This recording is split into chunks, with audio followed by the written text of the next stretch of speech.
Chapter 12. Visiting Aunt Vera. After refueling, we went to Aunt Vera. Vera Tennyson, Grandpa Max's sister, but she knows nothing about his stormy youth. Apparently, they are not very close. As we drove, I decided to take some time for Gwen. Of course, I like her. She is smart, beautiful, and interesting. And even I see that she is in love with me, but I still can't take the last step and normally talk to her about our feelings. Deciding to watch a movie with her, I took out my laptop, called her to lie on the bed and lie in an embrace. She only happily agreed to this, grabbed me like a tick. So we spent the rest of the way to the house of Aunt Vera. Vera decided to live in a small town in the desert. Even though it was just the beginning of summer, the temperature was already over 30 degrees Celsius. I don't know how these old people can live here. But they shouldn't be cold. Arriving, we were met by Vera Tennyson herself. In general, she is the older sister of her grandfather and his brother Gordon. She was now 64 years old. In fact, she looked good enough for her age. Apparently her love for strange dishes, like her grandfather's, is evident. She had gray hair, was overweight and, in my opinion, was wearing too much pink. As soon as we left the mobile home, a warm and too tight hug was waiting for us. And, of course, Aunt Vera's special ritual when meeting her grandchildren. Namely, she patted our cheeks. It was very unpleasant. Just as we entered her house, the old man, in whom I recognized Marty, looked out from the window of the neighboring house. Gwen and I have seen it before, when we came here last times. He also treated us to sweets. When Marty looked at us, he hissed his mouth wide open and cracked his neck unnaturally. Besides me, Gwen saw it too. So after Marty closed the blinds, she quickly asked me with wide eyes, "Did you see that?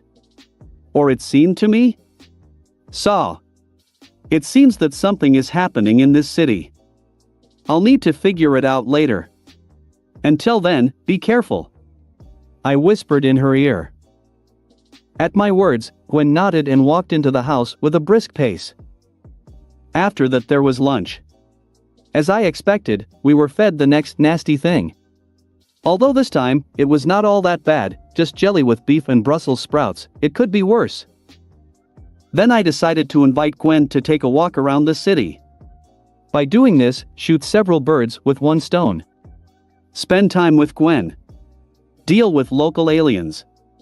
And arrange an adventure for Gwen. I'm not worried about her, she can handle it. If that, I will help her. But, just in case, I took a water gun that was on the bus from somewhere. Gwen POV. After a weirdest lunch, Lex invited me to take a walk around town. Is this a date? Hope this is the case. In any case, we will be able to spend at least a little time alone. We have rarely been able to do this since the beginning of the trip. Now grandfather is always nearby, then Lex is busy with his own business. He does not devote time to me at all, so he also gets stuck in some stories without us. But nothing, since we are alone, I will definitely be able to advance our relationship at least a little. Aunt Vera allowed us to take her golf cart. Therefore, we sat down in this car together and went for a drive. Lex was driving, although I also wanted to drive, but it seemed more romantic, so I didn't mind. While we were driving on cart, there were a lot of old people around and they looked at us in a strange way. So I decided to talk to Lex about it. Do you see those strange looks too? Yes, after all, something is wrong in this city, Lex said seriously. With this I completely agreed, these strange looks, plus there was also that old man whom we saw at the entrance to the city. He did a back somersault from the roof of the second floor and landed quite normally. Continuing on our way, in one of the windows we saw how a certain old woman, chasing a fly, jumped to the ceiling, caught hold of it like a spider and simply devoured this very fly. What an abomination! I said with disgust. That's for sure, Lex said casually. After that, we no longer thought that something would surprise us, but no surprise. We saw Marty, Aunt Vera's neighbor, driving his golf cart, with a folded carpet on the next seat. Just then, a water sprinkler turned on the lawn. Marty saw the water and drove around the spray in a wide arc, as if it were sulfuric acid. "Shall we follow?" I suggested. "Yes," Lex replied. And we went for Marty. After 5 minutes of surveillance, Marty stopped at the dumpsters. Taking the carpet, he stretched his legs 3 meters and simply stepped over the fence. And he went on as if nothing had happened. Stunned by what I saw, I looked at Lex and saw that he, keeping a calm face, began to chase Marty. Without thinking anymore, I followed him. Hiding by the fence, we watched as Marty, or whoever it was, pushed a heavy trash can with one hand. There was a secret entrance under the tank. Marty opened the entrance and took the carpet and went inside. "What do we do?" I asked nervously. "Let's wait a minute and follow. This is definitely not Marty and not a man, and somehow he behaves suspiciously. There is also this carpet, it feels like there is definitely a body hidden there," Lex said thoughtfully as he touched the selection. We nodded at his words and waited. A minute later, we climbed over the fence and slowly walked to the secret hatch. Opening the hatch that Marty closed, we looked down and saw a tunnel there. "Be as quiet as possible," Lex warned me and helped me down. He himself followed, not forgetting to quietly close the hatch. It was dark in the tunnel itself, but Lex turned on the flashlight on his phone and illuminated everything. By this time, Marty was not seen, but his tracks were visible. We followed them. After 10 minutes of wandering through this tunnel, we finally found something interesting. We saw a spaceship, and outside there were some kind of egg-shaped cocoons. Coming closer and looking inside the cocoons, we saw pensioners. "Really, all these old people were kidnapped and put in these cocoons?" I asked in shock. "Most likely, they were not only kidnapped, but also replaced. Look, this is a granny with a fly," Lex said and pointed to one of the cocoons. "But how did they do it? And why would they?" I asked. "These aliens are apparently some kind of shapeshifters. Remember how the pseudo-Marty lengthened his legs? And about why, I don't know. Maybe old people for them, something like a snack," Lex said with a shrug.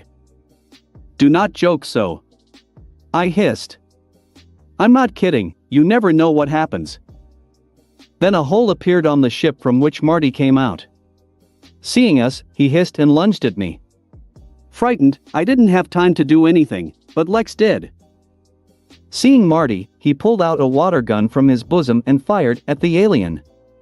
When a stream of water hit him, he screamed, and screaming in agony dissolved into a puddle. "What was it?" Trying to understand what is happening, I asked. "Just water." "Do you remember how Pseudo-Marty dodged the water, so I thought it was their weakness? Not surprisingly, they settled here with such and such heat. And I took the gun myself to play a trick on you, who would have thought that it would be so useful?" Lex said, twirling the toy. Ignoring the part where he wanted to play a trick on me, we went to the entrance to the ship. Just as we entered it, the alarm sounded. And inside we saw another 3 dozen cocoons. Apparently I was right, they want to take the old people and fly away. And now, on alarm, all these creatures will return here. But this is even good, you will not need to look for them. Take the gun for now and shoot them when they appear, and I'll take all the cocoons out of the ship. And then I will destroy it. Handing me the water gun, Lex said. Just at that moment, shouts were heard from the entrance to the cave. Turning to the sound, I saw several old men who were running at an unnatural speed and on the way lost their false appearance. They really looked like a humanoid green jelly, with arms and legs, and inside them you could see the internal organs. "Stop them," said Lex, and he turned into his blue runner, and began to take out the cocoons one by one. While he was doing this, I fired back. Despite the fact that I have already killed 10, their number did not diminish. When I ran out of water, there were still about 100 of them, and maybe more. At that moment they were already almost beside me, but thank God that Lex had just finished and stood in front of me. After a yellow flash, and then a blue one, a robotic alien stood in the place of the runner. So this is what he is, Overflow. Becoming Overflow, he put his arms forward and shot the aliens with torrents of water. In one attack, he destroyed more than half of these slugs, but still there are a lot of them. After another flash, he already became a fire guy and sent a fireball upward. Not understanding why he did it, I looked up and saw a pipe running under the ceiling, from which water was dripping. After hitting the ball, the pipe burst and water poured from there. This rain destroyed all the other slugs. When there were no enemy aliens left, Lex came up to me and took me in his arms like a princess, after which he turned into a runner and instantly carried me to the cave entrance. After putting me on the ground, Lex, after another flash of light, became an upgrade, which immediately turned into a robot and, putting out a bunch of guns, destroyed the slug ship. After that, we had to deliver all these cocoons to the central square, from where I helped the old people get out, while Lex delivered the rest of the eggs. Then the pensioners did it themselves. In half an hour we finished everything and took our golf cart and went home to Aunt Vera. Well, how do you like it? Did you like our little date? Lex asked with a teasing smile. Very. So this was a date? I asked nervously. If you so want, then so be it. Lex said. At that moment, I decided to do something incredibly daring. I kissed him. At first he was surprised, but later he began to return my kiss. We kissed for almost a minute. We would love to continue, but due to the fact that Lex was driving, we could not continue for a long time. He almost knocked over trash cans. After that, we, with red faces, drove on in silence. Nobody said anything. Arriving a couple of minutes later, we entered the house. Their grandfather and aunt played chess. Saying that I was very tired, I refused dinner and went to bed with a stupid smile on my face. Before leaving, I saw the same smile on Lex's face. Chapter 14:13. Analyzes. June 7, 2010. The next morning, after breakfast, at which Gwen looked at me all the time and blushed terribly, apparently remembering our yesterday's kiss, Gwen ran off to explore the city. To be honest, I did not expect such a bold act from her, but not that I was against it. We need to give her time to cool down, at least until the evening, so that she can at least look at me and not blush. And then you can talk and, if you're lucky, repeat the kiss. I liked yesterday. And I decided to devote at least a little time to Aunt Vera so that she would not be offended. After all, we came to visit her, it is imperative to be with her, she is probably lonely in this city. Therefore, until lunchtime, I spent time with Vera and Max. We played a little chess and backgammon. Then we drank tea while Aunt Vera talked about her collection of stuffed birds and ships in bottles. In fact, quite a large and cool collection, impressive in scope. When lunch came, Gwen returned. By this time, she no longer blushed at the sight of me, but still could not look me in the eyes. Nothing, everything will be fine by evening. Having dined on another strange jelly with an incomprehensible content, Gwen was about to run away again, but I caught her at the entrance. Taking her by the elbow at the door and pulling her towards me, I whispered in her ear. Stay and spend at least a little time with Aunt Vera. She may be offended that you run away all the time. If you don't want to be alone with me, I'll leave and take a walk before dinner. I just have things to do. Blushing at our closeness, she thought a little and said, It's not that I don't want to be alone with you, I'm just very embarrassed after yesterday. I understand and do not blame you for anything. I really liked it and I want more. But we'll talk about that later. Come to my room when everyone is asleep and we'll talk about everything. In the meantime, go and take some time to your aunt and grandfather. I'll be back for dinner. Did you really like it? Gwen blushed even more and timidly asked. Yes. Very. Now come back. I said with a smile and kissed her temple. Smiling at me, Gwen walked back into the living room. She also wagged her ass. The devil. __ In the meantime, I went outside, went into the RV and took DNA samples of my heroes, and then turned into XLR8 and went to the plumber's base in Bellwood. There I had a laboratory set up, which I used to create Morgana and my other gadgets. This laboratory has all the equipment I need to analyze alien DNA. A minute later I was at the secret entrance to the base. I had to turn back in order to go inside, since the entrance was based on biometrics, which cannot be removed while I am an alien. This base, in fact, no longer belongs to the plumbers.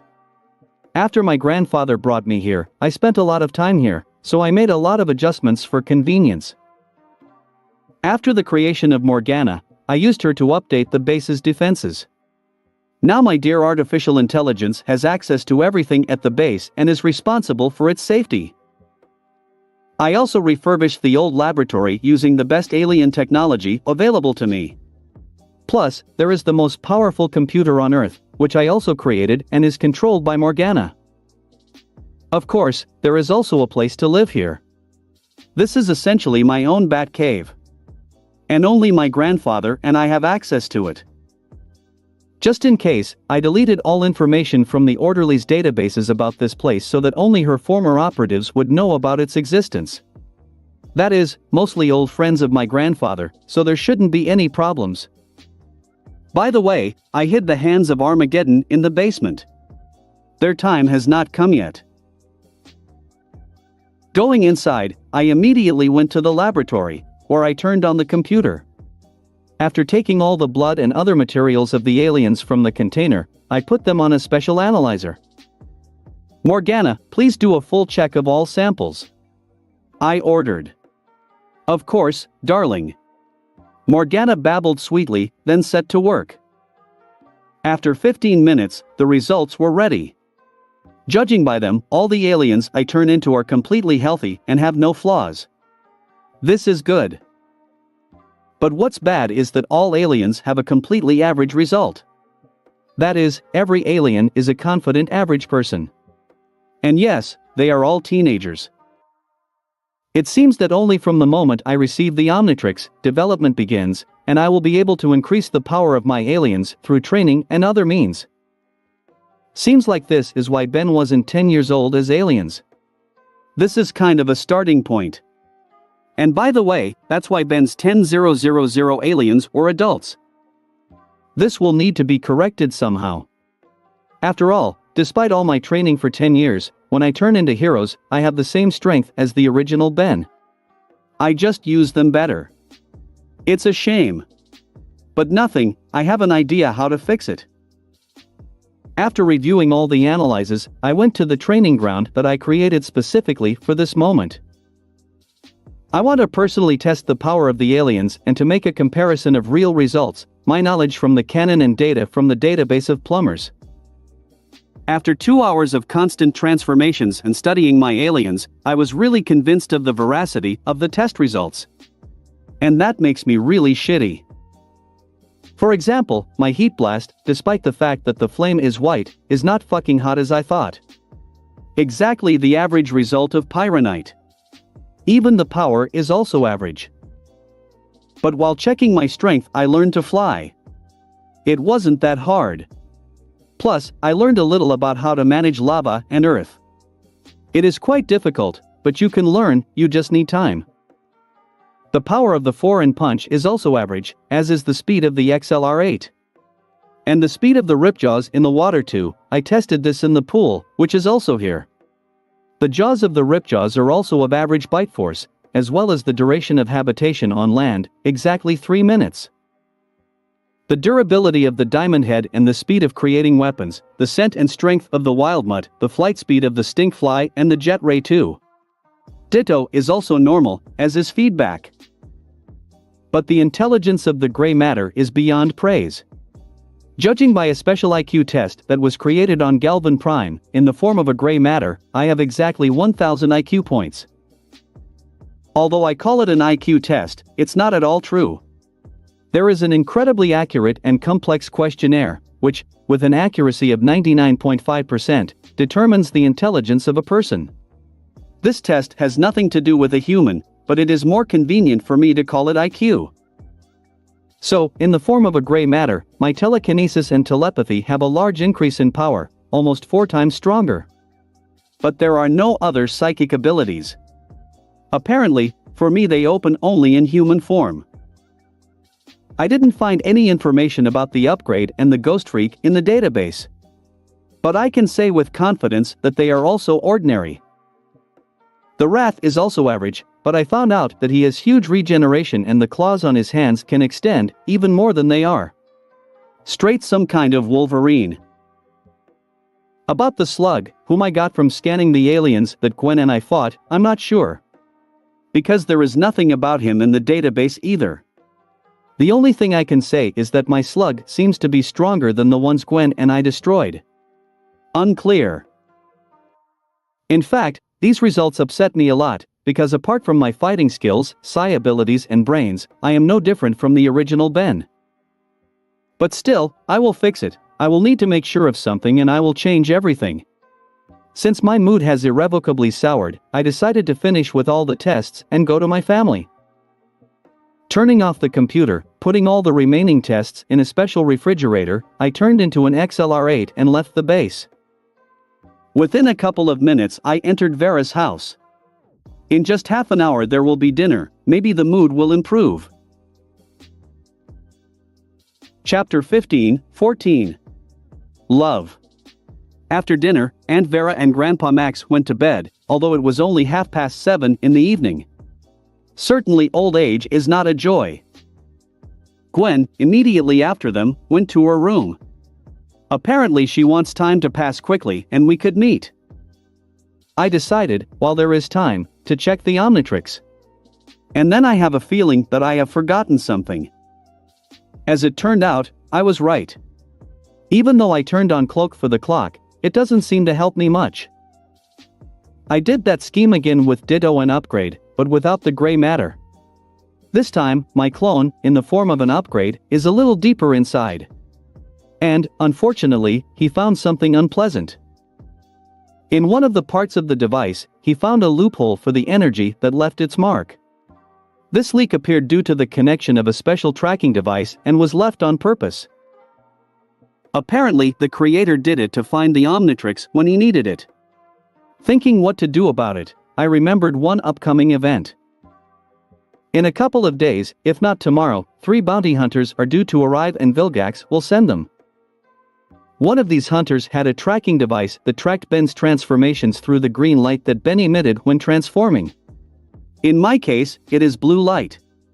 Apparently they either found or created the same thing as Azimuth. In fact, I thought I wouldn't even meet these types, but in an amicable way I need to meet them. More precisely, with one of them. Tetrax. Getting to know him will come in handy. But everything turned out very well. I will kill 2 birds with 1 stone. First, I'll pick up the tracking device, and second, I'll get to know the Tetrax. And I definitely need the device. To close the leak in the watch and destroy the trail, I need to figure out how it works. This is the device itself. After all, if I do something wrong, it will only get worse. And the loophole must be closed so that new guests do not come to me. And about Azimuth, let him suffer, it will be useful for him. Deciding to leave it as it is for now, I summoned the clone back and dispelled it. After which I went to my room, immediately lay down on the bed and, not noticing how, fell asleep. Half an hour later I was awakened by Gwen, who came to my room. She crumpled very nicely and blushed as I looked at her. But there was where to look. Her figurine is excellent. For some reason, she was now wearing my t-shirt and little shorts. She looked very seductive now. Sorry to wake you up, but you said to come in when everyone is asleep. Gwen said quietly. Nothing, I was expecting you. I just fell asleep by accident. By the way, is this my t-shirt? I asked. Yes. She said even more quietly, avoiding my gaze. And where did you get it? I asked. Well, the last time you slept with us, you forgot her in the guest room. So I took her. Gwen mumbled, blushing. It's clear. And why did you take her? To be used as pajamas. Gwen blushed even more. Pervert. I typed. What? No, it's not, I just really love your smell, even more driving herself into the coffin, said Gwen. And why do you love my smell? I asked with a smile. Because, I love you. Apparently from embarrassment, Gwen could not resist and shouted. Let's be quiet, or you'll wake up the whole street. And I love you too. I said casually, although behind the calm facade, I was also very worried. What? It looks like I broke her, she's going to faint now, out of my head the steam has flooded. Truth? Recovering, Gwen asked me hopefully. Yes. I said frankly.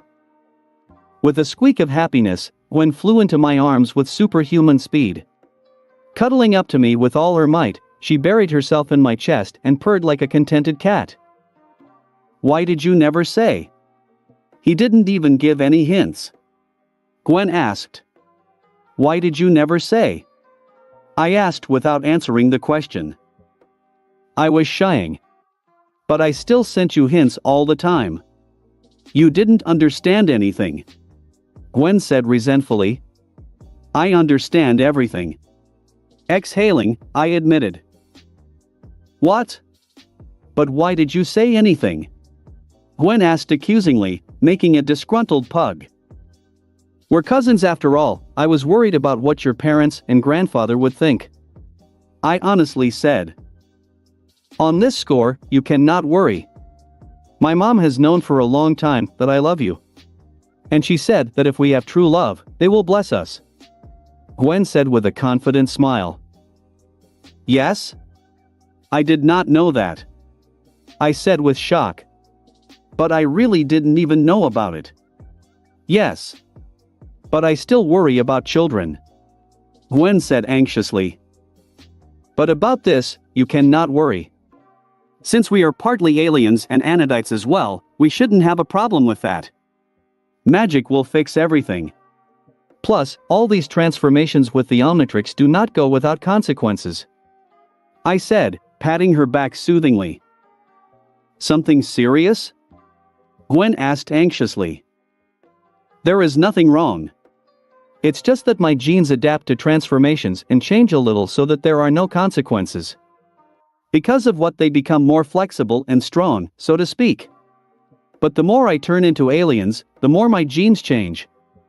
In 10 to 20 years, I will no longer be quite human, but this is actually even good. I will be stronger, healthier, and more durable. Some pluses. I said. By the way, however, I managed to check it. Of course, the transformation of genes does not pass without consequences, but due to my special physique, all the imperfections are cleared from my body and I will never have problems. But maybe Ben will, I don't know for sure. Then it's very good. But I don't understand something. If you found out that there will definitely not be incest, why did you not confess to me, especially since you knew that I love you too? Gwen asked me seriously, noticing the inconsistency in my words. Oops. I seem to have been caught. Well, I really didn't want to start building a serious relationship so early, I began, but Gwen was interrupted. I understood everything. You just want to make yourself a harem. Gwen said mercilessly. How do you know? I asked in shock. Do you think I don't know you at all? Or do you think I haven't seen your magazines or search history? Or your views on girls? I always knew that you are still a perverted person and you definitely will not be limited to one girl. Gwen said, pointing her finger in my chest. Yeah, I didn't expect to be discovered. I said wearily. But I really didn't know, I thought I was encrypted well. In my opinion, even my parents, with my grandfather, know about this. Seriously? The devil is ashamed of how. So what was your plan? Did you want to slowly inspire me with the idea of a harem while traveling? Gwen asked with a mischievous smile. Looks like I was completely disclosed. I said absolutely doomed. Certainly. I know you better than anyone. But I really don't mind. Said unexpected words, Gwen. What? Seriously? I asked incredulously. I just love you too much. And I cannot refuse you. But under several conditions. Gwen said with a very eerie smile. I'm listening. I answered immediately. Still, at that moment she was really scary. Firstly, I will be the main wife. Secondly, you take girls into your harem, only with my permission. That's all for now, I'll think of something else later. Gwen said with the brightest smile in the world. But I felt that if I didn't agree now, I was finished. I have no choice? I asked, knowing the answer perfectly well. Not. Was an immediate response. Okay, I agree. But, at that moment the atmosphere became serious. Still, remember that I'm your boyfriend now. I'm not some kind of heel to be pushed around. Don't cross the line in your control. I said absolutely seriously. Good. Gwen said a little nervously and pressed closer to me. That's good. Now come here. I'll kiss you. I said to Gwen, then pulled her closer and kissed her. To this, Gwen just melted in my arms and began to kiss me back. So we continued kissing until late at night, after which we fell asleep together in my bed. Chapter 16-15. Bounty Hunters and Magic. June 8, 2010. The next morning, I woke up at dawn, still hugging Gwen, who was lying on top of me. Since the old men were about to wake up, I decided to take Gwen to her room. Putting Gwen on her bed and covering it with a blanket, I returned to my room and fell asleep again. 2 hours later my grandfather woke me up. During breakfast, Gwen glowed with happiness, which Max no doubt noticed, but ignored. After breakfast, we said goodbye to Aunt Vera and set off to continue our journey. Third POV.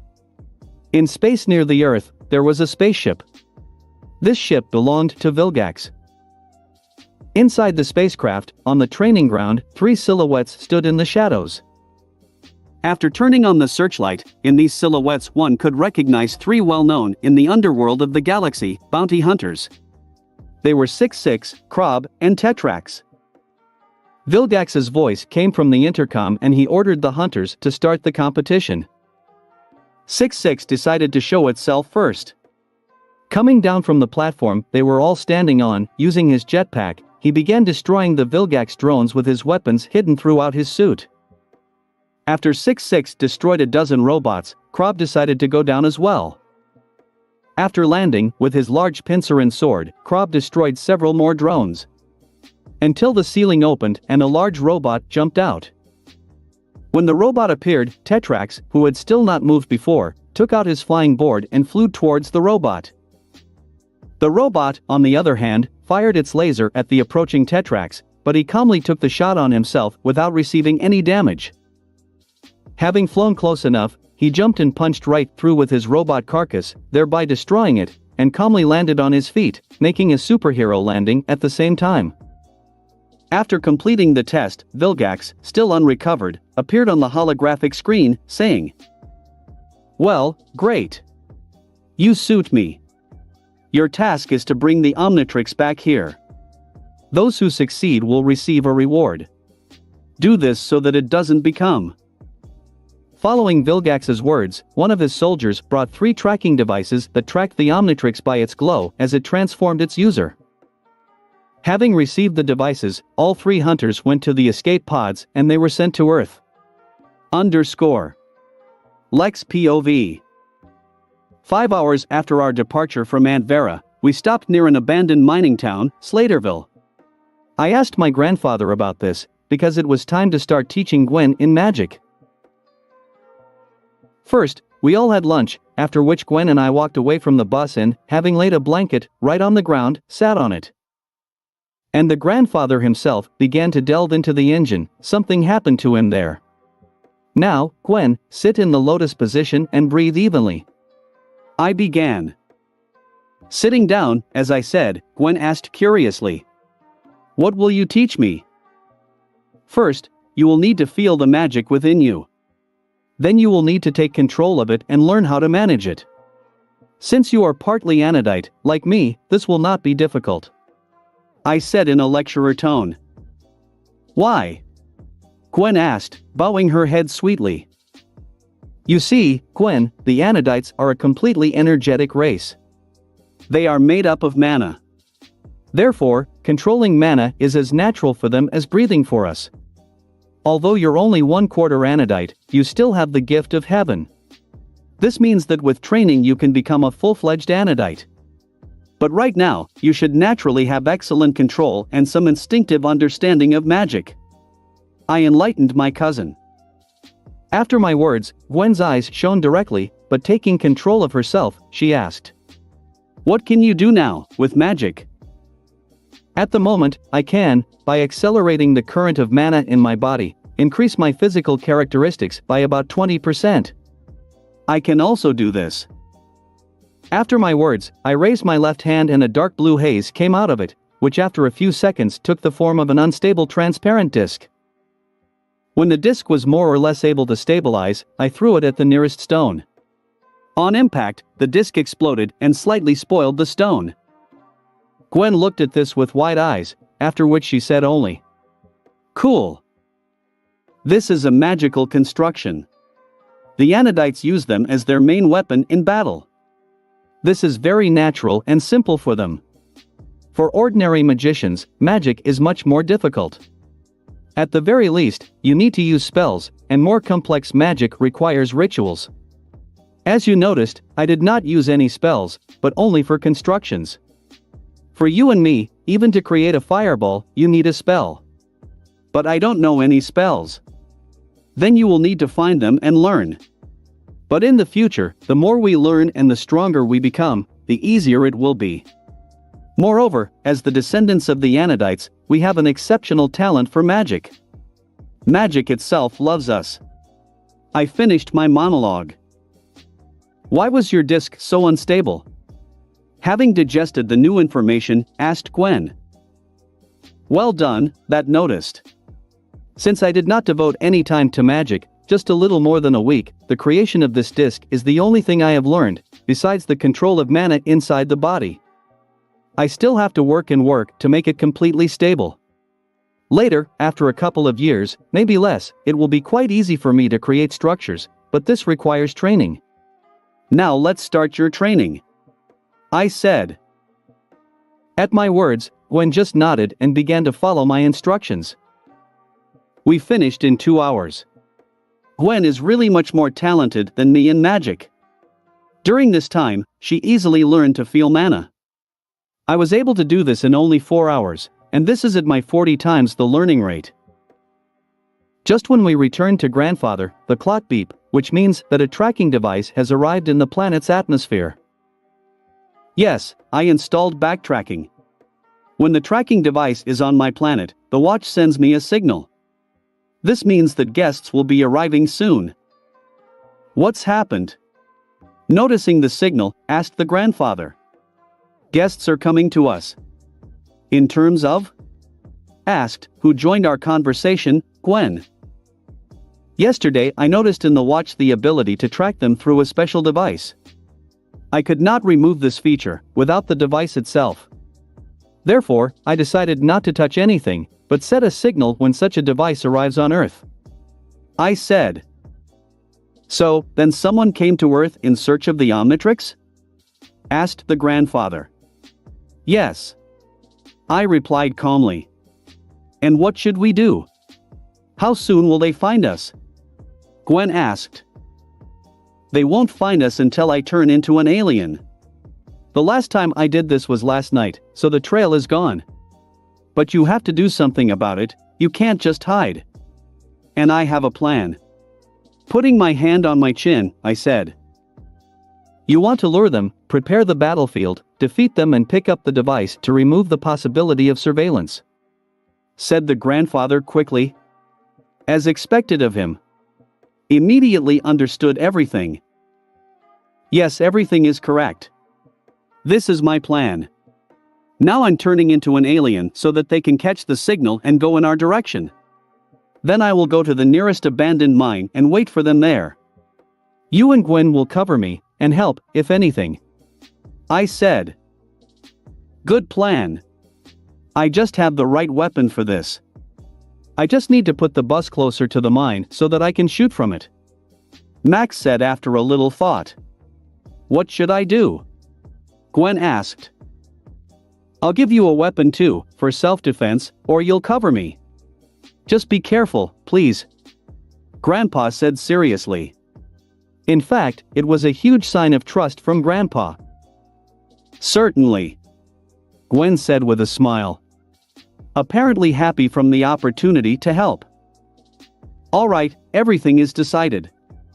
You go to the mine now and get ready. Then call me when everything is ready and I will come running. Then we will wait for the guests. I said. Nodding at my words, Gwen and Max got on the bus and drove to the mine. I began to wait. Chapter 17-16. Battle and Tetrax. An hour later, Gwen called me and said they were ready. Putting the phone in my pocket, I turned into Diamond Head with a mental command. I decided to leave a trail first so that the hunters would be sure of the presence of the Omnitrix. Plus, Tetrax will see that Petrosapien is available to me, as it was in the original, it won't hurt. After destroying a couple of cacti and stones, I turned into XLR8 and rushed to the mine. Third POV. 10 minutes after the departure of our main character, 3 aliens arrived at the place where Lex and Gwen were training in magic. One of them looked like a golden brown robotic crab. Its most distinctive feature was one large claw. It was a space bounty hunter named Krob. The second was wearing a fully enclosed dark green spacesuit. It was Tetrax Shard. The last was 6'6", wearing the purple full-body suit common to his race. They all came here in search of the Omnitrix, on the orders of Vilgax. Tetrax looked at the alien compass-like device in his left hand and said, "The Omnitrix was last activated here." He then walked to the spot where Lex had left footprints in the form of Tadenite crystals. When Tetrax tried to pull the crystal out of the stone, 6'6" managed to intercept it. To this, Tetrax grabbed the mechanical tentacle that held the crystal and tore it off along with it. There was a conflict that was already beginning. Krob stopped. After that, 6'6" threw a few alien, clearly uncensored, words and flew away towards the mine. Krob went to the mine underground, and Tetrax flew on his board. Lex POV. When I arrived at the mine, I saw that Max's RV was standing behind one of the rocks. It was difficult to notice when viewed from where I arrived. Very good disguise. Approaching the bus, I saw my grandfather holding a huge cannon and Gwen with a laser pistol. Becoming myself, I praised my grandfather's choice. Not a bad gun. Yes. One of my favorites, said grandfather with a smile, stroking the weapon with tenderness. Okay, get on the roof and get ready. And I will go downstairs and wait for the guests, I said, and turning into Jet Ray, I dived into the open space in front of the mine entrance. Near the mine, I became human again and looked towards the bus. Indeed, because of the rock, it is practically invisible. A few seconds later, I saw Grandpa and Gwen go up to the roof, after which grandfather put down the gun and lay down himself. Gwen lay down beside him. They were not visible. Only a little could see the muzzle of the cannon, but if you didn't know that they were there, you might not notice. In order not to arouse suspicion, I began to walk along the bottom of the ravine and wait for guests. After 15 minutes, something he was long, I felt a vibration under my feet. Knowing what awaits me, jumping to the side, I dodged the claw that was trying to grab my leg. After the claw, Krob himself came out of the ground. He was babbling something about giving the watch and so on, but I didn't even listen. After a flash of blue light, I turned into an upgrade and jumped on Krob. He fired a laser from his pincer, but I didn't care where I created a hole in the stomach, through which I passed the laser shot. Clinging to the crab, I began to consume him. Of course he tried to resist, but everything happened so quickly that he did not notice how I completely covered him. Taking control of him, I just turned off all his equipment and shut him down for the next 2 days. Having peeled off the crab, I became 4 arms and took him with both hands into the mine to hide him there until the 6-6 arrived. Putting it deeper inside, I became myself and scanned crab. At first I thought that nothing would work, because he is a robot, but no, it turned out that he is a cyborg. Apparently, this is a race. Now I have access to the crab form, which is good. Coming out of the mine into the open space, I noticed Tetrax at the top, but pretended not to see it. 3 minutes later, 6-6 flew in from the sky. Seeing me, he started firing gun. Dodging several shots, I already wanted to turn into Jet Ray, but my grandfather beat me to it. He shot the hunter in the back. The attack sent 6-6 into the ground. When the hunter was about to get up, I went up to him in the guise of the 4 arms and with all my foolishness hit him in the head. This hit him even more into the ground. While 6-6 was trying to recover, I turned again. This time I became a gray matter. Going to his head, I climbed into his wiring and unplugged his suit. This also gave him an electric shock, so that in the near future he is not a fighter. Having finished with 6-6, I became myself and looked towards Tetrax. Seeing me looking at him, Tetrax took out his board and flew towards me. Stopping 10 meters from me, he opened his face and looked at me. "So are you with them?" I asked a question to which I already knew the answer. "Not really.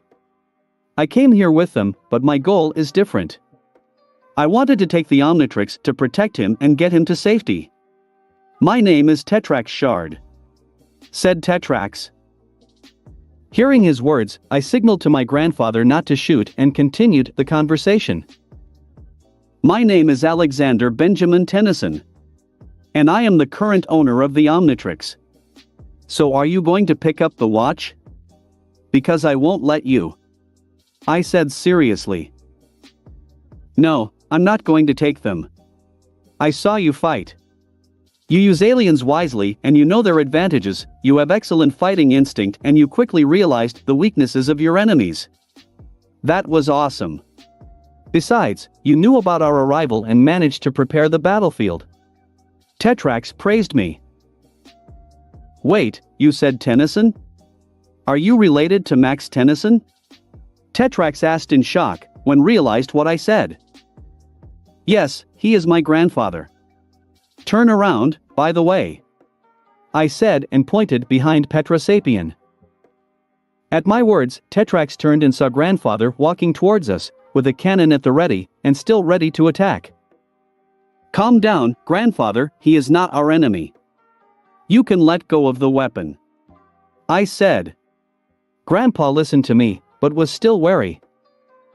"My name is Tetrax. Nice to meet such a great man as you are, Max Tennyson," said Tetrax respectfully. Just at that moment, Gwen approached. "Let's connect the hunters for now and talk calmly," I said and went after Krob. Approaching Krob, I searched him and found a search device, which I put in my pocket. I will deal with it later. Having become 4 arms, I carried him to 6-6. By placing Krob beside 6-6, I became myself. Tetrax took a small cube from his pocket. Before he dumped it, I had time to scan the 6-6. Excellent new available aliens. When the cube was near the hunters, it expanded and absorbed them. Then he became small again and Tetrax took him. Nice portable prison. Then we went to the bus. Sitting beside him, I began a conversation. "So you are Petrosapien? Last? You know? Where?" Tetrax asked with shock, clearly not expecting that on Earth they knew the fate of his race. "Yes, I read about it in the database of the Orderlies of the Cosmos," I said. "Clear. In fact, I was looking for the Omnitrix, not only to protect him. I have heard that this watch contains the DNA of every race that has ever lived in the galaxy. Another race once lived on Petropia, my planet. They were called the Crystallosapians, but they died out long before I was born. I have found one way that I can restore my planet with the help of Crystallosapien," said Tetrax seriously. "And you ask me for help?" I asked. "Yes," said Tetrax and looked at me hopefully, bowing his head. "Okay, I'll help you when I can access this alien. But I have a request," I said, knowing that I will not have to do anything difficult and it will not cost me anything. "Which?" Tetrax asked, although he will clearly do whatever I ask. It is so important for him to get his planet and race back. "Can you teach me the classic Petrosapiens fighting skills, at least the basics?" "Who else but you to ask about it?" I asked. "It's actually not difficult, because thanks to the Omnitrix you get the genetic memory of the aliens. I just need to teach you some tricks and secrets. But I cannot stay too long, I have important things to do," said Tetrax. "I don't need it for a long time, one day is enough with my head. By the way, I forgot to ask who sent the hunters?" I asked, remembering that it was time to reveal the main villain. "His name is Vilgax. He is a galactic dictator," said Tetrax, which shocked Max a lot. "Vilgax? I myself saw how he died," said Grandpa Max incredulously, who had previously listened to our conversation. "No, that time he survived and began to build up his strength. Then he began to hunt for the Omnitrix. He is currently injured, but will soon recover," said Tetrax seriously. "Who is Vilgax?" asked, before that was silent, Gwen. "This is a serious problem, Gwen. But we'll figure it out later. Tetrax, let's go train while we have time," I said and turned into Diamond Head. Tetrax nodded at this and we went to the free space. Chapter 18-17. Special Training and Crash. June 9, 2010.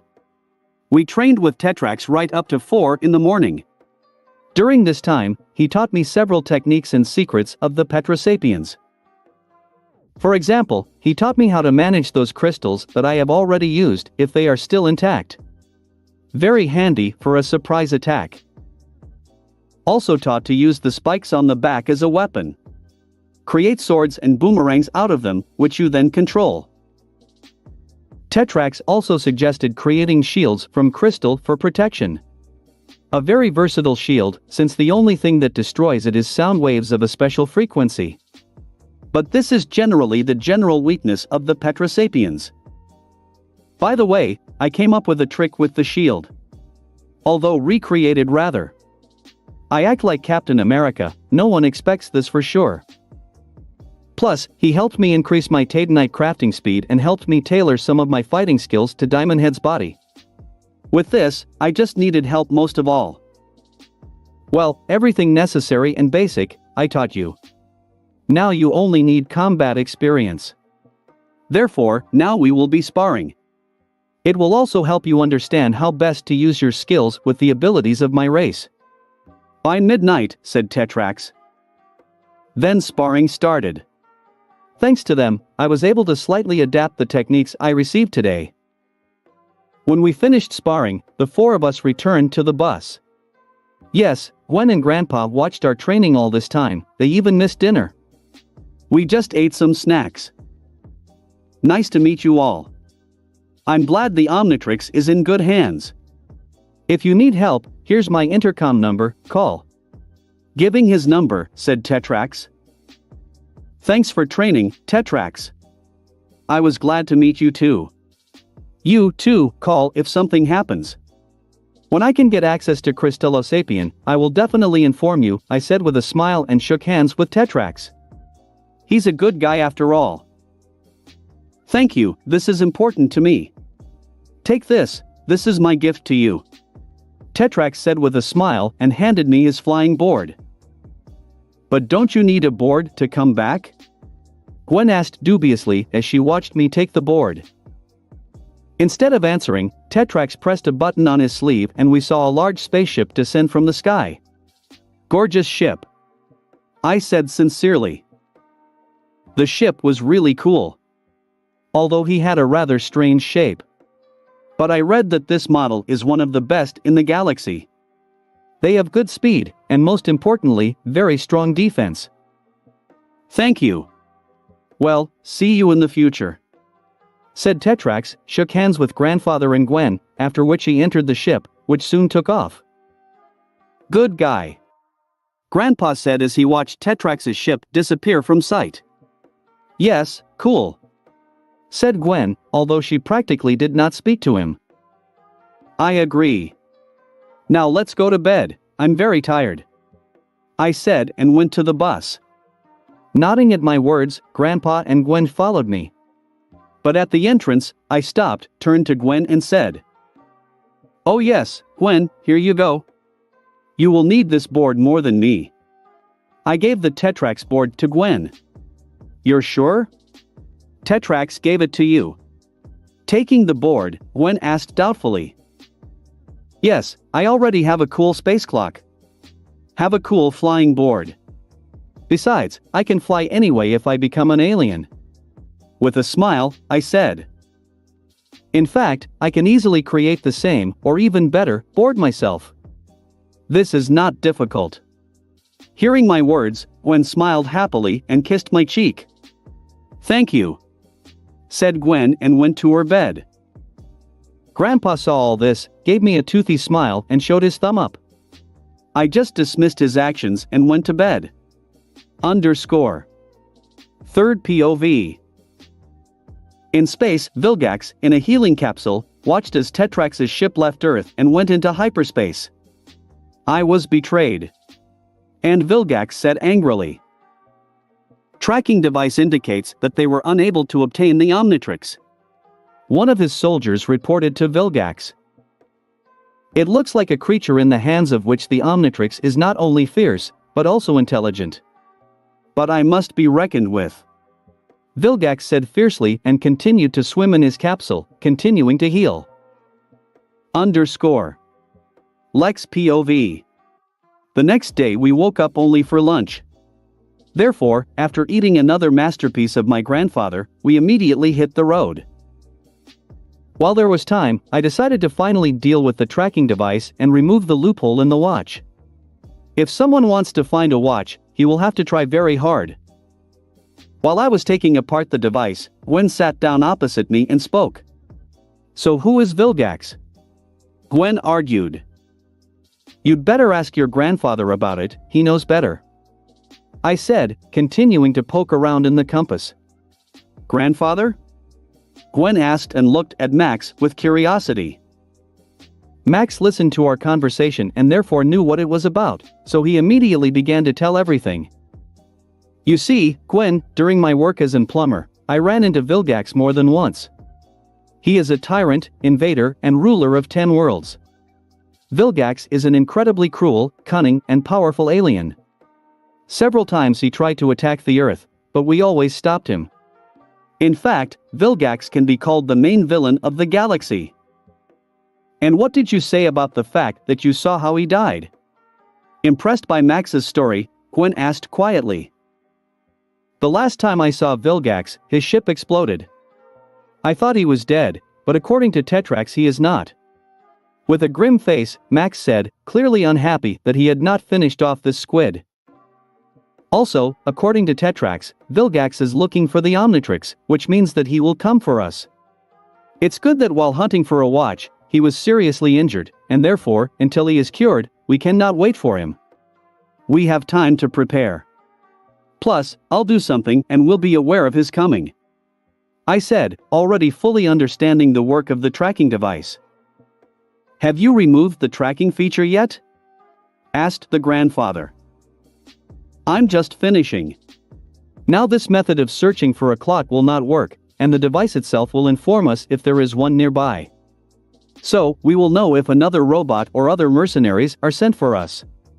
But all the same, by the blue light that the clock emits during my transformation, they will be able to find us, but only within a radius of 2 kilometers from my location. But now there will be no traces. And my radar will inform us about the guests when they come to Earth. So everything will be fine. I said, pleased with my work. With that finished, I went to the back of the bus and did my combination again, first ditto and then upgrade. Upgrade has soaked into the watch and removed the loophole. To do this, the device itself was really needed. There was a need to know a special trick in order to close the loss of energy correctly and so that no one would know about it. Having finished his work, the upgrade came back and was dispelled. Just at that moment, Grandpa Max caught my attention. "Lex, I need you," said the grandfather and stopped the RV. Approaching the driver's seat, through the windshield, I saw two trucks lying on the road ahead. Apparently, there was an accident. The bad news is that one of the trucks was carrying propane, so everything is on there, and one of the drivers is also stuck. Realizing what was happening, I did not hesitate to turn into a ghost freak. Having become intangible and invisible, I flew through the glass of the bus and went to the rescue of the stuck driver. Having reached the trucks, I went through the door and got into the cab to the driver, where I took him by the hands and made him also immaterial, carried him out and carried him to the side of the road. The driver himself was in complete shock and only looked around in horror. But he's safe.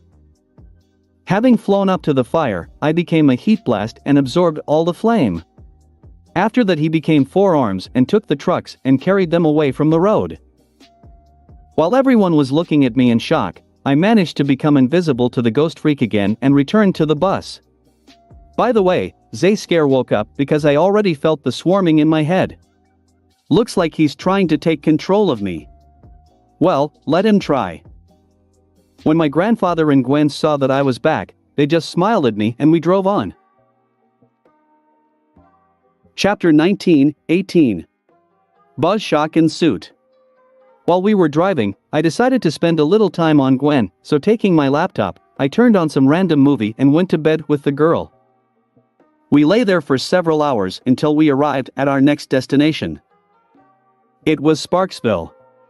Grandpa said that he wanted to come here all summer. In fact, there is nothing that great here, it is just a tourist exhibit, the size of a city. It's just a city full of all sorts of stupid records. For example, the world's largest aquarium or the largest hot dog. I think it's just stupidity, but grandfather wanted it, so Gwen and I decided not to upset the old man. Plus it was a chance to spend some time alone with Gwen. This is, one might even say, our first date. The place is certainly not very good, but there's nothing you can do about it. Grandpa left us alone and went to book a motel room. When he was far enough away, I asked, while playing with my eyebrows, "Well, Gwen, do you want to go on a date?" Gwen blushed and nodded with a smile. "It's good, it's a pity of course the place is not very good, but I think there is at least something interesting here too. Plus, I think we can arrange our perfect date in New York City," I said and took Gwen's hand. And we went to the first exhibit. It was a jackalope exhibit. Jackalope is such a mythical horned hare. It is unclear whether it exists or not. If this was my first world, I would confidently say no. But in this world it is incomprehensible. Maybe this is an alien, but who knows? Having handed the tickets to the controller, who was also the mayor of the city, we went inside. The exhibition was clearly fake, as there were only stuffed hares, with badly attached deer antlers. In general, nothing interesting. Then we went to the following exhibits. After a couple of hours, we almost finished our tour of the city. Despite my some doubts, Gwen and I were able to have a good time. We took quite a few photos and had a lot of fun. We were now entering the last remaining attraction. It looked like an ordinary barn. Inside there was just a huge heap of all sorts of signs forbidding you to touch or photograph the exhibit. When we got to the end of the barn, there was a huge banner saying this is. Then the banner was raised and the exhibit itself appeared behind it. It was a giant ball of rubber strips. Gwen was clearly disappointed, and I knew what his secret was. The alien of the Nosodinians race was locked inside. A very nasty aliens. They always love to riot and joke, but the jokes themselves often end in serious injuries. When the mayor left us alone with the rubber ball, Gwen asked, "What is this joke? Were you and me played?" "No, something is wrong here." "Wait a second, I want to check something," I said and went to the ball. Coming close to him, I put my hand on the ball. When I touched it, the Omnitrix flashed yellow. The yellow light swept across the globe and then disappeared. This means that the analysis has been completed successfully. "Did you find something?" Gwen asked curiously. "Yes. It looks like some alien is trapped inside the ball. Now, we need to wait for the Omnitrix to finish processing, and we will find out everything," I said, pointing to the clock, which was still yellow. 5 minutes later, the Omnitrix glowed blue again. Pressing the button, I turned on the Omnitrix, after which I began to turn the dial. When I reached the new alien, I saw a silhouette like a battery with arms and legs. It was Buzz Shock. "I thought so," I said when I noticed that Gwen was already losing her patience. "Well, what did you find out?" Gwen asked, looking at the Omnitrix. "The Nosodinian is locked inside. I read about them in the plumber's database. A very common race. They know how to control, absorb, and become electricity. Very unpleasant types," I said, wincing. "Maybe we will release him then?" Gwen asked with a little pity. "No, not worth it. If he escapes, he will destroy the entire city. And we will be to blame. In addition, they do not have a very developed mind. In general, everyone considers them to be pests. So in the ball it will be best for him, neither he will harm anyone, nor will anyone do anything to him. We can't help you anyway. Let's go to the motel, Grandpa must have been waiting for us," I said and went to the exit. Gwen thought a little, looked at the ball again and followed me. When we found my grandfather, he was already in our room. The number, however, like the whole city, was strange. All the furniture was bolted to the wall, even the bed. "How do we sleep?" "Okay, does not matter, since there is no other number, you have to sleep like that." After that we had dinner at a cafe and went to the side. June 10, 2010. Tetrax gave me an idea. Namely, make a suit. I don't want everyone to know me by sight. What I don't want to do is become a public hero. If there is a suit with a mask, then I can protect my secret. Plus, if you make a durable suit, it will also be good protection. And of course, most importantly, I will look cool in a suit. Deciding to make my idea a reality, after breakfast, I said, "Grandpa, I have something to do. Can I leave for a couple of days?" "Something serious?" Max asked anxiously. "No, I just got an idea. I still can't get her out of my head. So I want to go to the lab for a couple of days," I honestly admitted. "In general, you are as always, huh? Okay, you can go. But I only give you 2 days. Will you come back before we get to New York?" "I think yes. Just enough time." "Well, I'll go tell Gwen." "Good luck," I said and went to Gwen. "Be careful," said the grandfather. Goodbye.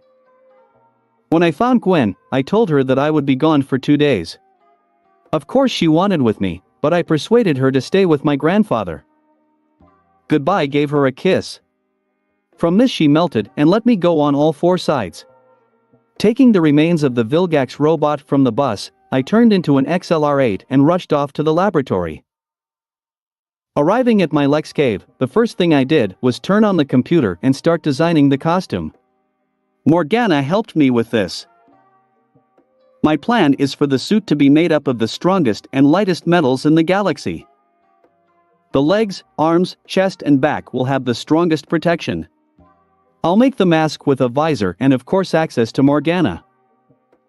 I took the visor from the robot Vilgax, it is very good and strong, it only needs to be slightly altered. basically stuffing my glasses into my helmet. The helmet will be the lightest, but this does not detract from its protection. It will also fold like Iron Man helmet. I also added the ability to use energy shields like on spaceships. And not only to protect myself, but also for whoever I want to protect. Energy will come from titanite crystals, which will be crammed into the suit wherever possible. The design itself took me 5 hours. I have now checked all the materials available. I had everything except the special metal I needed to protect my joints and weak spots. This metal is very flexible and tough. But it is incredibly rare in solar system. Fortunately, I know where to get it. Also, there were no special, small cables through which the energy would be redistributed throughout the suit. But they can be bought in the underground city. Before leaving, I launched a special apparatus that will create the details I need. It's kind of like a 3D printer, but much more powerful and advanced. I put it together and improved it myself. Also, I have not forgotten to stock up on titanite for trading. My first stop was in the Bellwoods underground city. As a result, I had to spend 4 hours to find these cables. Then he begged the seller to sell them for another hour. Everyone needs these cables, although they are not very rare, there is an obvious shortage of them on Earth. I had to pay really big money, but I was still very lucky with Diamond Head, so it cost nothing to me. When I got back to base, I laid down the cables and started up the machine again for the next batch of parts. By this time, the day was already over. June 11, 2010. My second stop was the Forever Knights warehouse. In fact, I have known for a long time all the hints and bases of this secret organization. Morgana found them. But I could not get to them before, without the Omnitrix. And after receiving the watch, there was simply not enough time. The trouble is that I did not know in which storage the metal I needed so much was. So I had to check everything.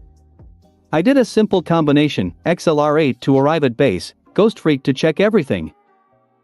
I found what I needed, only on the 5th attempt. This storage facility was located in Alaska. I was very annoyed with all these searches, so I took all the metal they had, only 10 kilograms. Really rare. Despite all my speed, I returned to base only for lunch. All other details were already ready, so I had to deal with the most difficult and important. By remelting metals. I turned into a heat blast, took pieces of metal, melted them with my enormous temperature, until I destroyed all unnecessary impurities. Then from what happened, with the help of telekinesis, he created a super strong and flexible thread. It will go to protect places where solid pieces of metal cannot be used. This lesson took me 5 more hours. Later, I became myself again and with the help of the alien forge created the main protection of the suit. I finished doing this only by the next day. June 12, 2010. Having finished preparing all the details, I finally checked them and made sure they were working properly. The final work has now begun.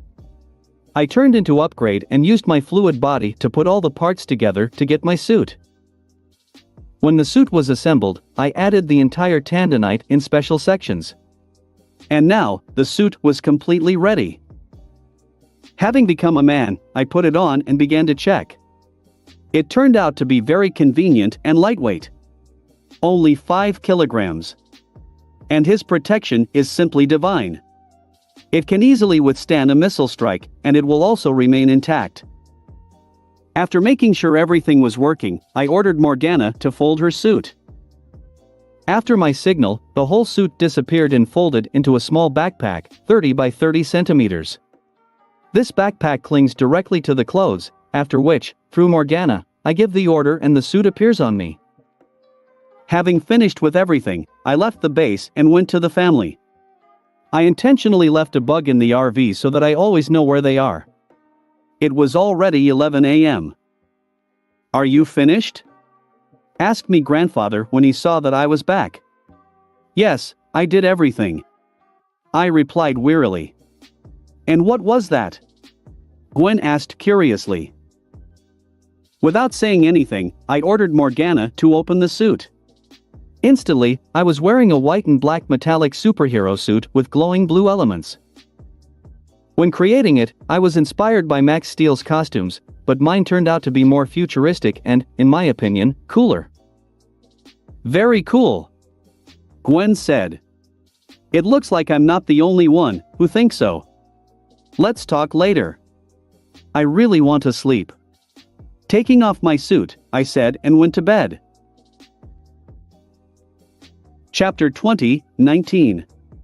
New York City. The Omnitrix signal woke me up. Getting out of bed, I activated the clock and turning the dial noticed a new alien. I don't know why, but the sandbox became available to me. This alien was not featured in the original animated series, but was mentioned once by Ben's son from the future. The main power of the alien, as the name implies, is the creation and management of sand. It is actually a very powerful alien if used wisely. A great example of this is the villain from the Marvel Comics or Gaara from Naruto.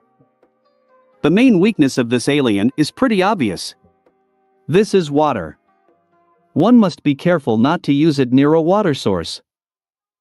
It is not clear where it came from, but in fact, I'm even glad. I will say it again, but the more aliens are available, the better. Morgana, is there any information about this alien in the Orderly's base? I asked my favorite artificial intelligence. There is something, but not much. This alien, a representative of the Sandarian race from the planet Sandora, which is located in the constellation of Cancer. The whole planet is one huge desert, with only a small number of oases. There is also a description of the basic abilities of this type, but I think this is understandable. That's all. Morgana told me. Really not a lot, but at least something. Although the alias Sandbox I do not like. For such a worthy hero, it's too stupid a nickname. I will not deviate from the classics and will simply call it the Sandman. Yes, that would be better. I said to myself, finally nodding at my decision. After completing my watch check, I walked to the front of the bus and sat down opposite Gwen. What time is it? I asked. It's already 10 o'clock in the evening. Gwen answered, looking up from the book she was reading. I slept well. Are we coming to New York soon? I asked the grandfather who was driving. Drive for about half an hour. Max answered me. Good. So why did you make yourself a suit? Gwen asked, putting the book down. I don't want to shine my face. For me, and so half of the galaxy to hunt, because of the Omnitrix. I don't want everyone to know who the Omnitrix belongs to. Plus, protection is never superfluous. This suit will take a tank shot. I said. I see, will you make a suit for me? Gwen asked hopefully. I can. In fact, it was necessary for a long time. Protection definitely won't hurt you. Yes, and I will be calmer. After thinking a little, I said, and then added, but I will make it not so strong, but it will increase your strength and speed. Looks more like an exoskeleton than a suit. Thanks a lot. Gwen said with a happy smile. She clearly wanted to kiss me, but stopped because of the presence of her grandfather. Then we continued to talk on abstract topics until we arrived in the city. Grandpa decided to surprise us and brought us to a 4-star hotel where we will stay for one night. Gwen was just delighted with this, because it was possible, at last, to take a full and decent bath, and not the ones that were in motels. Plus, there was a jacuzzi and a sauna, just a girl's dream.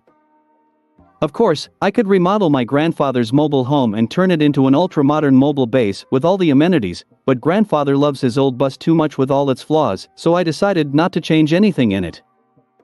Grandpa rented a large room for us with 3 beds. Gwen wanted a private room, of course, but it was too expensive. Although I offered to pay, my grandfather was too stubborn and refused it. I didn't really care, because I really wanted to sleep. I didn't have enough time on the bus to get enough sleep.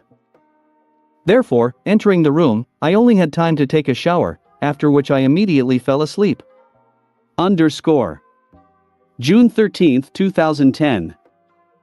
In the morning we had breakfast at the hotel restaurant, after which we went to spa treatments. In fact, it was very good. As if all the fatigue was removed by hand. I've been very stressed lately about this whole clock story. Of course, I knew everything that was going to happen, but you can never be 100% sure of something.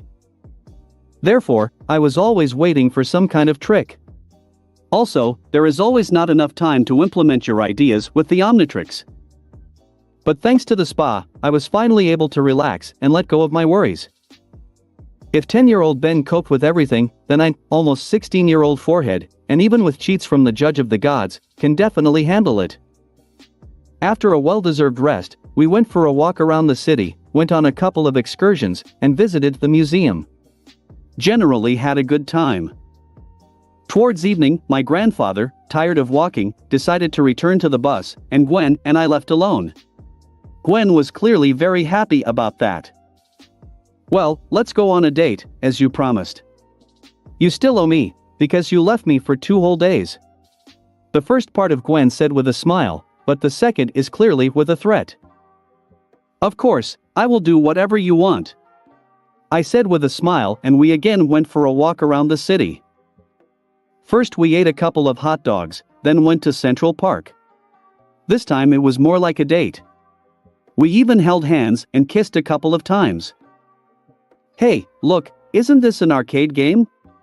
Let's go in, said Gwen and dragged me into the arcade, where in the original the main characters met Kevin. Damn it. In fact, I didn't want to go here.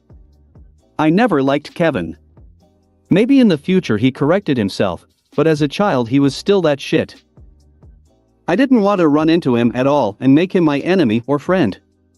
Let me change history with this, but it's still my world, as Elsa said, and I will do what I want. Well, okay, if meeting Kevin I will stay away from him.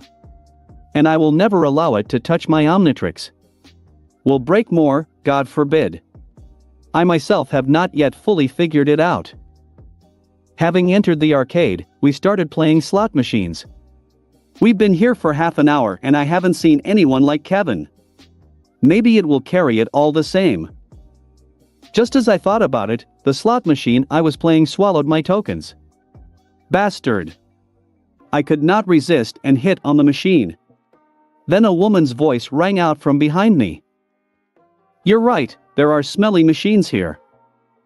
Turning around, I saw a beautiful girl of 16. She had long black hair and dark brown eyes. Her figure was just awful. Breast of the 3rd size, wasp waist and curvy hips. In general, just a hot beauty.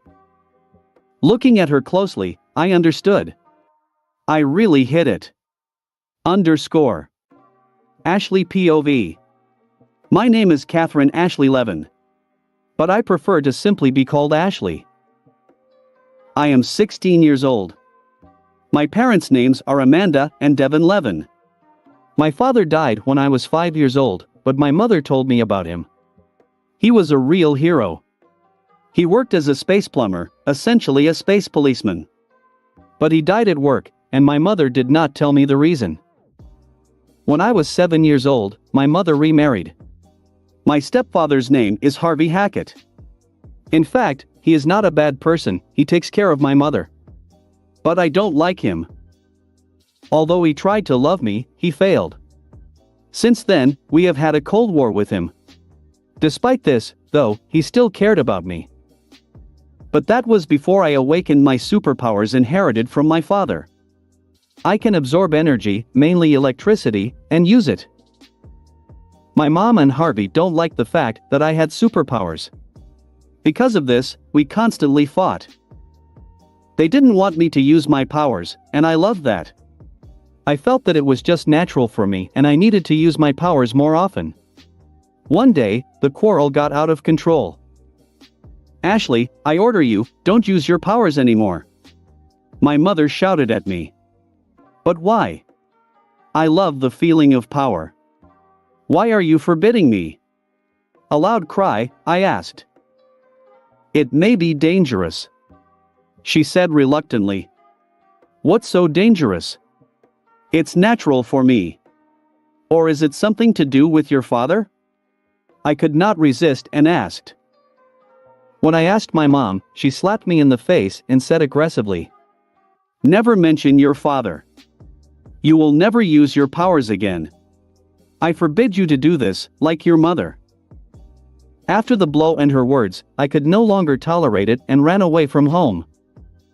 It was a month and a half ago. Since then I have been living in an abandoned metro station and I have settled well there.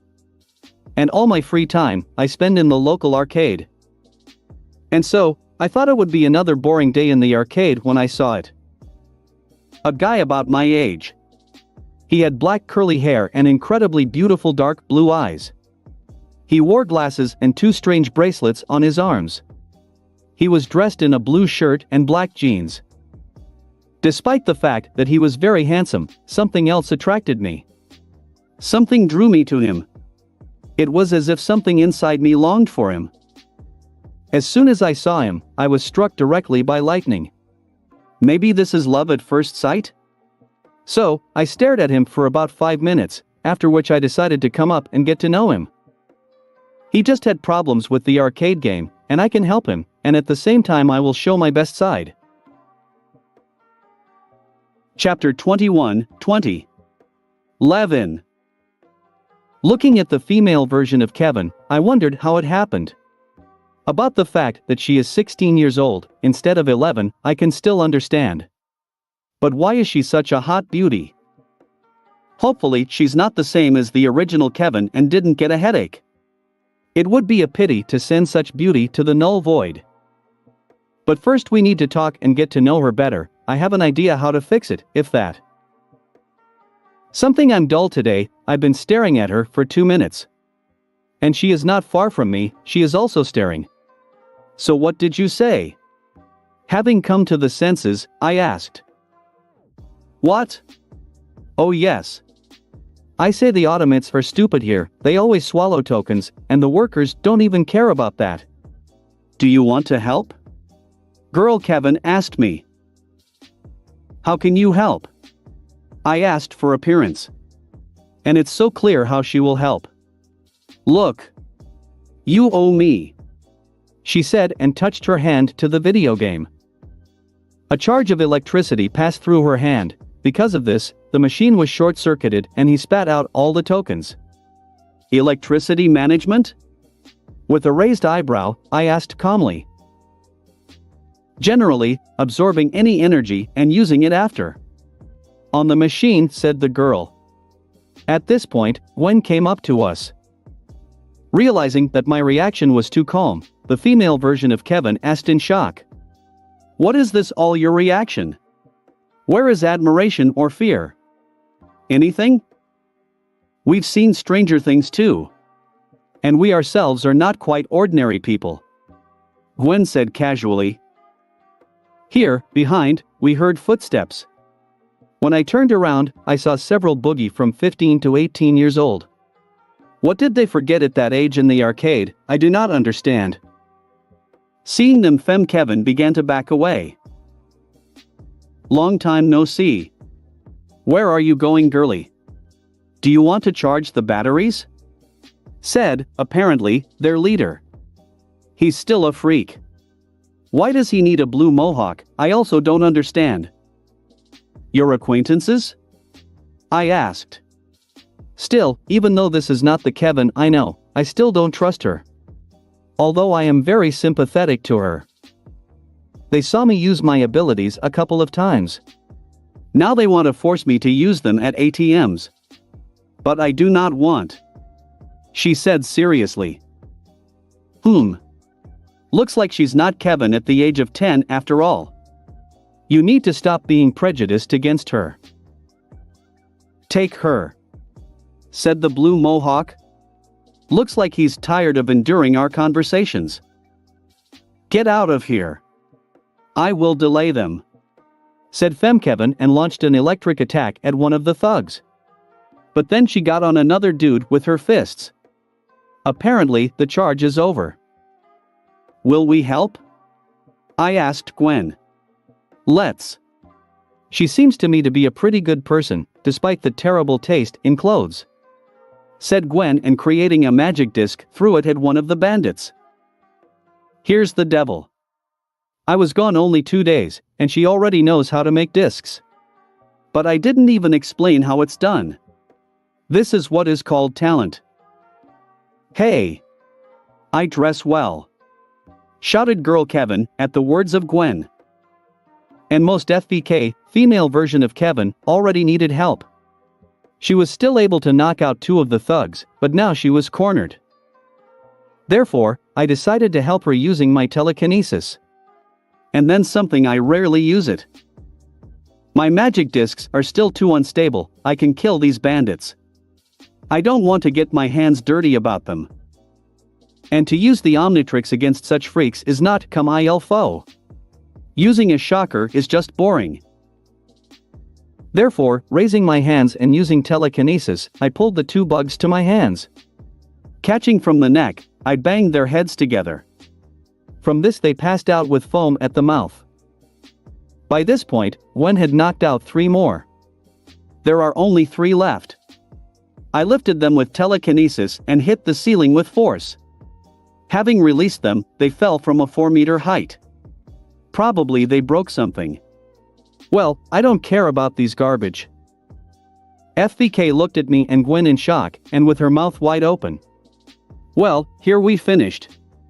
Let's get out of here before someone calls the police, I said, and went to the exit. Gwen followed me right away, while FBK stood a little, looked at all the bandits, and followed us. After passing a couple of blocks in silence, FBK finally broke down and asked, "So who are you?" "My name is Alexander Tennyson, I prefer to be called Lex. And this is my cousin Gwen." I introduced myself in a calm voice. "Nice to meet you," said Gwen and waved her hand a little. "Oh, yes.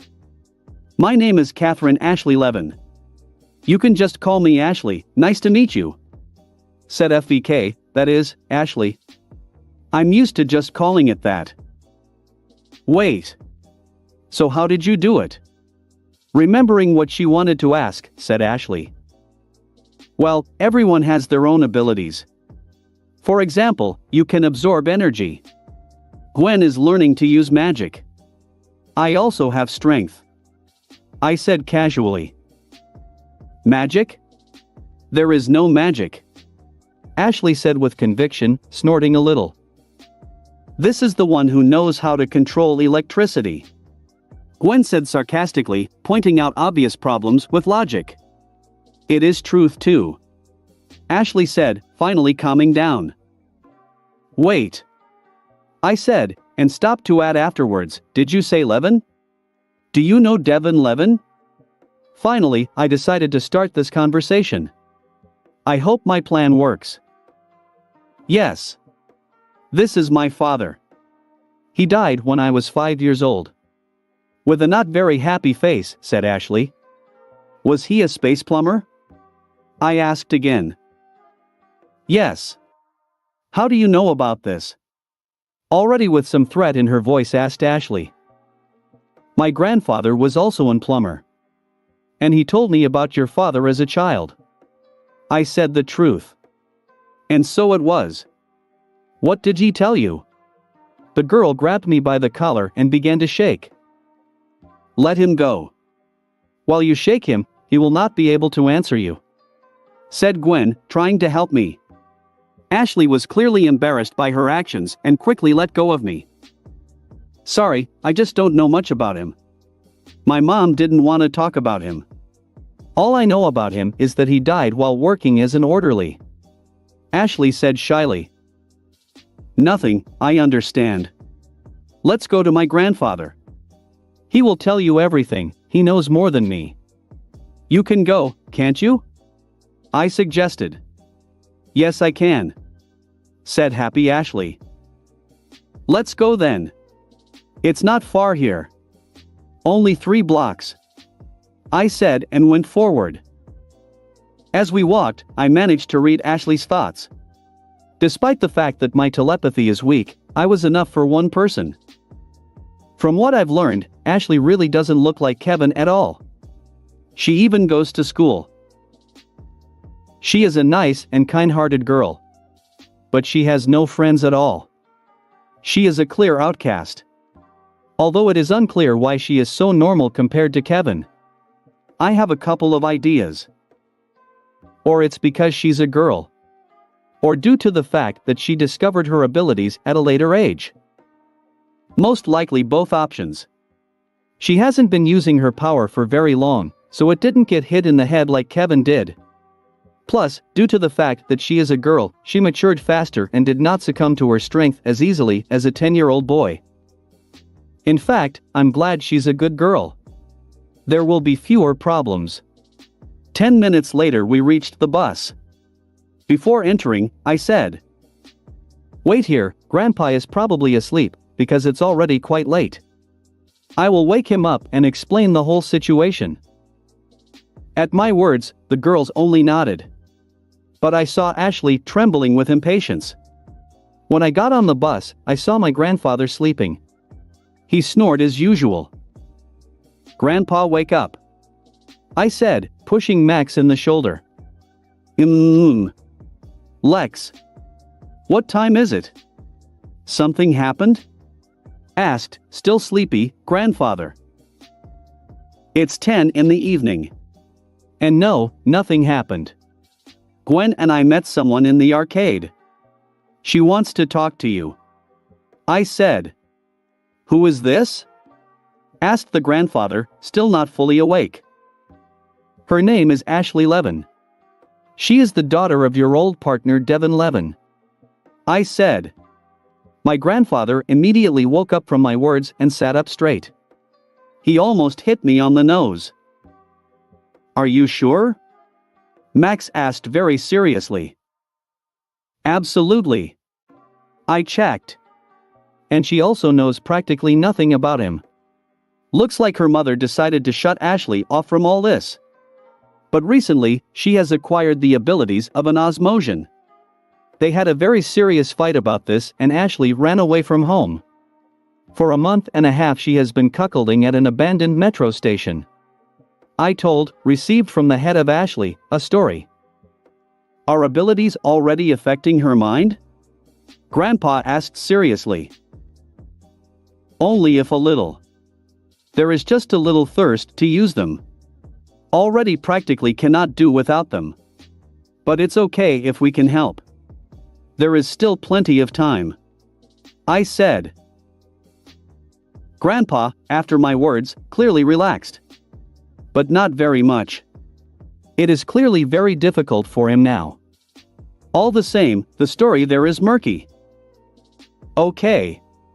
Call her here, I'll tell her everything," asked Max. I nodded and went to call Ashley and Gwen. Serious conversation ahead. Chapter 22-21. History. Opening the door, I called the girls. Gwen walked in first, followed by Ashley, a little nervous. "Ashley, this is my grandfather Max Tennyson. He is a former space plumber and was once your father's partner." I introduced my grandfather, and then did the opposite. "Grandpa, this is Ashley Levin, Devin's daughter." "Nice to meet you, Ashley," said the grandfather with a smile. "Nice, too, Mr. Tennyson. Can you tell me about your father?" Ashley asked, embarrassed and hopeful. "Certainly can. But first, let me know what you know about Devin." Sitting on a chair, grandfather. "All I know is that he was a space plumber and died during the mission. Also, that I got superpowers from him." "Also crouched down," said Ashley. "Right. We have been working together for 8 years," said the grandfather sadly. "What happened to him?" Ashley asked. "This was my last mission. Your father and I tried to escape from a dangerous criminal. His name was Ragnarok. He stole the energy of the stars and sold at a high price. Devin managed to steal the key of Ragnarok's ship, where he kept all of his energy reserves. During the chase, Ragnarok was able to damage our ship and we were stuck in space, after which Ragnarok was able to infiltrate our ship. Devon had to abuse his powers to give us time. I tried to stop Ragnarok, but no weapon worked," said the grandfather and let out a tired exhale. "And what happened next?" Ashley asked in a low voice. "Next, I tried to use the null void projector to lock Ragnarok there, but he prevented me. Ragnarok shot me with an attack that would have killed me for sure, but Devon protected me with his body. Seeing a chance, wasting no time, I used the projector and sent it to Dimension Zero," said the grandfather, closing his eyes. "What happened to my father?" asked already crying Ashley. "He died in my arms. I asked him why he protected me, because he had a little daughter and a wife, and he answered me that it was not so bad to die protecting the earth. Before he died, he asked me to tell you that he would always love you," said Grandpa, wiping away a tear that had appeared. During the story, the grandfather grew old before our eyes. It's hard for him all the same. "What happened then?" asked sad Ashley, still crying. "I called for reinforcements and was able to get to Earth. After that there was a funeral with all the honors. During the funeral, I tried to talk to Amanda, but she did not listen to me and said that she never wanted to see me again. After that, she left with you from Bellwood, where you lived before.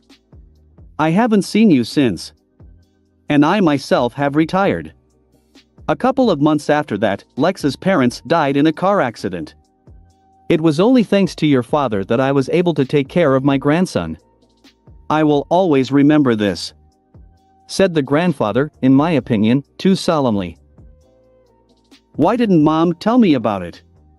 Ashley asked, practically sobbing. "Most likely she wanted to protect you. She thinks your father died because of his work as a plumber. She just didn't want that kind of fate for you. It was a banal fear for you," said. Before that, I was silent. But in my opinion, it was a little silly. At least part of it should have been said. I said again. "What do you mean?" Ashley asked, wiping away her tears. "You see, Ashley, you are, like your father, an osmosis. This is a very rare race, the main feature of which is the absorption and use of different materials," I told. "And? Why did my mother have to tell me about this?" Ashley asked, confused. "She should have warned you of your strength. You see, the Osmosians are known to go mad and go mad because of their strength. Your father was skilled enough at this to use his powers without fear of losing control. But unlike him, you have not been trained by the plumbers and you have no control at all," I said seriously. "So that's why my mother forbade me to use my powers." Finally grasping the whole point, said Ashley. "Most likely. But it won't help you. You already feel addicted to strength, right? Have you ever had moments when you felt omnipotent?" I asked, knowing the answer perfectly well. Yes, it happened a couple of times. But I thought it was natural for me. And thoughts of omnipotence, I quickly discarded. Ashley said with fear, clearly anticipating something bad. "You need to learn to control your powers. You are right, it is your nature, but you cannot give in to it. It is you who should use your powers, not they you," I said, and then continued, "Your mom only made things worse. Because of her prohibition, the addiction could only get worse. And you could have lost control of power faster. Most likely, she simply did not know about it. She needed to ask her grandfather or other plumbers for help, but she was too stubborn. Although it is also possible to understand. And now what I can do? I don't want to go crazy," asked a frightened Ashley. "You're lucky you met us. Another 6 months and you would definitely succumb to your strength, maybe more, after all, you have a strong will. Grandpa and I can teach you control." "Really, Grandpa?" I asked. "Yes. In fact, I know how Devon trained. So I can help," said the grandfather and sent me a look that we need to talk. "I can help too," I read about the osmosions in the plumber's database. There it was written about 3 types of absorption. The first is those who absorb energy. Like you and your father. Second, the absorption of matter. This is actually the safest view. And the third is the absorption of DNA. Such osmosions always go crazy. So don't try to do that. I said with a warning. Understood. Ashley replied, swallowing in fear. Now let's sleep. It's late, we'll continue tomorrow. I said, clapping my hands. Then I'll go. Said Ashley and got up from her seat. Not. You will stay here. There is enough room for everyone. You needn't sleep on the street. Said the grandfather in a voice that does not tolerate objections. Ashley took it surprisingly quickly. And we all went to bed. Before going to bed, I thought about the story with Devon. I knew it was all nonsense, of course. No Devon Levin even existed. This whole story is put into the head of Max and Ashley's mother, a former nurse named Cervantes. This is all one huge experiment. But I decided not to change anything. After all, Cervantes will not appear soon. During this time, we will be able to help Ashley and it will be easier for her to accept. Although there is a possibility that this is all true, and this is where I am wrong. But for now, it's best to leave it as it is. So for now, I decided to just go to sleep. Chapter 23-22. Departure. June 14, 2010. Grandpa woke me up at 6 a.m. and said he wanted to talk to me. When I finally woke up, I followed my grandfather out into the street. So you want us to take Ashley with us? Asked Grandpa. Yes. She needs help anyway. And we can provide it. Plus, it will help you. I confirmed. What do you mean? Max asked uncomprehendingly. I can see how hard this story with Devon was given to you. You still feel guilty. This is your chance to help in some way. And atone for your guilt. Do you need it? I said sympathetically. After my words, Grandfather let out a heavy sigh. I sometimes forget how smart you are. You're right, I need it. I want it. But that can be dangerous. After all, Vilgax is after us. Said Max, while saying the right words. It's actually good. Combat experience will come in handy for her. But if anything, we can always protect her. In case of emergency, we will return her home. I said. Here you are also right. Having thought a little, said the grandfather. Plus, Ashley could use this trip. After all, she ran away from home. We will help her solve her problems not only with control of abilities, but also problems in her relationship with her mother. I added. It is truth too. And what do you want to do now? Asked the grandfather, agreeing with me. This is her mother's home address. Go to her, talk, explain the whole situation and take things. I'll talk to Ashley myself. I said and gave the address of their home, which I learned from Ashley's memory. Taking the address, Grandfather sighed doom and went to hail a taxi. I returned to the bus. By this time, Gwen and Ashley had already woken up. Ashley, can I talk to you? I asked. Yes, of course, Lex. What do you want? Approaching me, asked Ashley. Do you want to come with us?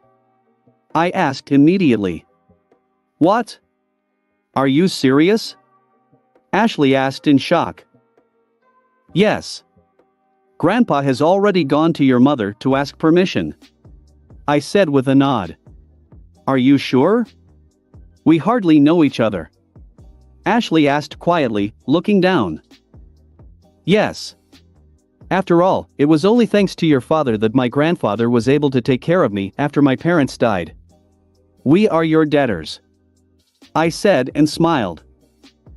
Lex is right about that. We owe you. Moreover, since we can help, why not help? Gwen, who came up, said with a smile. Ashley burst into tears at our words and rushed to hug us. She cried for about 5 minutes, thanks to us all the time. When Ashley finally calmed down, I decided to continue the conversation. Now we just have to wait for Grandpa Max and we will go further. While we have time, I think Gwen and I need to tell you more about us. After all, we know almost everything about you, and you know nothing about us. I said. Gwen nodded at my words. I think I'll start first. As you already know, my name is Lex. Full name is Alexander Benjamin Tennyson. My parents' names is Carl and Olivia. My mother was a famous scientist. I got my brains and looks from her. As you already know, they died when I was 5 years old. My grandfather raised me. I graduated from high school 2 weeks ago. My hobby is inventing new things. Favorite food, pizza and Russian kitchen. Look like that's it. I said.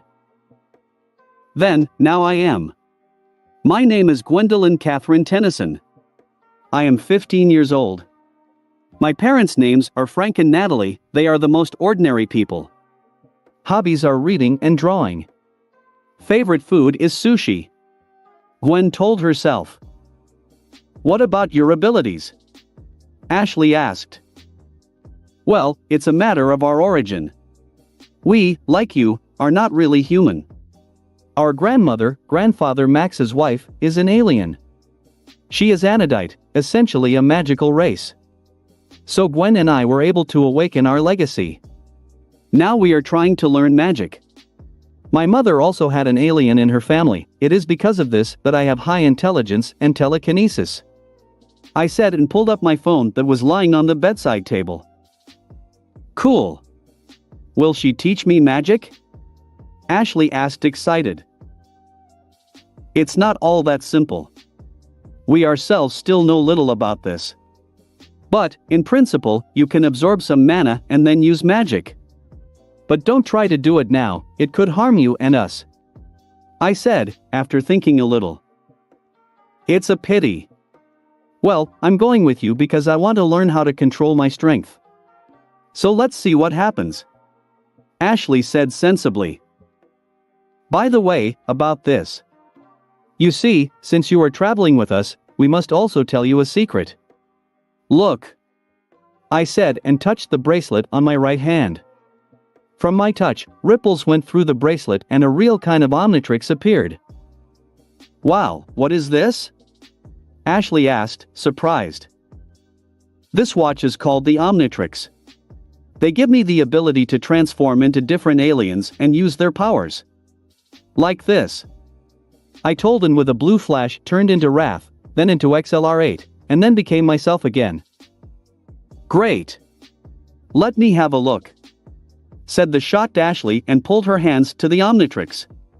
Don't even think about touching him. I said and slapped her hands. Why? Ashley said resentfully, rubbing her hand. He's incredibly dangerous for you. If you accidentally absorb the power of the Omnitrix, then, firstly, you will lose your human form, and secondly, you will ride with a roof. You will certainly get incredible power, but do you need it?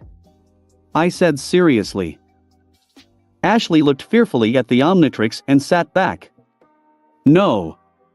Do not. Ashley said in a hoarse voice. Exactly. So be careful, as I told you, absorbing DNA is 100% chance go crazy. Even if you completely take control of your powers, still never do it. In an instructive tone, I said. Yes. Ashley said. So, where did I stop? Oh yes. I myself cannot take the Omnitrix off my hand. Besides, he seems to be under our protection. One vil alien hunt for hours, Vilgax. So being with us can be dangerous. But on the other hand, you will get combat experience. So, I ask again, are you sure you want to stay with us? In a serious voice, I asked. Yes. I want to stay with you," Ashley said with determination, ignoring the dangers. "Very good. Since this is the case, I'll teach you one trick. As I said, osmosions can absorb energy, matter and DNA. If it is by no means possible to absorb DNA, then things are different with energy and matter. I will help you with energy later, together with my grandfather. But matter is the safest way to use your powers. Here you are," I said and gave Ashley a handful of coins. "Why do I need it?" the girl asked doubtfully. "I'll tell you now. Clench the coins into a fist. Then breathe evenly and concentrate. Now do what you usually do with electricity. Absorb." Ashley followed my instructions and began to absorb coins. After a couple of minutes, her hand turned copper and silver colors. "Well done, everything is correct," I praised. Ashley lost concentration because of my words and her hand returned to normal. "Wow. It's harder than electricity, but I feel a lot lighter. As if some pressure was gone," Ashley said enthusiastically, looking at her hand. "This pressure was influenced by the dependence of your power. When you can completely cover your body with some material, you will increase your strength, speed, stamina, and durability. Plus, you can create weapons from parts of your body. You will also get some of the properties of these materials. For example, the bouncing of rubber or the hardness of a stone. Now the main thing is to learn how to hold the cover for a long time, at least on one hand. Then you move on. Until then, train. Grandpa should be back soon," I said and looked at my watch. It was almost 8 a.m. It's time for breakfast. Max POV. Half an hour later I arrived at Amanda's house. I really don't want to go. I feel terrible. But this is my chance to make amends. I must do it. Sighing a couple more times, I pressed the bell. "Who's there?" After a couple of minutes, a woman's voice was heard from behind the door. "Max Tennyson." Restraining nervousness, I said. The door opened and I saw Amanda, a little older. Seeing me, she immediately became serious and a little aggressive. "What are you doing here, Max?" argued Amanda in a harsh voice. "We need to talk." "Can I come in?" I asked. "Good. But fast," said Amanda and let me in. Sitting in the living room, Amanda offered me tea, but I refused. There was a serious conversation ahead. "What are you doing in New York, Max?" Sitting opposite me, asked Amanda. "I'm passing through here. I am on a summer trip with my grandchildren's," I honestly said. "Clear. So what do you want from me?" Getting to the point, she asked. While walking around the city, my grandchildren's met Ashley. And they brought her to me. "Ashley? Where is she? She's all right?" Amanda snapped at me, inundating me with questions. "She's all right. She is now with my grandchildren's. Lately she lived in an abandoned metro station," I said, trying to calm her down. "I'll take her right away," said Amanda and was about to run away from home. "Wait, let me finish. I told everything about Devon," I admitted. "What? What did you do?" With an angry cry, asked Amanda. I had no choice. She wanted to know everything. Plus, she needs help. Trying to calm her down, I said. "What do you mean?" Amanda asked uncomprehendingly. "It's because of her abilities. She needs to learn how to control them." "Not. I don't want her to use them at all," Amanda said in an unchallengeable voice. "It's not an option." "Devon didn't tell you the details of his power, did he?" I asked, suspecting the answer. "Not," she admitted. You see, Ashley and Devon's abilities have a profound effect on the mind. You need to learn how to use them correctly, otherwise you can go crazy and stark mad. And if you prohibit the use of her power, it will only get worse, because this is her nature. I told everything. I didn't know. Amanda turned pale at once in a choked voice. You noticed that after the awakening of abilities, she began to change? I asked. Yes. Previously, she was not so violent. She would never run away from home, especially for a month and a half. I thought it was just teenage. Amanda said in a low voice. It's all because of her strength. But I can help her. I've seen Devon train before, so I know how to help her. Plus, my grandson read about people like them in the plumber's database, so he can help too. I said, in a convinced voice. What do you suggest? Amanda asked, more gently. Let me take her with us on the journey, until the end of summer. During this time, we will help her. She will spend time with my grandchildren's, she needs the company of her age. Plus, they're not ordinary kids either. It will be much better that way. I suggested. Amanda listened to me and was silent for a few minutes. Good. I allow. But if something happens to her, I will kill you myself. Amanda practically growled threateningly. I will protect her, even at the cost of my life. I swore. Okay, I believe you. Now I will pack her things and we will go. I want to say goodbye to her, said Amanda and went into another room. In half an hour it was ready and we took a taxi to my RV.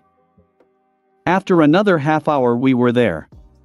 Just then, Lex walked up to the RV with a box of pizza. Oh. You've already returned. But I bought breakfast.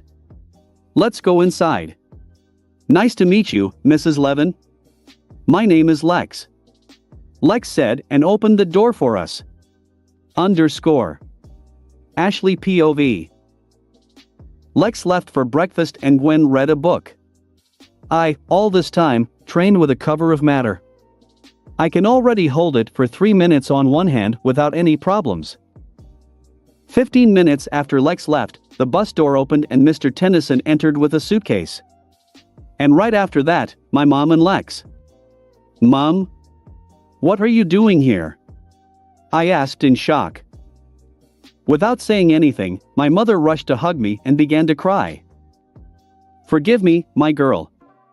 I missed you so much. I was just afraid that the same thing would happen to you as it did to your father.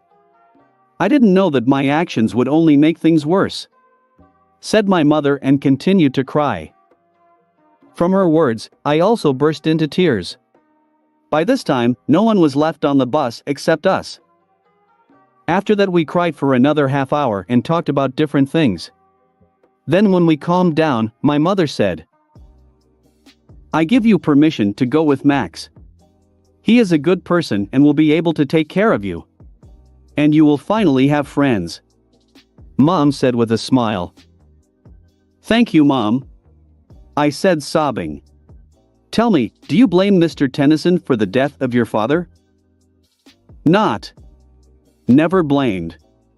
I was just very angry, because I never wanted Devon to work as a plumber.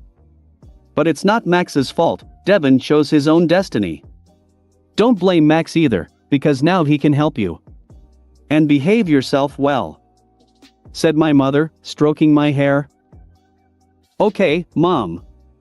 I said obediently, and hugged her. After that we talked a little more and my mother went home. After she left, Mr. Tennyson got behind the wheel and we drove out of town.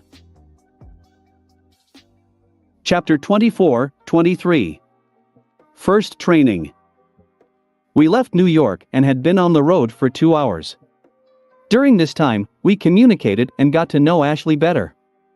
In parallel, she trained the Shroud of Matter. At this moment, we just arrived at a deserted place. There was only a field within a radius of 20 kilometers. I asked Grandpa to stop here so we could train Ashley for a bit and also continue mastering magic. After getting off the bus, I helped Grandpa get a deck chair so that he could rest and look after us. After that, together with Gwen and Ashley, we went further into the field. So, it's a good place here. Now, Ashley, how long can you support the veil? I asked. About 6 minutes, if I am fully focused and do nothing else. And if I move, then only 4 minutes. Ashley boasted. This is very good for just a few hours of training. Now let's move on to the next stage. All this time you were holding coins in your hands, that is, you had constant access to matter. Now you need to absorb matter and, shall we say, accumulate it. As you usually do with electricity, but now do it with metal in coins. When you succeed, throw in the coins and try to keep the cover. To make it easier, first cover only the fingers, then the fist and finally the wrist. There is no point in covering further, because you no longer have enough matter. Understood? I asked. Yes. I'll do everything. What's next? Cover my whole body? Ashley asked, excited. Not. It's too far for that yet. When you can keep the cover without recharge for at least 5 minutes, we will move on to other materials. For example, to a stone or a tree. You need to get used to the special properties of materials. And then how it goes. I said. Okay, then I will train. Ashley said and began to cover her fingers with metal. Now you, Gwen. Show me your magic disc again. I asked Gwen. Gwen listened to me, raised her hand, and after a couple of seconds a pink magic disc with a diameter of 30 centimeters appeared on her hand. When the disc was ready, she threw it into the ground a couple of meters from us. The disc spoiled the ground a little and dispersed. So pink, yes. I muttered and thought a little. Why my mana is a different color? As far as I remember, both my grandmother, and Gwen, and my other cousin Sunny, who is also anodite, all magical constructions are pink. Of course Sunny's designs were completely opaque, while Gwen's were translucent. But I thought it was because Sunny is stronger and better developed her skills than Gwen. It looks like there is something else here.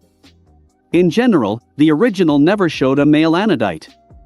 I am the first anodite man I have seen or read about.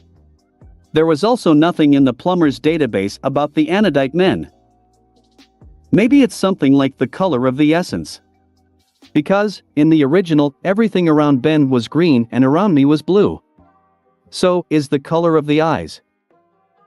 But this is also illogical, because Gwen has green eyes and pink mana. I'll have to ask Verdona about this when I can meet her. Or I will look later in books on magic. So far, it makes no sense to think about it. What do you think? Gwen asked, distracting me from my thoughts. Very good. Well done, you were able to create a disc without my help, and it is also so stable. But did you manage to learn how to drive mana through the body? I asked, although I guess that it is unlikely. Not. I wanted to create a construct much more, so I immediately went on to this, said the quiet Gwen, seeing my displeased look. This is you in vain. After all, this is necessary, not only in order to increase physical characteristics, this exercise increases control over magic and makes it easier to pass mana through the body, thereby increasing the strength of structures and the speed of their creation. Look. I said and created a blue disc in my right hand. It was slightly unstable and slightly transparent. But he still looked better and more powerful than Gwen's. It was without mana filling. And now with the filling. I said and threw the first disc into the ground. Then I launched mana over the body. Because of this, a small haze of blue color came from my entire body. Raising my hand, I created another disc. Unlike the first, this disc was created faster. And he was more than about 7 centimeters and was much more stable, and even stronger in appearance. Throwing it into the ground, the disc did 3 times more damage than the first one. This is what will happen. Calmly said and looked at the stunned Gwen. Now you understand how important it is? Yes. I'm sorry I didn't listen to you. I just wanted you to be proud of me. Gwen said, looking down. I'm proud of you, but just be careful. It may be dangerous. Better next time consult. I advised. Understood. Said the saddened Gwen and lowered her head. Okay. Let me teach you one more construction, and then you will begin to train the filling mana of the body. I said in an encouraging voice and stroked her hair. From this, Gwen directly blossomed. Watch attentively. It's basically a simple mana wall. But she can help you a lot. Especially if there is an explosion. You will be able to protect, not only yourself, but, for example, your grandfather. This is done quite simply, just like with a disc, but with 2 hands. I said and began to show. Raising both arms to chest level, I began to create a construct. After 5 seconds, a wall of mana appeared in front of me, 2 meters high and 3 meters long. She seemed stable, but a haze of magic was constantly coming out of her, indicating a loss of mana and an imperfect design. This is how it looks. It can also be used as a platform. I said and lowered the wall to the ground. Then he stood on her. But she immediately dissipated. As you can see, she's not perfect yet. But even a design of this level can protect well. Do you understand everything? I said to Gwen that all this time she was looking at me and listening attentively. Yes. I can't wait to get started.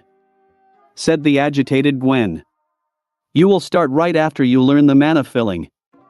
Not earlier, do you understand me? I cooled Gwen's ardor.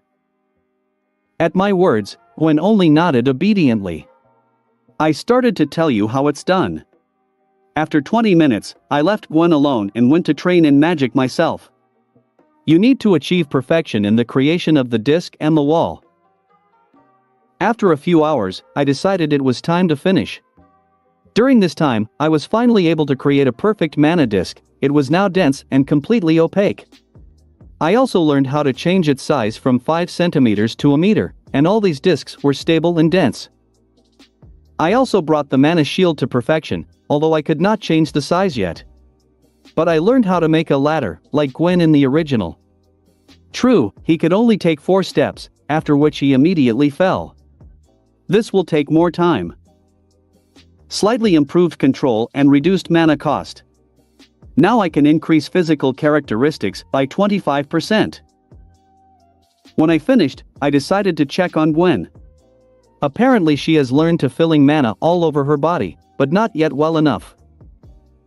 But still, thanks to this, its physical characteristics are improved by 10%. Not bad for a first try. She can create a mana shield, but it dissipates almost immediately. I did my best. Let's continue next time. Let's go after Ashley, I already want to eat. I said and walked towards Ashley. Gwen followed me. Ashley, how are you? I asked, going up to the girl. Things are good. I can cover my entire wrist, without recharge, for 3 minutes. Your advice helped me a lot, it was much easier that way. Now if I hold coins, I don't need to keep concentration, the cover keeps on itself for more than 10 minutes. Said, very pleased with her own progress, Ashley. Well done. Since everything is going so well, take this. I said and handed her a stone that I found on the way. You treat a stone as you do with coins. But that's for later, now you need to rest. I smiled and went to the RV. Approaching the mobile home, I saw my grandfather lying in the sun and dozing. Having managed to wake him up, we drove to the nearest roadside town. There are just a huge number of such towns in America. There we ate in a simple cafe and went to bed. I am very tired for today, and not only me. Chapter 25-24. Rojo and Robot Attack. June 15, 2010. The next morning, we got up and had breakfast, after which we drove to the gas station to refuel and wash our mobile home. While grandfather was looking after his favorite bus, I went with Gwen and Ashley to buy sweets on the road. Ashley was a little uncomfortable with the fact that we were spending money on her, but I reassured her by saying that I have enough money due to the inheritance of my parents. Realizing that she shouldn't be shy, Ashley bought a bunch of sweets. Sometimes I forget that she is a simple girl. When we left the store, we saw grandfather who was washing a house on wheels.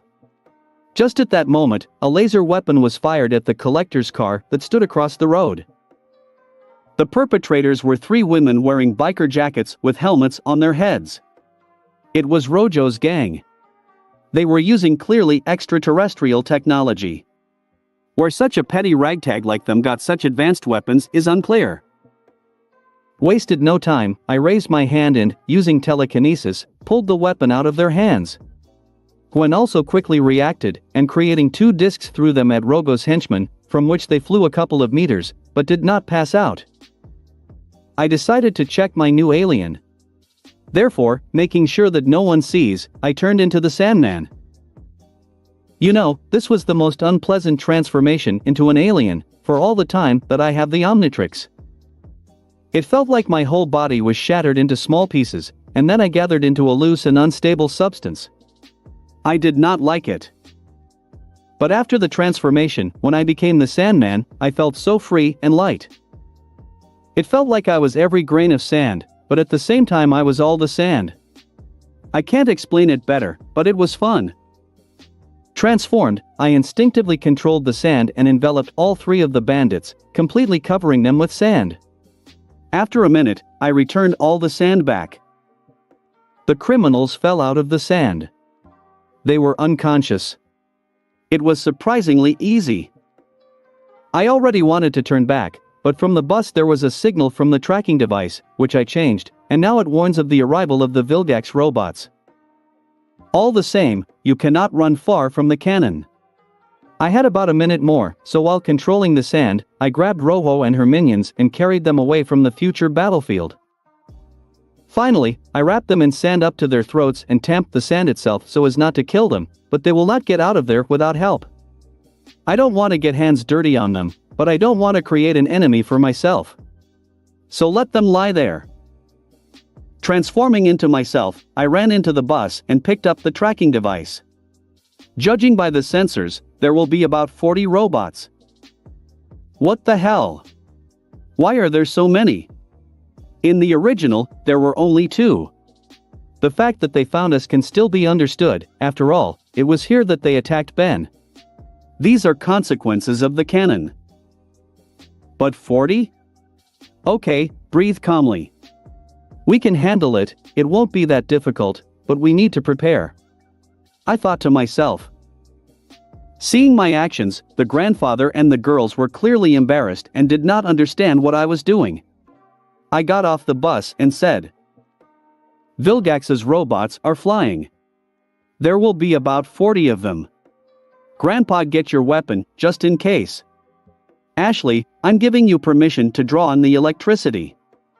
Your cover is still weak and you do not know how to fight hand-to-hand. But that's just this time. Grandpa ran for the weapon. Ashley walked over to the drinks machine and soaked up the electricity. Gwen began to chase Mana around the body. I put on my suit. Just at that moment, Vilgax drones began to appear from the sky. Underscore. Third POV. 30 minutes before. Space. Vilgax's ship. Sir, it looks like the Omnitrix bearer found a loophole and was able to disable tracking. But our scientists working on this problem were able to pick up a short-term signal and find the location of the carrier, but the signal immediately disappeared and we can no longer find it. Reported the soldier Vilgax. Send 40 drones there at once. The one who found the watch looks like an unusual person and has already been able to understand how the Omnitrix works. So it's better to play it safe. The drones must kill the host and bring the Omnitrix here. Ordered Vilgax, who was in a closed treatment chamber. He had very little time left until he was completely healed. As you order. Saluting, the soldier said and began sending stones to Earth. Underscore. Lex POV. I immediately turned into a heat blast and threw a fireball at the first drone, from which it exploded. The next drone was shot down by Gwen with her magic disc. Ashley did not defend her and fired several electrical attacks in the third. When I shot down the fifth and sixth, Grandpa joined the attack with his gun. So, after 5 minutes, Ashley and Grandpa ran out of energy, and Gwen was exhausted. I finished off the last 4 robots. After destroying the last robots, I turned into myself and decided to check all the drones. You never know. Passing by broken robots, I noticed several more functioning and, using telekinesis, crushed them. Already returning to the bus, I noticed that one of the drones pulled out a tentacle and was about to attack Robo with it. At the last moment, I managed to catch the tentacle with telekinesis and finished off the robot. Rojo has such a fate. Turn into a cybernetic creature. I have already heard the sirens of the police, which is, as always, on time. Therefore, without wasting time, using telekinesis, I pulled all the remnants of the robots and squeezed them into a ball.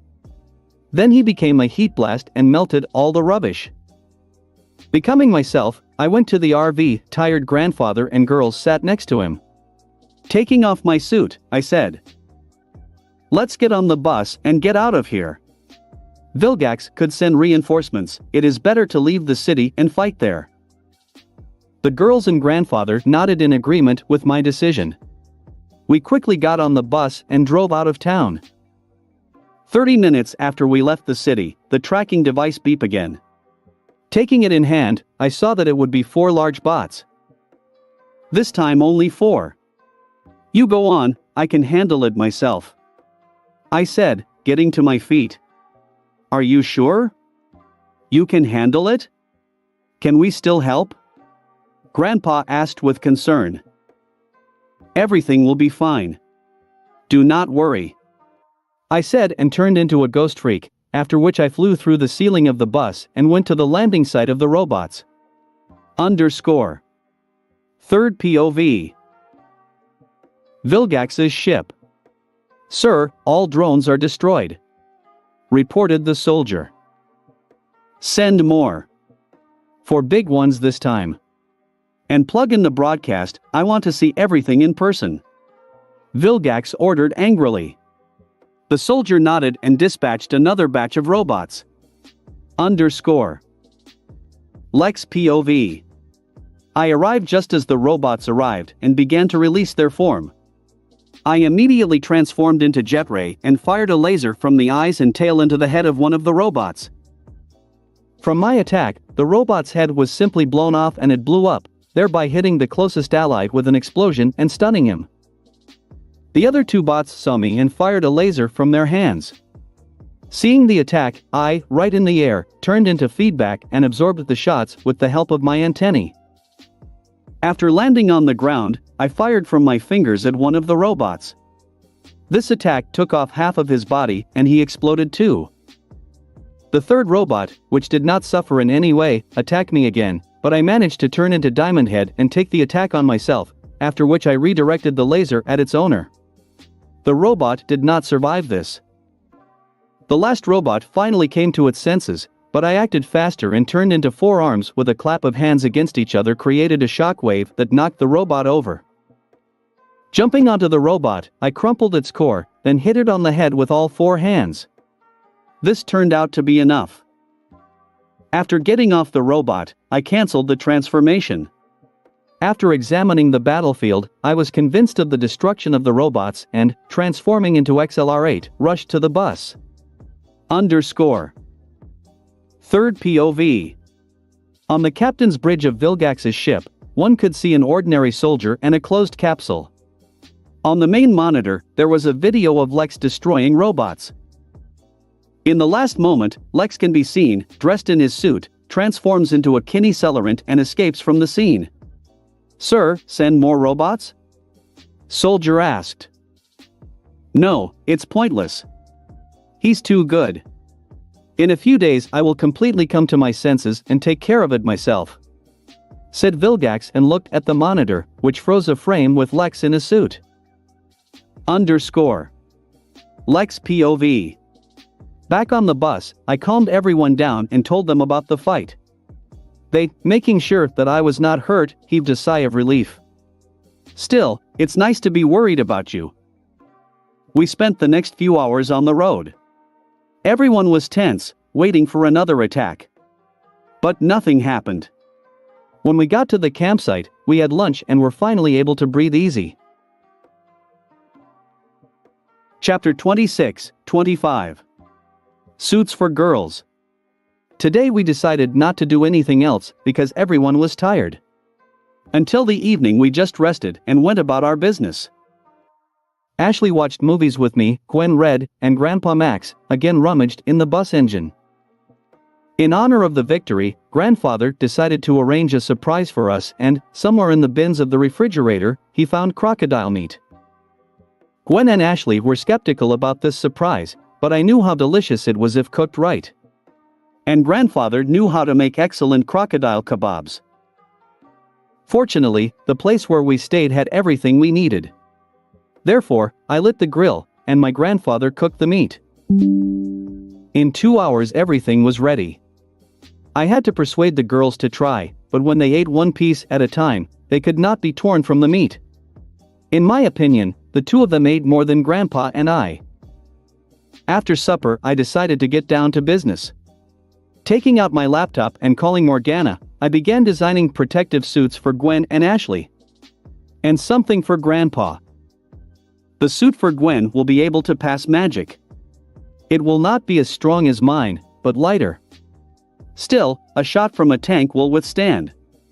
True, only one. A protective mask will also be available, but you can remove it completely, or leave it partially.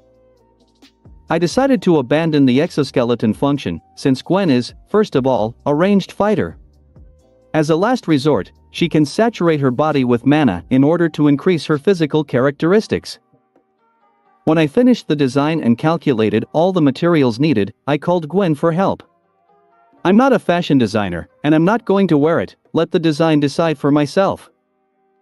Gwen decided on the color, design, and added a few more. As a result, the suit will be black with dark pink accents. When she uses magic, lines of hot pink will appear across the suit. Also, Gwen decided to diversify the costume and added a small hoodie with a hood, a scarf, and a skirt, also black with elements of pink.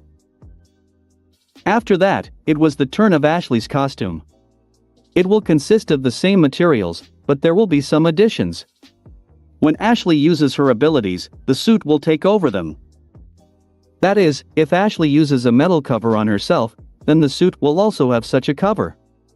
Double protection. Plus, the suit has the ability to change the shape of the gloves so that Ashley can turn her hands into weapons without removing the suit. Also, the suit will increase her physical characteristics by 20%. It is not much, but if used at the same time with the cover, it will be a good result. Then there was the design change, under Ashley's close vision, of course. It is now a dark red suit with silver accents. The mask has the same functions as the Gwen costume. Ashley didn't change or add anything else. She already liked everything. By this time it was already quite late, so we went to bed. We'll create the costumes tomorrow. June 16, 2010. Waking up early in the morning, we had breakfast and went to look for a deserted place to train. Having found such a 20 kilometers from the campsite, we decided to stop here. Going out into the open, I looked at Ashley and asked about her results. According to Ashley, for 5 minutes she could calmly hold the cover on her hand made of stone and metal, without recharge. With a source of material, it can already hold on for half an hour. It was undoubtedly fast. After listening to her, I decided to give the following assignment. Now, take coins in one hand and a stone in the other and try to absorb them at the same time. When it works, do it without a source. Then you will move on to other materials. After listening to me, Ashley nodded and went to train. After that, I looked at Gwen and said, "Now you, Gwen. Try to increase your control over magic a little more today and get to perfection in creating a magic disc." But I can create a disc anyway. Said, not understanding anything, Gwen. Yes, but you need to learn how to do this. I said and created a disc of mana with a diameter of 30 centimeters. Then I began to randomly resize it from 5 centimeters to 1 meter. This is what it means to reach perfection. You see, my disc is always dense and opaque, no matter the size. You don't feel it, but there is no mana drain either. This is what you have to learn today. When you succeed, you can proceed to creating a mana shield. Understood? I asked. Yes. Gwen nodded and also went to train. I, after making sure that I had finished all the work, got on the bus, took my laptop and went to the cave. Arriving there a couple of seconds later, I connected my laptop to the main computer and sent the blueprints for the suits to it. When everything was ready, I took out all the materials and turned on the printer for the suits. This time, I already had all the materials, so I didn't have to do anything else. The printer will create the costumes by itself. For Gwen's costume, it was also necessary to create a hood and a skirt, which will be created from a very strong, but lightweight fabric and will be completely part of the costume. While the costumes were being created, I decided to do something for grandfather. Since he won't wear a suit, and the protection won't hurt him, I came up with something else. Using the same technology commonly used for spaceship energy shields, I created a belt. When Grandpa is attacked, an invisible shield will appear from his belt that completely covers his body. This shield can only be pierced by a volley of all the guns of Vilgax's ship. It is clear that a piece of Titanite will act as a source of energy. This protective belt looks like an ordinary black leather belt, all the technological filling is hidden. I think Grandpa will like it. The costumes were still not ready, so I decided to waste the time. First, I turned into a slug and took his DNA, after which I repeated the same process with Krob, Tenten, Buzzshock and Sandman. After putting all the materials in containers, and then in the refrigerator, I went to the training ground. I started the check, again with the slug. First, I tested its flexibility and ductility. After that there was a test of strength and speed. According to the results, the slug can run at a speed of 35 km/h and is capable of lifting 4 tons. Very good for a slurry with handles. Then I checked the main ability of this alien.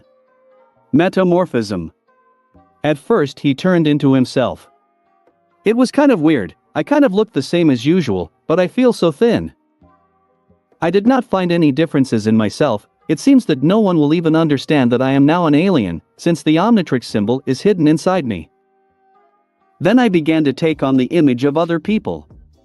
Later he tested the transformation into aliens, and then into animals. I can even turn into a bug. Apparently, I can only adopt the appearance, but not the ability. Well, at least something. This is a good, and most importantly useful alien, but I am still worried that in his image I can literally dissolve from the water. In the future, it will be necessary to do something about it. Then he turned into Krob and tested his skills. Calmly fired from the claw with a laser and chemicals. Then I traveled underground. I saw everything in several spectra and even through walls. This is useful. It was Tenten's turn. When I turned into him, I immediately felt as if I had been honing my shooting skills all my life. Instinctively, he took out a laser pistol that somehow appeared during the transformation and fired at the targets that were on the training ground. As a result, 10 out of 10. Not bad. Then I flew a little on a jetpack and fired some more. The next was Buzzshock. In his image, I trained the ability to control and absorb electricity. There was enough energy even to create an electroclone. The clone, by the way, was completely under my control, but still could perform actions on its own. It is somewhat similar to the shadow clone from Naruto, although the memories do not return. The latter tested the ability to travel on power lines. It's very fun and cool, and most importantly, fast. I can get from my base to New York in just a second. A new way of traveling never hurts. And finally, the Sandman. Everything is simple here, complete control over the sand. Not only over your own, but over any other. Plus, I can turn any soil into sand. The only thing that upset me was that I can only handle the most common sand. Iron sand is out of my control. It's a pity. But this alien actually has tremendous potential. Controlling the sand, I turned from an anthropomorphic heap of sand into myself, only sandy. Basically, I'm now a sandlobia like Sir Crocodile from One Piece. At this point, I decided to finish checking, especially since the costumes were just ready. Unlike my suit, which is kept in my backpack, the girls' suits will be kept in the belt. They will not have access to Morgana, so they will need to press a button on the belt badge to don the suit. Although, of course, additional useful functions were built into their mask. Taking the suits and belt for grandfather, I rushed off to the family. Arriving at the place, I hid the costumes for now, then I will give them back when the occasion appears. I'll hand over the belt now. Approaching Max, who was now resting in the sun, I handed him the belt, while saying, "Grandpa, take this. This is a present for you." "What is it?" he asked, looking curiously at the belt he took in hand. "This is a safety belt. When you are in danger, an invisible shield will appear around you and protect you from attack," I said. "Thanks, Lex," said the grandfather and smiled, then put on the belt. I decided to immediately prove its usefulness and, moving away, turned into 1010 and, drawing out my weapon, shot at Grandpa. Max was taken aback by this and did not even have time to be frightened, as a shield appeared around him and absorbed the attack. "This is how it works," I said when I cancelled the transformation. "Don't scare me, no more," Max grumbled displeased, clutching his heart. Smiling at him and laughing a little at his reaction, I went for the girls. I found Ashley 20 meters from the bus. Now she was holding a piece of wood in her hand and was trying to absorb it. "How are you?" I said, going up to her. "Things are good. I was able to learn to cover each hand with a different material within 3 minutes, but only if I was holding the material itself. But thanks to this, my control has improved, and now I can keep the cover on one hand, without a source of material, for 8 minutes," said a satisfied Ashley. "Well done, Ashley. Go to the bus, we are leaving soon." After listening to me, Ashley went to the bus, and I followed Gwen. She was almost 300 meters from the bus. When I found her, she was sitting on the ground and breathing heavily. "How are you?" I asked, sitting down next to her. "Fine. I was able to slightly improve control and improve my magic disc, but not completely. But I learned to create and hold a mana shield. But I ran out of strength," Gwen said with a smile, trying to catch her breath. "Excellent result. Come on, we're leaving," I praised her, stroking her back. When she had enough rest, we got up and walked to the camper. Sitting in the RV, Grandfather started the engine and we drove to the next city. Chapter 27-26. Zomboso and Circus Freak Trio. In the evening we reached the next city. Driving past the docks, we saw 2 thieves running with the loot, and the guards were chasing them. Without thinking twice, Grandfather stopped and the girls got off the bus. I decided to leave everything to them, they will figure it out themselves. In general, it happened. Through the window, I saw Gwen create a disc and throw it at one of the bandits. The disc hit him right in the head and he fell as if knocked down.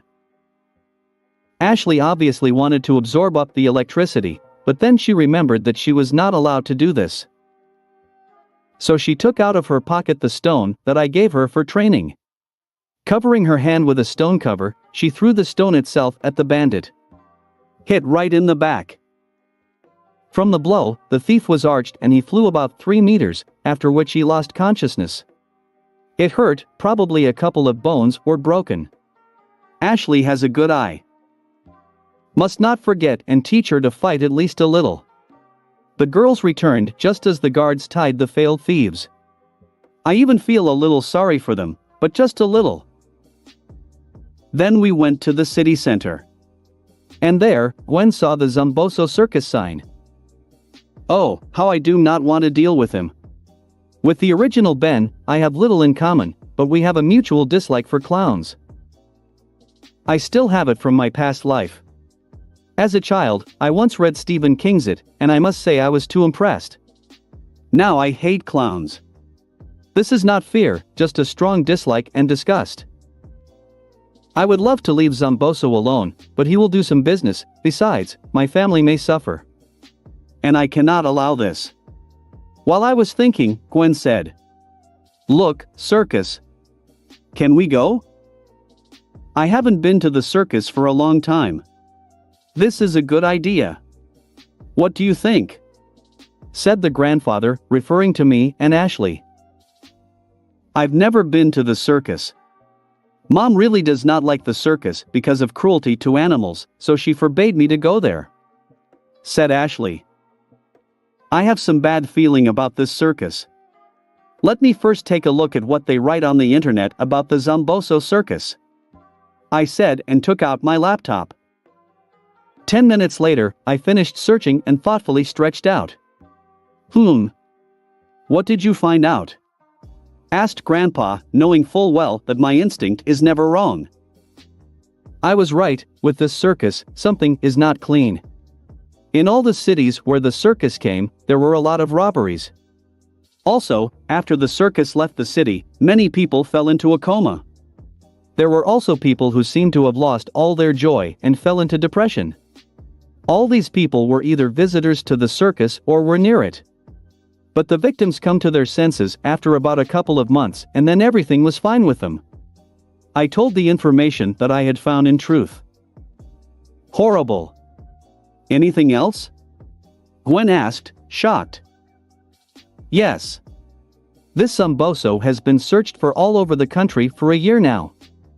But he always disappears before anyone realizes who he is. It has also been written about his accomplices. 3 mutants. One is called Thumbskull, he has superpower and for some reason a nail grows out of his head. The second is called Acid Breath, he can spit acid. And the last one, Frightwig. She has live hair, she can control it. I added, already on my own, using my meta-knowledge. We need to catch them, Ashley said, with a warlike spirit. I think so too, but first we need to find out what's going on with people, Grandpa said seriously. And for this we need to go on reconnaissance. This is useful to you, I said and took out the belts with the girls' costumes.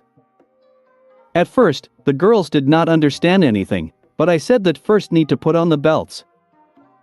I gave the black belt to Gwen and the red belt to Ashley. Then they looked at me and waited for further instructions. Press the button on the plaque, I said.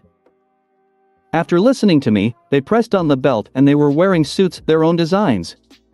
Wow. This is so cool, said happy Ashley.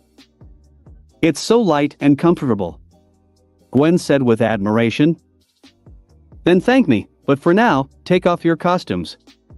According to the schedule, there will be a performance in 5 minutes. We will penetrate there and find out what is happening there.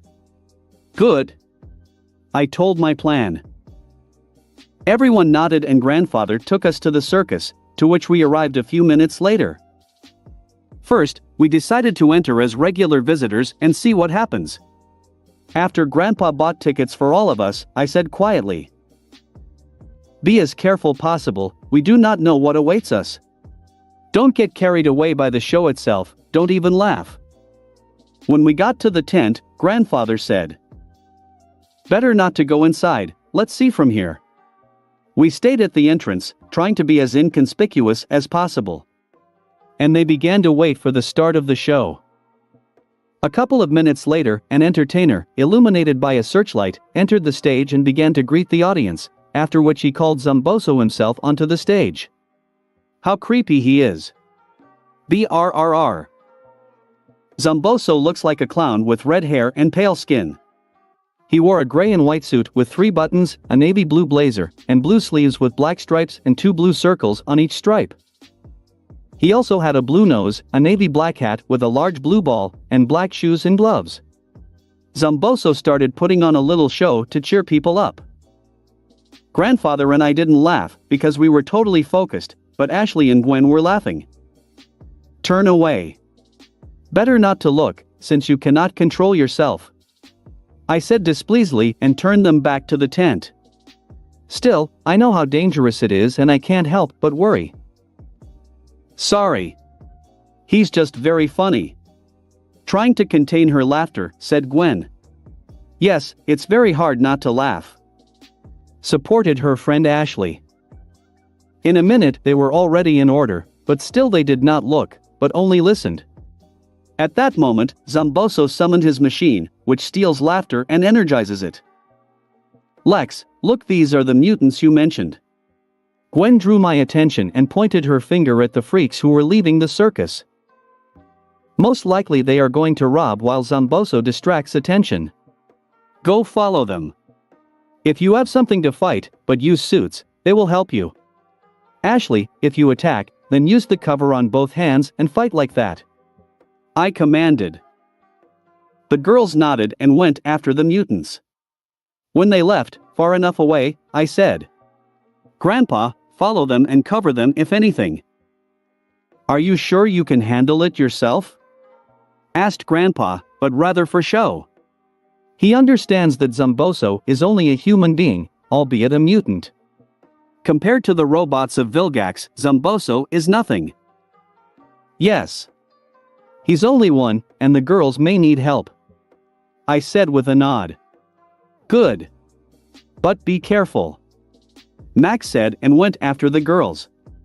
I continued to watch the show. Gwen POV. As Lex said, the freaks really went to rob, and so did the neighboring jewelry store. As we hid behind the car, Ashley and I donned suits. At that moment, the big man threw a trash can into the window and smashed it. So what's the plan? Ashley asked me. You are wearing fingerhead. You will sneak up from behind and hit him with your strength on the head with your covered hands. I'll cover you.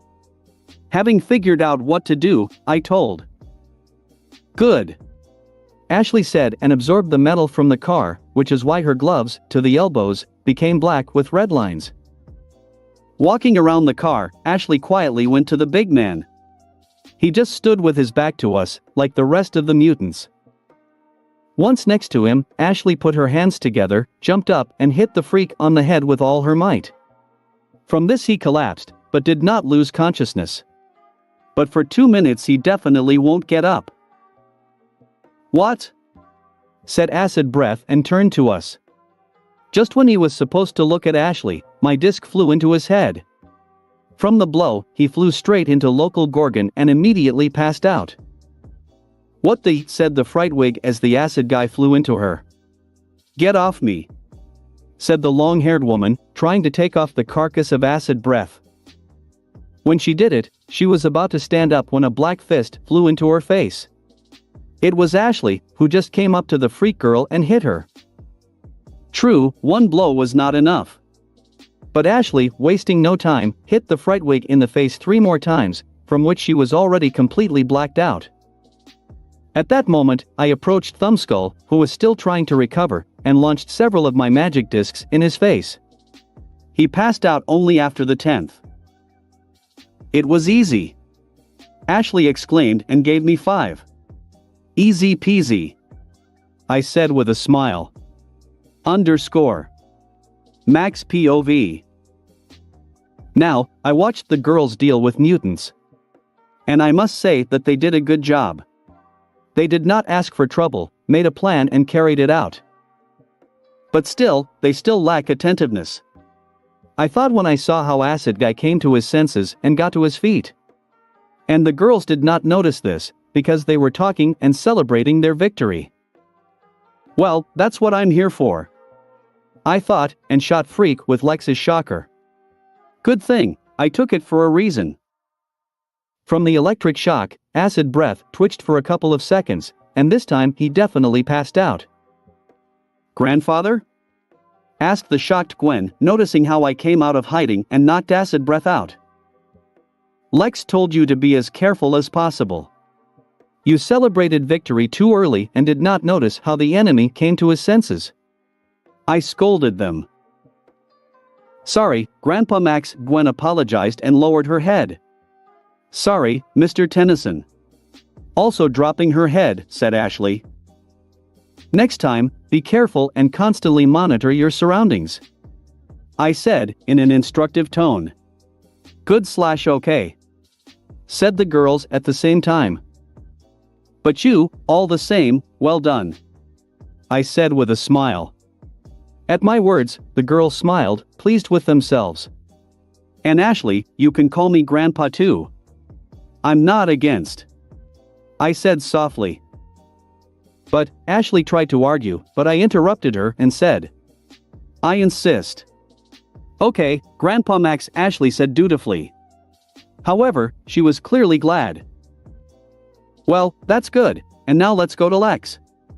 He's probably finished by now. Lex POV. When everyone else went after the freaks, I waited a few minutes for people to get a little weak and not notice me. Then, I did the same as Ben did in canon. I was just too lazy to come up with something new. Turning into the ghost freak, I just beat up Zomboso and destroyed his device. He was chatting something, but I was not listening. By the way, what's really weird is when I scared Zomboso, he really exploded and disappeared. In general, I wanted to kill him, but I could not deny myself the pleasure of scaring him. And he took the boom and that's it. I didn't think it would really be that way. Here is a coward. Well, nothing, he will still appear and I will finish him off. I confess, I had the idea to pick up Zomboso's machine. After all, this is a rather interesting opportunity. It becomes stronger, fueled by the laughter of people, but after thinking a little, I realized that I didn't need it, so I didn't hold back. When the laughter-sucking machine exploded, people started to wake up, so I dumped. By the way, Zayscare is still swarming in the backyard of his consciousness, but he is not trying to seize control. Apparently waiting for his comrades. After flying out of the circus, I found my family and, becoming myself, approached them while asking the question. "How are mutants?" "The police have already taken them," said grandfather with a smile. "How about Zomboso?" Gwen asked. "I beat him up and destroyed his machine." Seemingly using it, he was stealing laughter from people and feeding on it to become stronger. When the device exploded, people began to come to their senses. And for some reason Zomboso himself exploded and disappeared.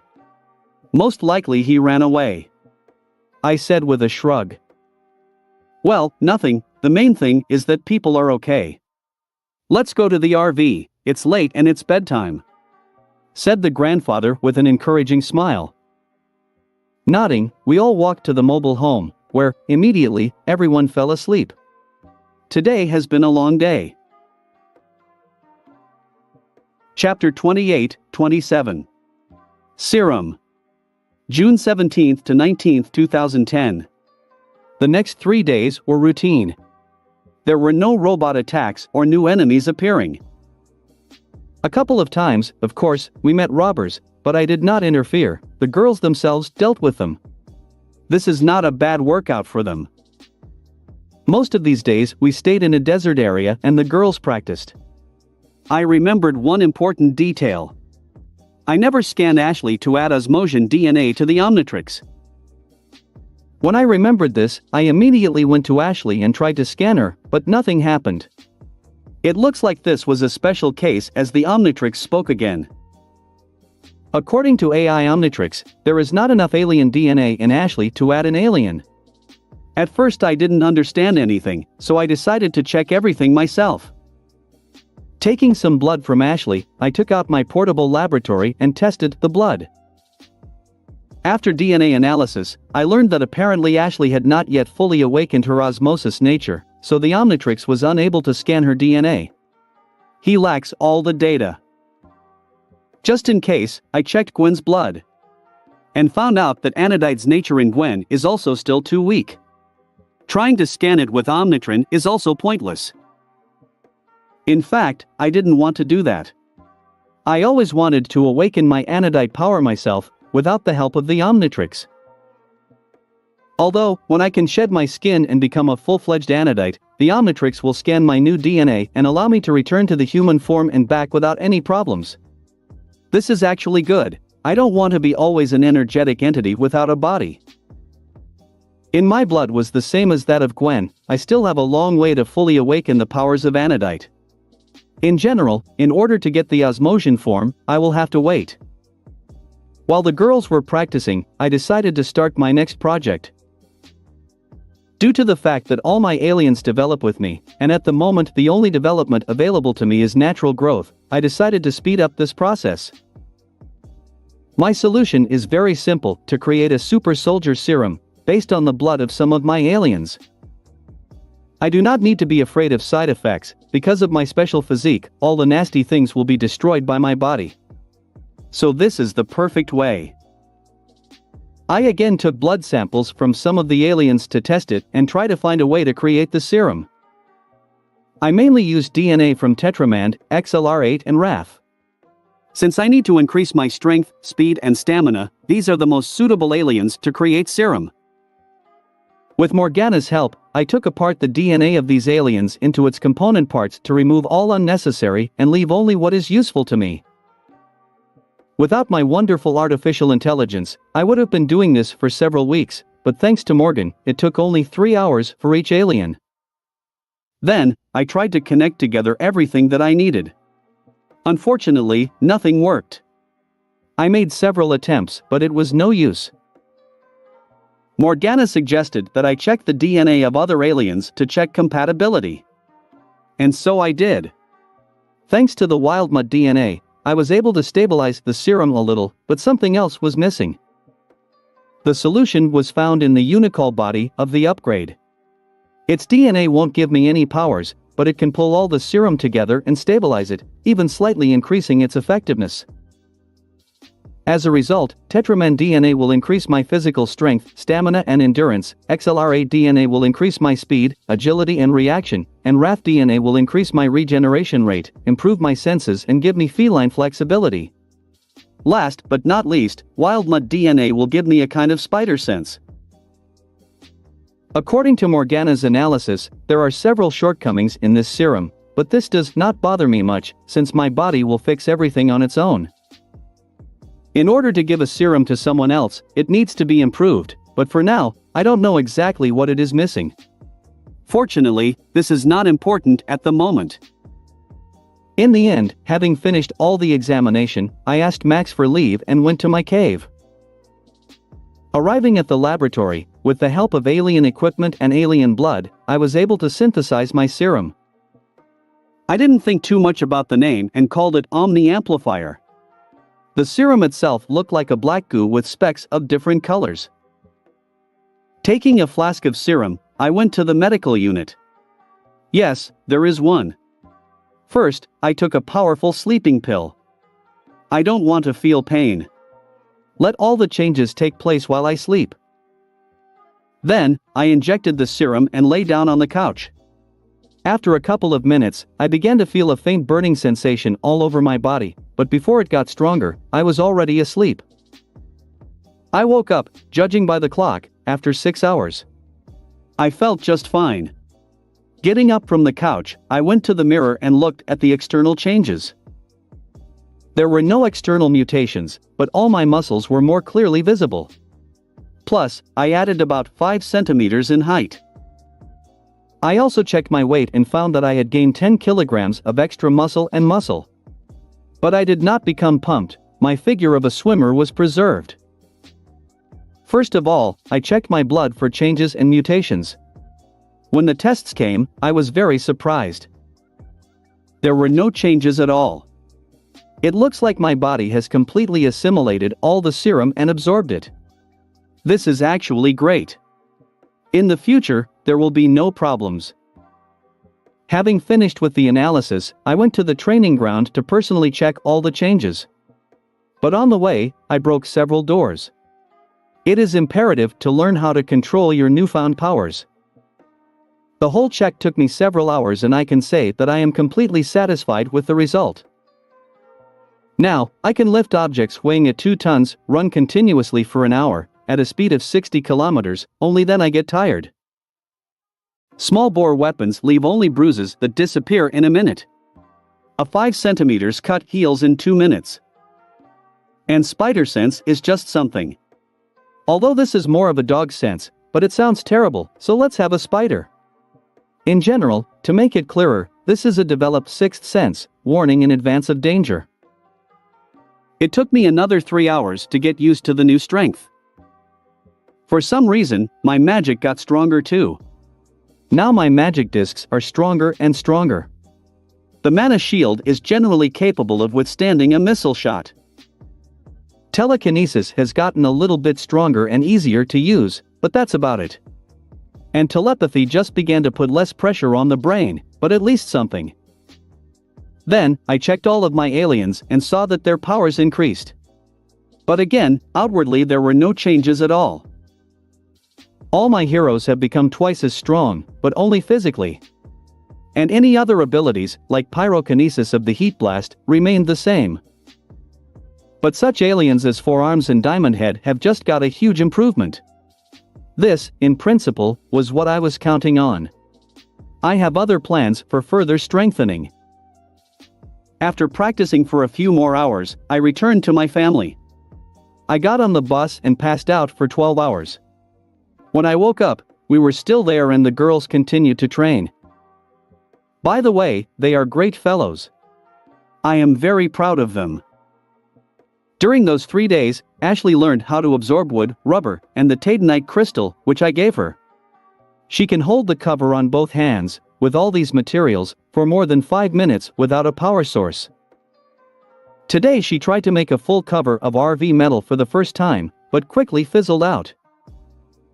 Half a minute stood motionless with the cover holding on to the bus, and that's it. She couldn't do more. But this is still a very good result. In just a week of training, she achieved a lot. Gwen, on the other hand, improved control over her magic and was able to learn how to make a strong mana shield. He's still transparent though, which suggests his weakness, and I've seen large mana leaks. But now, she can make a ladder from such shields, but only 3 steps. Well, that's okay, our next destination is New Orleans, and there we will meet Hex and we can get a book on magic. This is when the real learning of magic begins. After resting, I finally found time to teach Ashley how to fight hand-to-hand. Nothing serious, just staged a blow and taught me the correct postures. We did this until the evening. And then, we went to the nearest city, where we spent the night and in the morning went to New Orleans. Chapter 29-28. Charms of Bezel and Arcamata Book of Spells. June 20, 2010. We finally made it to New Orleans.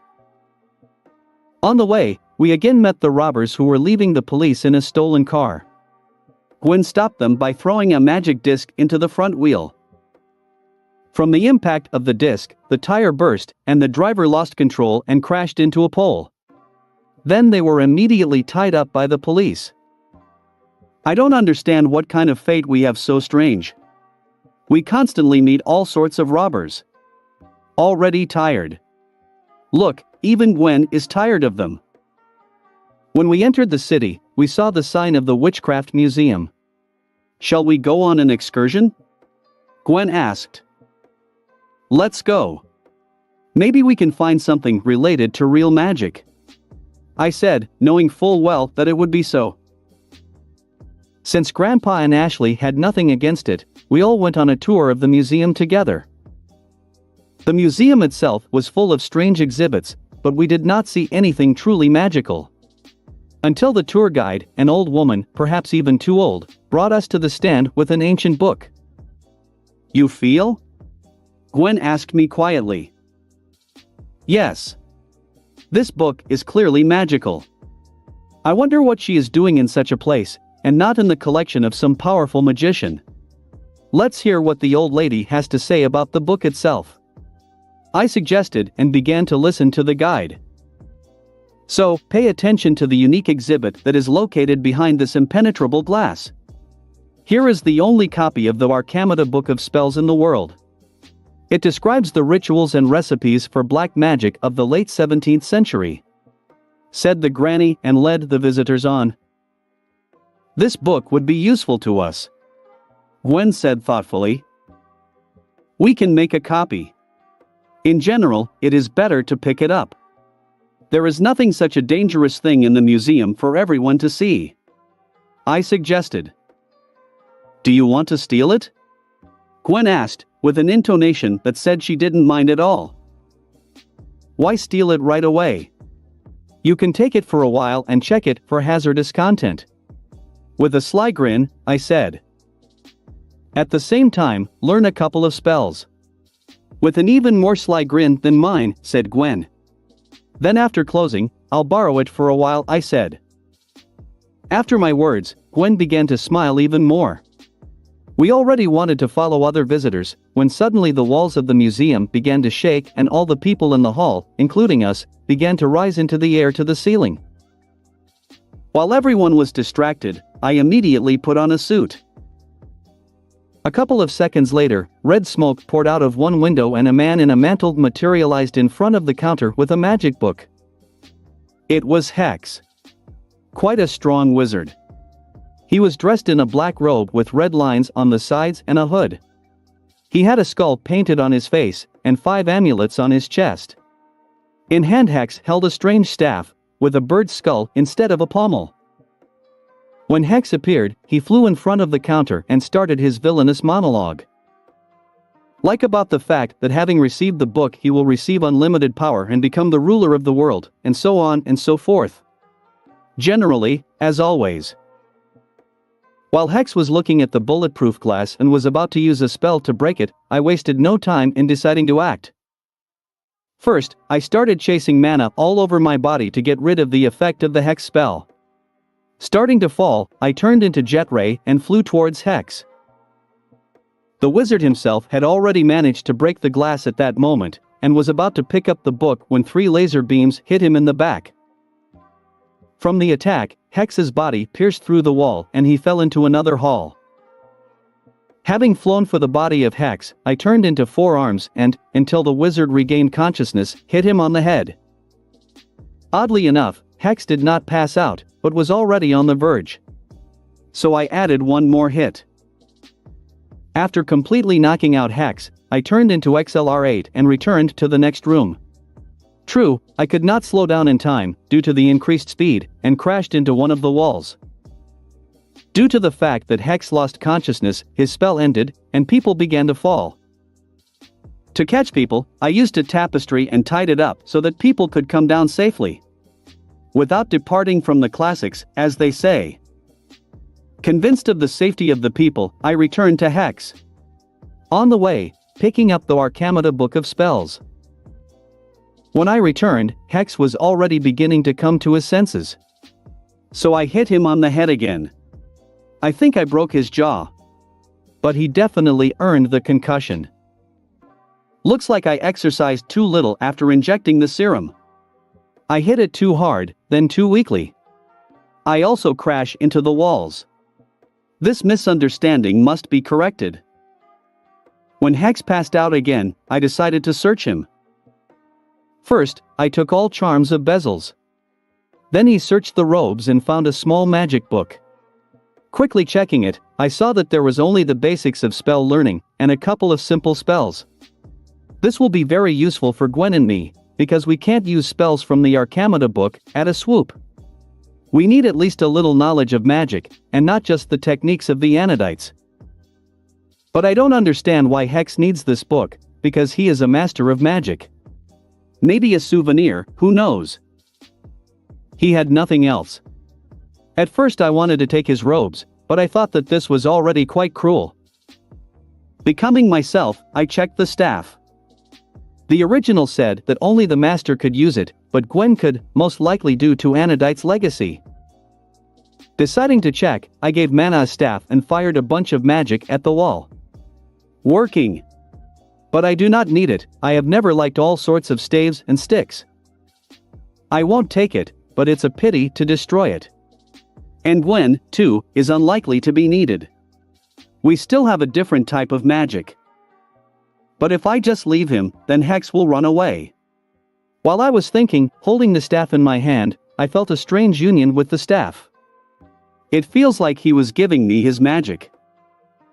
After thinking what I needed, I began to absorb mana from the staff, which was just a huge amount.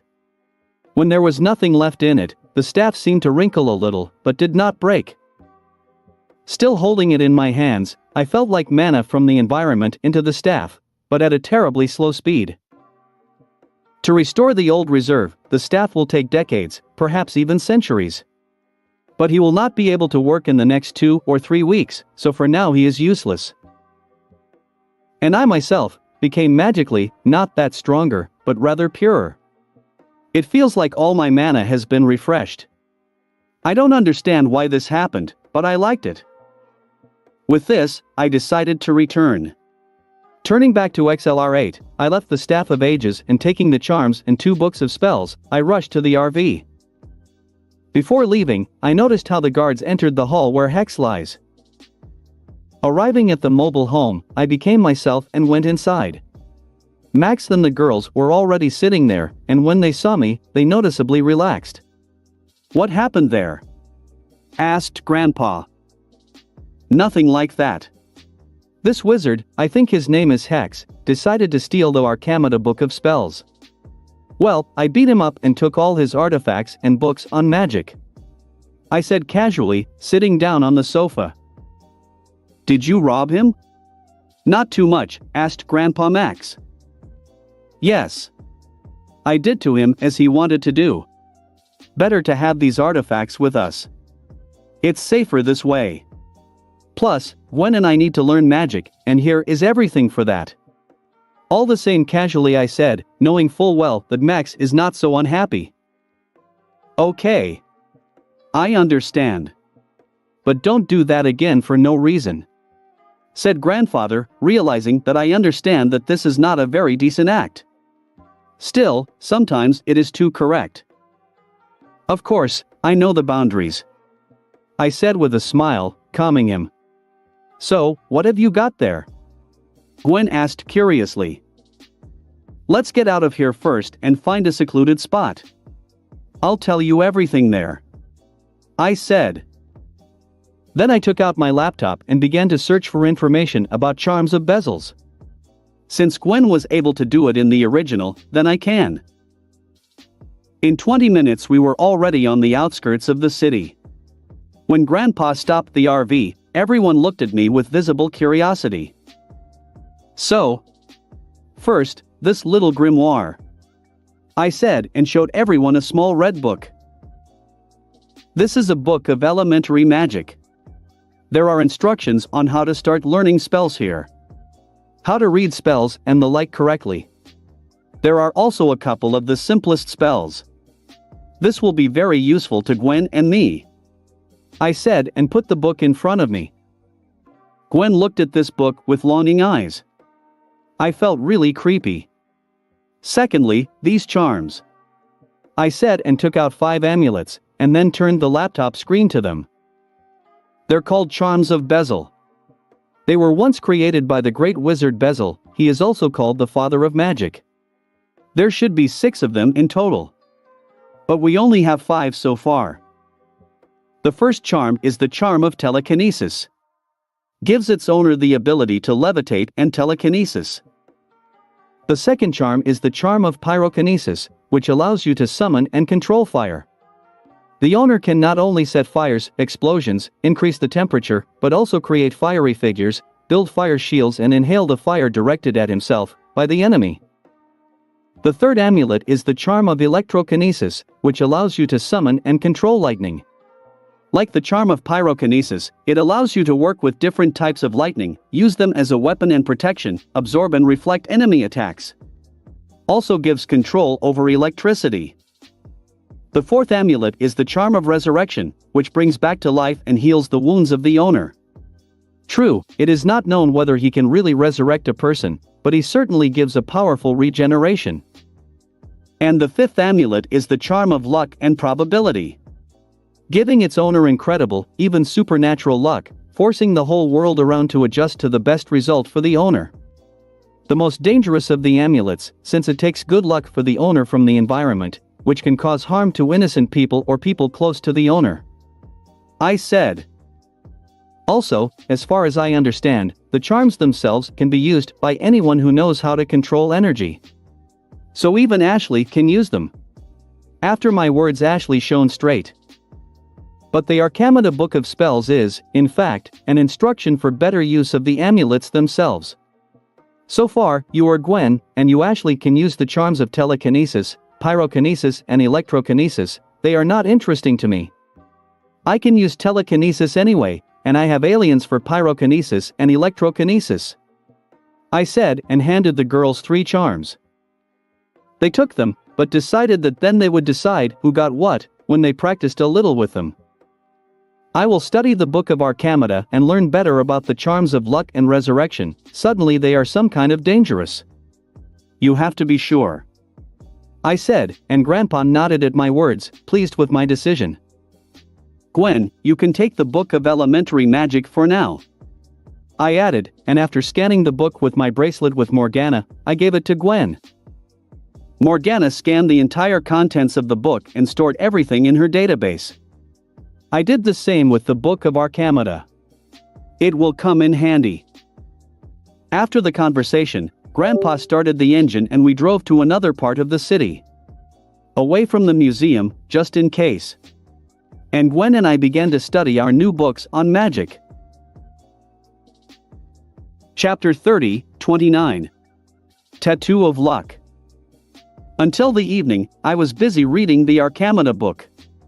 The book itself was written in Latin. It's good that I also learned Latin. I knew that it would come in handy. In the book itself, there were mainly descriptions of the charms themselves and their secrets. About the charms of telekinesis, pyrokinesis and electrokinesis, nothing significant was written there. Their description is completely true. That is, telekinesis, pyrokinesis and electrokinesis, respectively. Also, there were several offensive spells for each charms. For example, there is a spell for the charm of telekinesis Aguacatello Falagito. It allows to animate and manipulate plants using telekinesis. It works without the amulet, but much weaker. Quite a powerful spell, it can be very useful in some situations. Or, for example, Bread of Allegoria. This spell causes nearby objects, such as debris, to levitate and attack or pursue the target. There is also Viturla Morbilis, which gives limited control over the ground and allows create cracks in the ground. For the charms of pyrokinesis there is a spell Berti Mordonata, which allows to create a fire attack, more like a plasma beam. By the way, it doesn't work without the amulet. There is also Kudzutek, it allows to create a huge tsunami from fire. The charm of electrokinesis has a spell Rava Ilartas Galametroi, capable of creating a storm with lightning, completely controlled by the wizard. Lata Avita Mona Lata gives limited control over metal, thanks to electromagnetic waves. For the charms of luck and resurrection, there are no offensive spells, only control methods. For example, the charm of resurrection can indeed resurrect a person, but this is a one-time way. A person can be returned from the afterlife only if 2 conditions are met. Firstly, no more than 2 hours should elapse after death. Secondly, the corpse must be more or less intact. If a limb is missing, nothing else. But if there is no head, then nothing will work. To resurrect a person, need to put the charm in the hand of the corpse and crush the charm itself. In a few minutes, the person should fully recover and revive. Also, there were written ways to use the treatment. How to speed up healing or how to leave passive regeneration. And of course there are instructions on how to heal other people with the charm.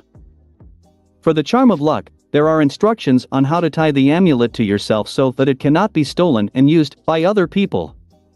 And also, methods of control over the charm itself are described. To bind the charm, need to perform a small ritual. Soak the charm with own magic for 2 hours, then sprinkle it with blood and cast a long spell. There is also a way to manage the luck absorb. For example, can use it in one go. Plus, the book tells how to manage where luck comes from. Can simply absorb it from the environment, or can take a little bit and fill the reserve gradually. The best option is to take luck only from people with negative karma, for example, from criminals.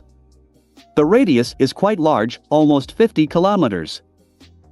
There were also spells in the book that had nothing to do with the amulets themselves. For example, a time travel spell that was used several times by Gwen of the future. There are also spells associated with the keystone of Bezel. The stone itself allows to increase the user's natural powers, strength, abilities, skills, tenfold. It also enhances the capabilities of the charms themselves. To find this keystone, need to use the spell Dark Aradoriki Agasto.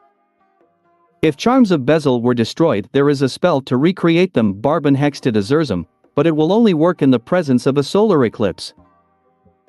In my opinion, the most useful spell is Bodig Zabarito Carpes Nebagirgais Lithan Intruders Yushin, an exorcism that works on the Ictanurites.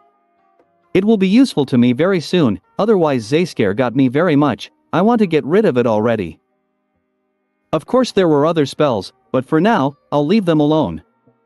I have not yet studied the Book of Elementary Magic, so now I have no time for them. Having finished studying the book, I decided to perform a ritual to tie the charm of luck. I have always believed that luck is the most useful force of all. Most of the characters in books, manga, films and cartoons would not have succeeded if they were not lucky in time. By this time, Max and Ashley were already asleep. And Gwen was still reading the second book on magic. "Where are you going?" Gwen asked when she saw me getting off the bus. "I want to do something. I'll be back in a couple of hours." "Do not worry," I said with a smile and got off the bus.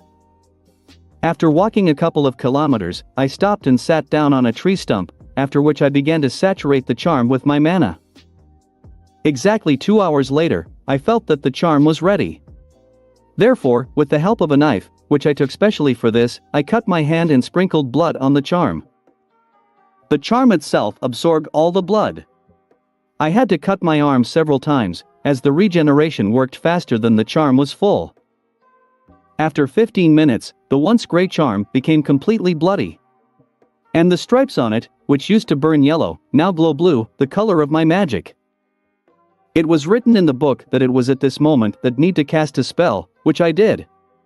The spell was painfully complex and long. I had to read it for 5 whole minutes in a row. When I finished chanting the spell, the charm glowed with a bright blue color, after which it disintegrated into small pieces and absorbed into my left hand. Taking off the bracelet with Morgana, I saw on my wrist a black tattoo in the form of a symbol that was on the charm of luck itself. When I tried to get up from the stump, I caught the root and at that moment the tattoo shone blue. I was still able to get to my feet, but a hefty bump fell from the tree onto the stump on which I was sitting. Lucky. So the amulet, although it's more like a tattoo, is working. First, I decided to completely customize the action of the tattoo of luck. Now, luck is absorbed only by criminals and other trash. Also, I made it so that luck was constantly absorbed, but little by little, so that it was not noticeable to the outside world. Plus, I created a large reserve inside for storing extra luck. This will always come in handy. The tattoo itself will work passively, but not too hard. I don't want to constantly find a gold watch on the road. It's cool, of course, but too tiring. I don't want to be like one light novel character I read about in a past life. He was the luckiest man in the world, but everyone around him was unlucky. This I avoided thanks to the tattoo settings. But in that story there was a moment when a meteorite fell on this character, and there was just a mountain of gold in him, that is, he seemed to be lucky. He could easily survive it, but his environment is unlikely. I don't need that kind of luck. The tattoo will only work fully when I need it. For example, if I want to play the lottery. Or during a fight. For example, if I fight with the same Vilgax, I will pump out his luck and use it for myself. In this case, he may well just stumble. I did not set the level of luck too high. It won't be fun if my opponent slips and knocks himself out. No, it's certainly very funny and cool, but absolutely boring. I will be lucky only when I want it or when I really need it. But I can always increase my luck if I need it. Putting the Morgana bracelet back on my wrist to hide the tattoo of luck, I decided to have some fun and test the work of my purchase. Transformed into an XLR8, I ran to Las Vegas. Before entering the biggest casino, I turned into a slug and assumed the guise of a random guy. By this, besides the obvious, I also wanted to check if my tattoo in the form of aliens works. Entering the casino, I immediately went to the slot machines. Sitting down at the first machine I came across, I put a token inside, pressed the button and immediately won $30,000. Everything seems to work despite the transformation. Then, I decided to try my luck to the maximum.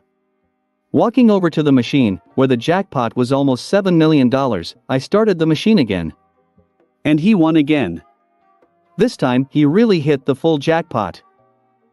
Deciding to end there, since the casino staff had already begun to look at me badly, I took all my winnings and left. Moving away from the casino, I noticed surveillance. Oh, how bad it is. Looks like the casino is playing dirty. Entering the alley, I turned into a ghost freak and became invisible. 10 seconds later, two guys in suits entered the alley. They held guns in their hands. While they were looking for the suddenly disappeared me, I flew up in one of them and appeared in front of him. Boo! I shouted, right in his face. A. Ghost, shouted the criminal, and lost consciousness with foam at his mouth. How timid he is, it's not even interesting. The second guy SAS me and started shooting with shouts. All the bullets went through me without causing absolutely no harm. I decided to try the tattoo of luck, so turning my luck on to the maximum, I flew to it. The second criminal, seeing the approaching ghost freak, began to move back. Suddenly, he kicked into a crack in the asphalt and began to fall. Falling, he hit his head and lost consciousness. Ha! That was really funny. Transformed into an XLR8, I ran to New Orleans, to our RV. Becoming myself, I went inside and saw Gwen, angrily looking at me. She also put her hands on her hips. Looks very cute. Where have you been? With a menacing note in her voice, asked Gwen. I decided to have some fun. I'll tell you everything tomorrow. Let's go to bed. It's already late. I said in a whisper. Do you know how worried I was? You left your phone. You said that you would be gone for 2 hours, but almost 4 had already passed. I already thought that something serious had happened to you. Gwen said in a whisper too, but with anger in her voice. What can happen to me? Do not be angry. Go here. I said in a soothing tone and hugged her around the waist, kissed her lips. Gwen happily answered the kiss, but with resentment in her voice, she said. I missed your kisses. Since Ashley's with us, you haven't given me any time at all. I'm sorry. It's just that so many things have piled up lately. Do you want to take a walk around the city tomorrow? Just you and me. I suggested. Yes, I want. Gwen answered instantly. Okay, then this will be our date. Now let's go to bed. I said and kissed Gwen again. We stood there for another 5 minutes, constantly kissing. Then, after parting, they went to their beds and soon fell asleep. Chapter 31:30. Book of Elementary Magic. Ashley POV. I woke up in the middle of the night because I heard someone talking. Opening my eyes, I saw Lex and Gwen talking. Gwen seems to be angry with Lex because he has been out for a long time, and Lex is trying to calm her down. But then, I saw something that blew my brain. Lex kissed Gwen, and she returned the kiss. But how is it they are cousins. Why have I never noticed that they have such a relationship? Of course, I saw Gwen look at Lex sometimes, and it was definitely not a sister's glances. But I didn't think it was serious. And here they are kissing so sweetly. It's almost 5 minutes now. Their air is endless, or what? Something in my heart aches. And an unpleasant feeling on the body. Is it jealousy? Lex and Gwen finally stopped kissing and went to their beds. I also wanted to fall asleep, but it didn't work.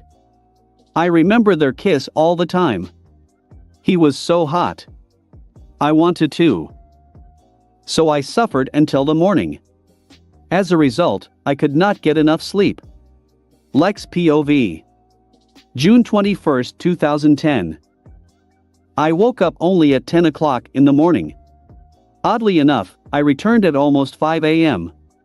In general, I like to sleep, and now I have only slept for 5 hours, and I am already asleep and vigorous. Probably a side effect of the serum.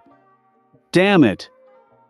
It is of course convenient that I need to sleep less, but I would still prefer a long and, most importantly, sound sleep.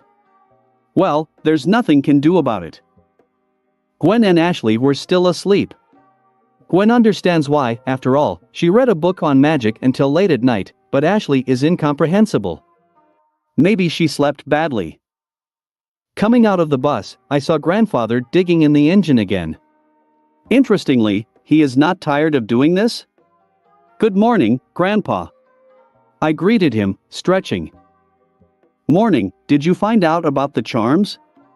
Max asked, wiping the oil off his hands. Yes. These charms are not entirely magical. It's just a very high-tech artifact, perhaps even more advanced than the Omnitrix. Therefore, they can be used not only by magicians, but also by people like Ashley. But only in the hands of magicians, they show all their power. I said and sat down on a chair that was standing next to me. What about the charms of luck and resurrection? Are they safe to use? Asked the grandfather, sitting down next to me. The Book of Arcamata had a detailed description of them and how to use them correctly. The charm of resurrection can indeed resurrect a person, but only once. And so, this is just an advanced first aid kit, do not worry. As for the charm of luck, I decided that it was too dangerous, especially if it fell into the wrong hands. So I made it so that no one else could use it. I said. And I didn't even lie, the charm of luck is gone, and I used the tattoo of luck, that's a completely different matter. And no one but me can use it. That's right, I think so too. Still, it's better not to get involved in such a fundamental thing as luck. So you think girls should use them? Asked Grandpa, nodding his head. Why not? For Ashley, the charm of electrokinesis is perfect. She is used to controlling electricity, so it will be easy for her to use this charm. And she really needs ranged attacks now, until she learns to control her power. And then when she learns, she will always have a source with her to recharge. Some pluses. I said, and catching my breath I continued. Also the charm of telekinesis will suit her. This will give her more agility, which will come in handy for her. In addition, Gwen is already using magic to learn how to use telekinesis. And she will be able to fly in the future too. Will Gwen get the charm of pyrokinesis and resurrection? Asked Grandpa. Yes. Still, Gwen is a magician, albeit an apprentice. In her hands, charms will show their true power. And for the charm of pyrokinesis in the Book of Arcamata there are much more spells. And the charm of resurrection, besides me, can only truly be used by Gwen. I said. Why didn't you take this charms for yourself? Max asked. I already have the Omnitrix. Still, Gwen's main specialization is magic. For me, magic is more secondary. I said. Clear. You just don't want to upset Gwen that she only got one charm. Well done, he acted like a man. Said Grandpa and showed me his thumb. Get away with you. I said and waved my hand at him. Then he got up from his chair and went into the RV. Since the girls are still asleep, I can devote some time to magic. Therefore, taking the book of elementary magic from the stand where Gwen had put it, I began to read it. An hour later I finished and I remembered everything that was written there. The book really was about elementary magic. First, it described how to test whether a person is capable of becoming a magician. It's useless for me, I'm already a magician. Kind of. Then, if you passed the test, a method was written how to awaken the magic. Also not necessary. Next, how to feel mana. Do not. Point number 3 is how to start controlling mana. Also don't. Point number 4 is how to increase control over mana. The method here was not the one I'm using. But in my opinion, my method is better for me, since I am still an Anodite, and not an ordinary person. Magic loves me and everything is easier for me. So, don't either. But then it was written what I needed. How to use spells. As I thought, can't read a spell just because. If do this, then nothing will work. Although this is not difficult. There are only 2 steps. The first step, need to give mana to the hand we'll use to conjure. The hand should glow with mana. There is nothing difficult in this, even easier than creating a primitive magic disc. Finally, the second step is to apply mana to the vocal cords. This is necessary in order to use exactly the spell that you need. Can say to influence reality with your voice. Of course, can use the spell mentally, but this requires a lot of experience. And as it is written in the book, there is also one trick here, but need to understand it yourself and then the wizard will really become the master of magic. But I still have a long way to go. Although I think my Anodite essence will make the whole process a lot easier.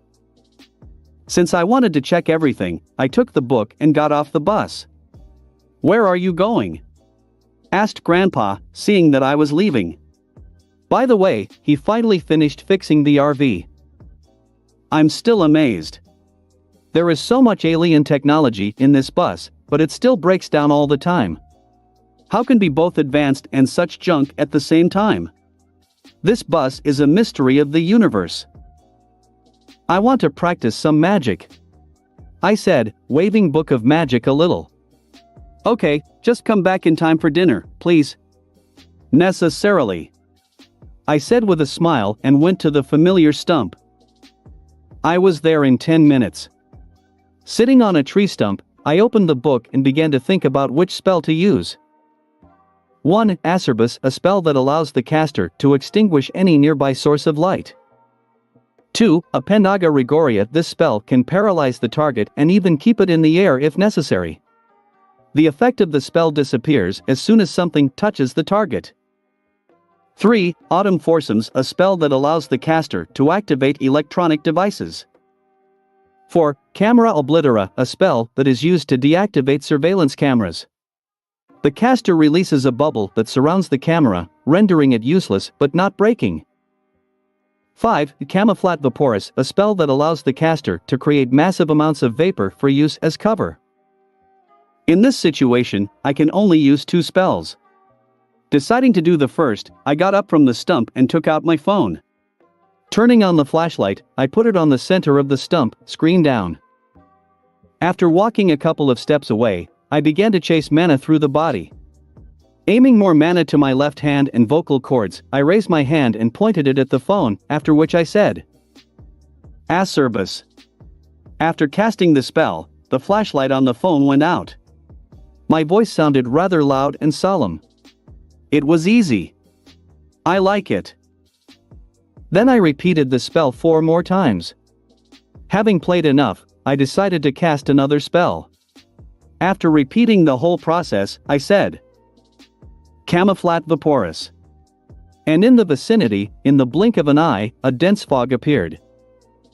Almost nothing is visible through the fog, but I perfectly felt the whole environment.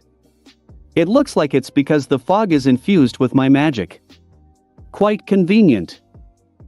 Having dispersed the fog by telekinesis, I decided to finish my experiments, especially since it was almost lunchtime. After 10 minutes, I was already there. The girls are already awake, and Grandpa has just finished cooking. After greeting the girls, I sat down at the table and began to eat. It looks like it was an octopus, but I'm not sure. Chapter 32-31. Training with Charms and Conversation. After lunch, we all went for a walk around the city. We went on an excursion to another museum. This time, without any witchcraft, a simple museum of paleontology. We saw a few of the main attractions of New Orleans and went to a restaurant. They ate crayfish there, accompanied by beautiful jazz. All in all, we had a good time. A few hours later, we returned to the RV, next to which, I asked the girls a question. So what did you decide about the charms? First, we need to use them a little in order to better understand which ones are more suitable for us. Gwen said. I think so too. Ashley said. Okay, then keep the charms yourself. I said, and we'll give them 4 charms. Where's the 5th? Ashley asked. There is no charm of luck, right? Gwen asked. Yes. I got rid of him. He's too dangerous. So only use these. I said. Have you read that old book? Ashley asked. Yes. It was pretty interesting. And useful. I said with a grin, thinking about my new tattoo. And what can you advise us? Gwen asked me with a squint. Apparently, she understood something in my face. Nothing, I wanted to tell her about the tattoo anyway, so it doesn't matter. The charm of resurrection is best for you to take, Gwen. Only in the hands of a magician can he fully open up. I will give you a book later, you will read it and understand everything yourself. I said, pointing to the charm in question. And the rest? Ashley asked. You, Ashley, will suit the charm of electrokinesis. You are just very familiar with electricity, it is ideal for you. I would also recommend you the charm of telekinesis, it will give you good maneuverability. I advised. Why isn't the charm of telekinesis for me? Gwen asked curiously. He will certainly be useful to you, but not for long. In the future, you will be able to use spells related to telekinesis. Until then, you can use magic constructs. I said. It is logical. So, the charm of pyrokinesis goes to me? Gwen asked again with a nod. Yes. In the Book of Arcamata, there are quite a few spells for this charm. Again, in your hands it will be more useful. I confirmed. Okay. Then we'll go. Said Gwen and walked away from our parking lot. Ashley followed her. Ashley POV. Moving away from the RV, we stopped in a clearing. Come on then, as Lex said, these are for you, and these are for me. And we will train. Said Gwen and gave me 2 charms, telekinesis and electrokinesis, and left herself the charms of pyrokinesis and resurrection. Moving a little to the side, I hooked the amulets to the belt. When they were strapped on, I felt a connection with them and instinctively figured out how to manage them. Raising my hand, I fired lightning at the nearest stone. The attack simply shattered the stone. Lex was right, it's very similar to how I used to manage electricity. But with the help of an charm, everything is much easier, and feel more freedom. There was no pressure like before. And it feels like the energy will never run out. It's just a wonderful feeling. This charm really suits me very well. Next, I decided to check my other charm. Raising my hand again, I wished to pick up the remains of the stone. They took off under my control. Driving them, I attacked the tree. From being hit by stones, the tree broke. That was strong. And finally, the most important thing. Flight. Wishing to take off, I took off and began to fly across the sky. It was very funny. I never thought it was so cool. After landing on the ground, I began to ponder the results. The charms of telekinesis works more at will. You just need to wish and everything will be fulfilled. But with the charms of electrokinesis, everything is different. It feels like I'm using my old abilities, but all the limitations have been lifted from them. Now all I need is fantasy and I can create anything from lightning. These charms are truly incredible, they give so much power without having to learn to control it. Everything has already been given. I'm really lucky to have these charms. I am very glad that I went with them after all. I have no idea what would have happened if I had not met them. Even thinking about it is scary. For about an hour, I practiced in the management of charms, after which I took off and flew to Gwen. I found her 200 meters from the place where we parted. Just when I landed near her, Gwen created balls of fire, making them fly around her. There were already more than 10 of them. Seeing me, she scattered the balls and asked me, "Well, how are the charms?" "Wonderful." Lex was right, as always. These charms are perfect for me.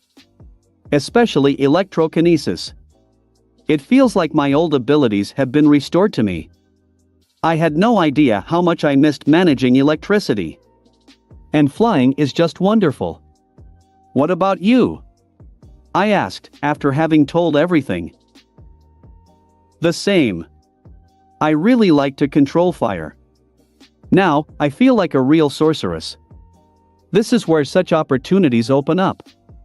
Most importantly, the charm of pyrokinesis gives full immunity to fire, so it's not dangerous for me to use the charm to the maximum.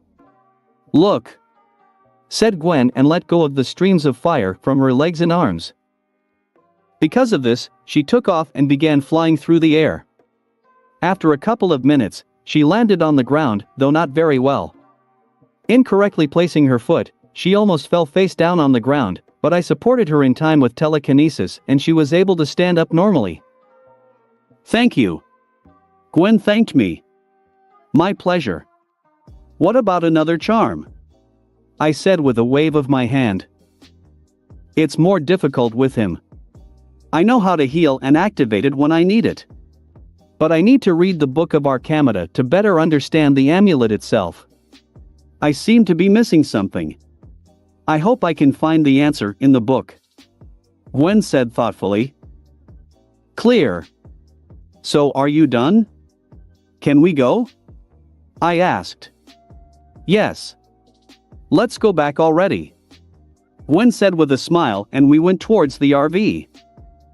"Listen, Gwen, can I ask you?" Having decided to start this conversation, I asked. "Oh sure. What do you want to ask?" Looking at me, asked Gwen. "Are you dating Lex?" I asked bluntly. Gwen, because of my question, stumbled and almost fell forward. "What? Where did you get this from?" asked all red Gwen. "I saw you kissing yesterday," I said.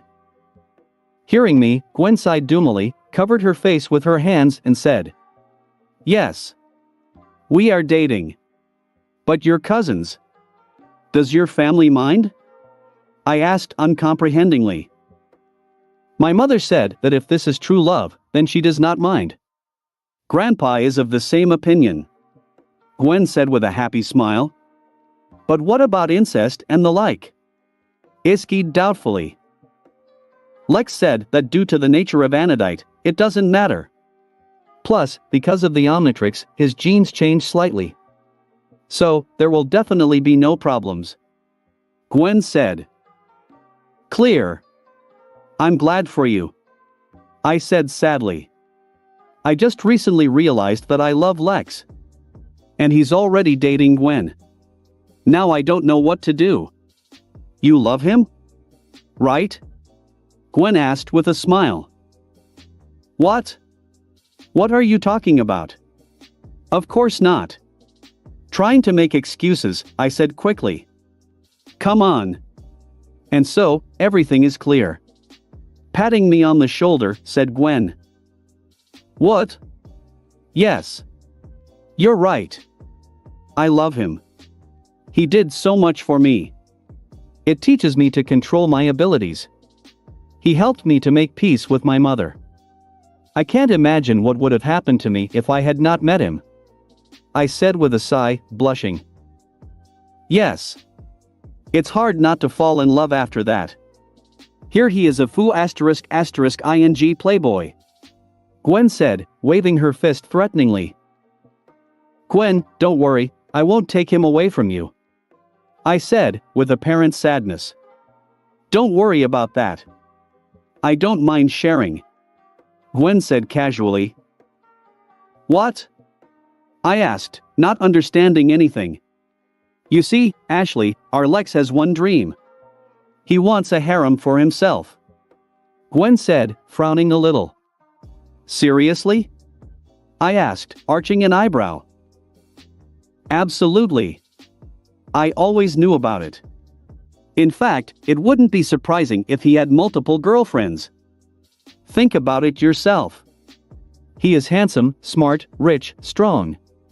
He has many virtues. Gwen said. Well, yes. I agreed. So, I agreed to a harem. I love him too much to let go. Besides, I'm unlikely to find a second person like him. Gwen said, shaking her head. Is it that simple? I asked doubtfully. Of course not. I will be the first wife, and only with my consent, he will be able to add another girl to the harem. Gwen told me. Clever. After thinking a little, I said. That's it. So what do you want in a harem? Gwen said with a huge grin.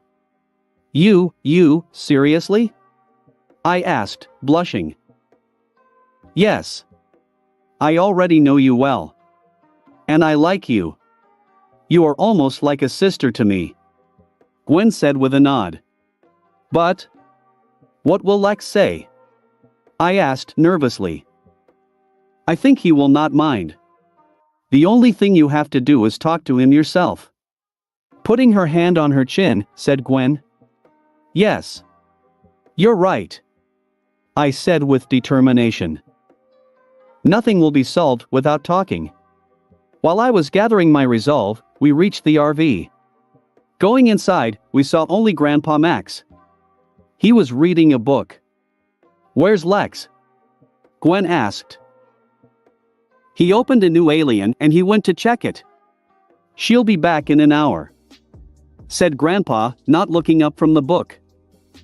Okay. I will then read the Book of Arcamata for the time being. I need to know more about the Amulet of Resurrection, said Gwen, taking the book mentioned. And I decided to practice my cover. Therefore, getting off the bus, I touched the metal and began to absorb it. An hour later, I was exhausted. Now I can hold a full cover for 2 minutes, but without moving. If I move, the cover immediately falls off. At this moment, Lex just returned, pleased with something. Chapter 33-32. Ice Pick. When the girls went to train, I decided to do something. Getting on the bus, I picked up the Arcamata Book of Spells. I wanted to secure my tattoo of luck, so when I opened the book to the page where the description of the charm of luck begins, I tore out all the pages. I did it as carefully as possible. Now can't even see that there were once any pages here. I didn't want anyone to know about my tattoo. And here was all the information about her. Even, there was a spell how to remove a tattoo for good. I do not need this. After getting off the bus and moving further away, I turned into the Heat 8 and burned all the pages. Having regained my human form, I ordered Morgana to delete all the information that I have now burned. I really didn't want to leave a trace. Anyway, I remembered all this when I read it for the first time. I prefer to cover all my weak points, and information about a tattoo is a weak point. I will be much safer if no one finds out about this, even Gwen. When I returned to the bus, the Omnitrix signaled. I knew perfectly well what this signal meant. A new alien has become available.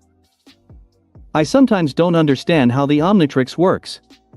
Why would a new alien be available to me right now? How does the clock solve all this? Discarding unnecessary thoughts, I activated the watch and looked at the dial. The silhouette was unfamiliar to me, which is strange because I thought I knew all the aliens from the original Omnitrix. Is it really a completely new and unacquainted alien to me? This have not happened before. I am bursting with curiosity. Looking closely at the alien silhouette, I saw a thin humanoid figure with multiple spikes on its torso and arms. On the head, it seemed, was a sharp hairstyle, like Diamond Head. There were 3 fingers on each hand. And that's all I could understand from the silhouette. We'll have to check everything personally. So I went up to Grandpa and said, "Grandpa, a new alien has become available to me. I'll go and find out everything about him and practice a little. I'll be back in 2 hours." "Good. But don't go too far," Grandpa said to me. "Understood," I said and went into the forest. After walking a few kilometers from the parking lot, I turned into a new alien. This time, I did it the old-fashioned way, otherwise it was already completely rusted. Everything was as usual. After activating the clock, I selected the silhouette of a new hero. Each time, it becomes harder and harder, because this is already my 21st alien. I can't imagine what I would do without master control. Slapping on the clock, I, as always, began to transform from my right hand and my body was covered with a flash of blue light. After the transformation, I examined myself carefully. Now it is clear what those thorns were. My whole body was made of blue ice. And the thorns are ice peaks. Instead of hair on the head, there is also solid ice. For some reason, there was a mask on his face that looked more like a respirator. Why is she needed? I do not understand. Well, at least not naked. I was wearing a black and white jumpsuit. The Omnitrix sign, as always, was in the center of the chest. I have not met such an alien in the database of the plumbers of the space. And in a past life I did not see this either. But I already like it. The ice alien will always come in handy. It's time to test your abilities. After an hour and a half, I could already draw some conclusions. But to find out everything for sure, I need to go to the laboratory. Unfortunately, now I cannot do this. I will have to confine myself to what I learned here. First, as you can imagine, I can manage and create ice. This is also called cryokinesis. I can create whatever I want out of ice. And to change my body, though limited, basically only hands. For example, turn hand into a sword or a mace. I can also use something like ice surfing for movement.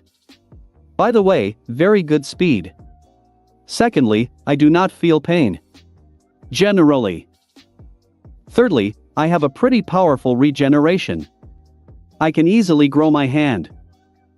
Fourthly, I can change the ambient temperature to create a comfortable temperature for myself. It also helps to weaken enemies. By the way, I don't know for sure the temperature of my ice, but it is, in fact, very strong and does not melt. But I can easily vaporize it if I need it. And fifthly, I can infect enemies with a cold virus in order to weaken them again.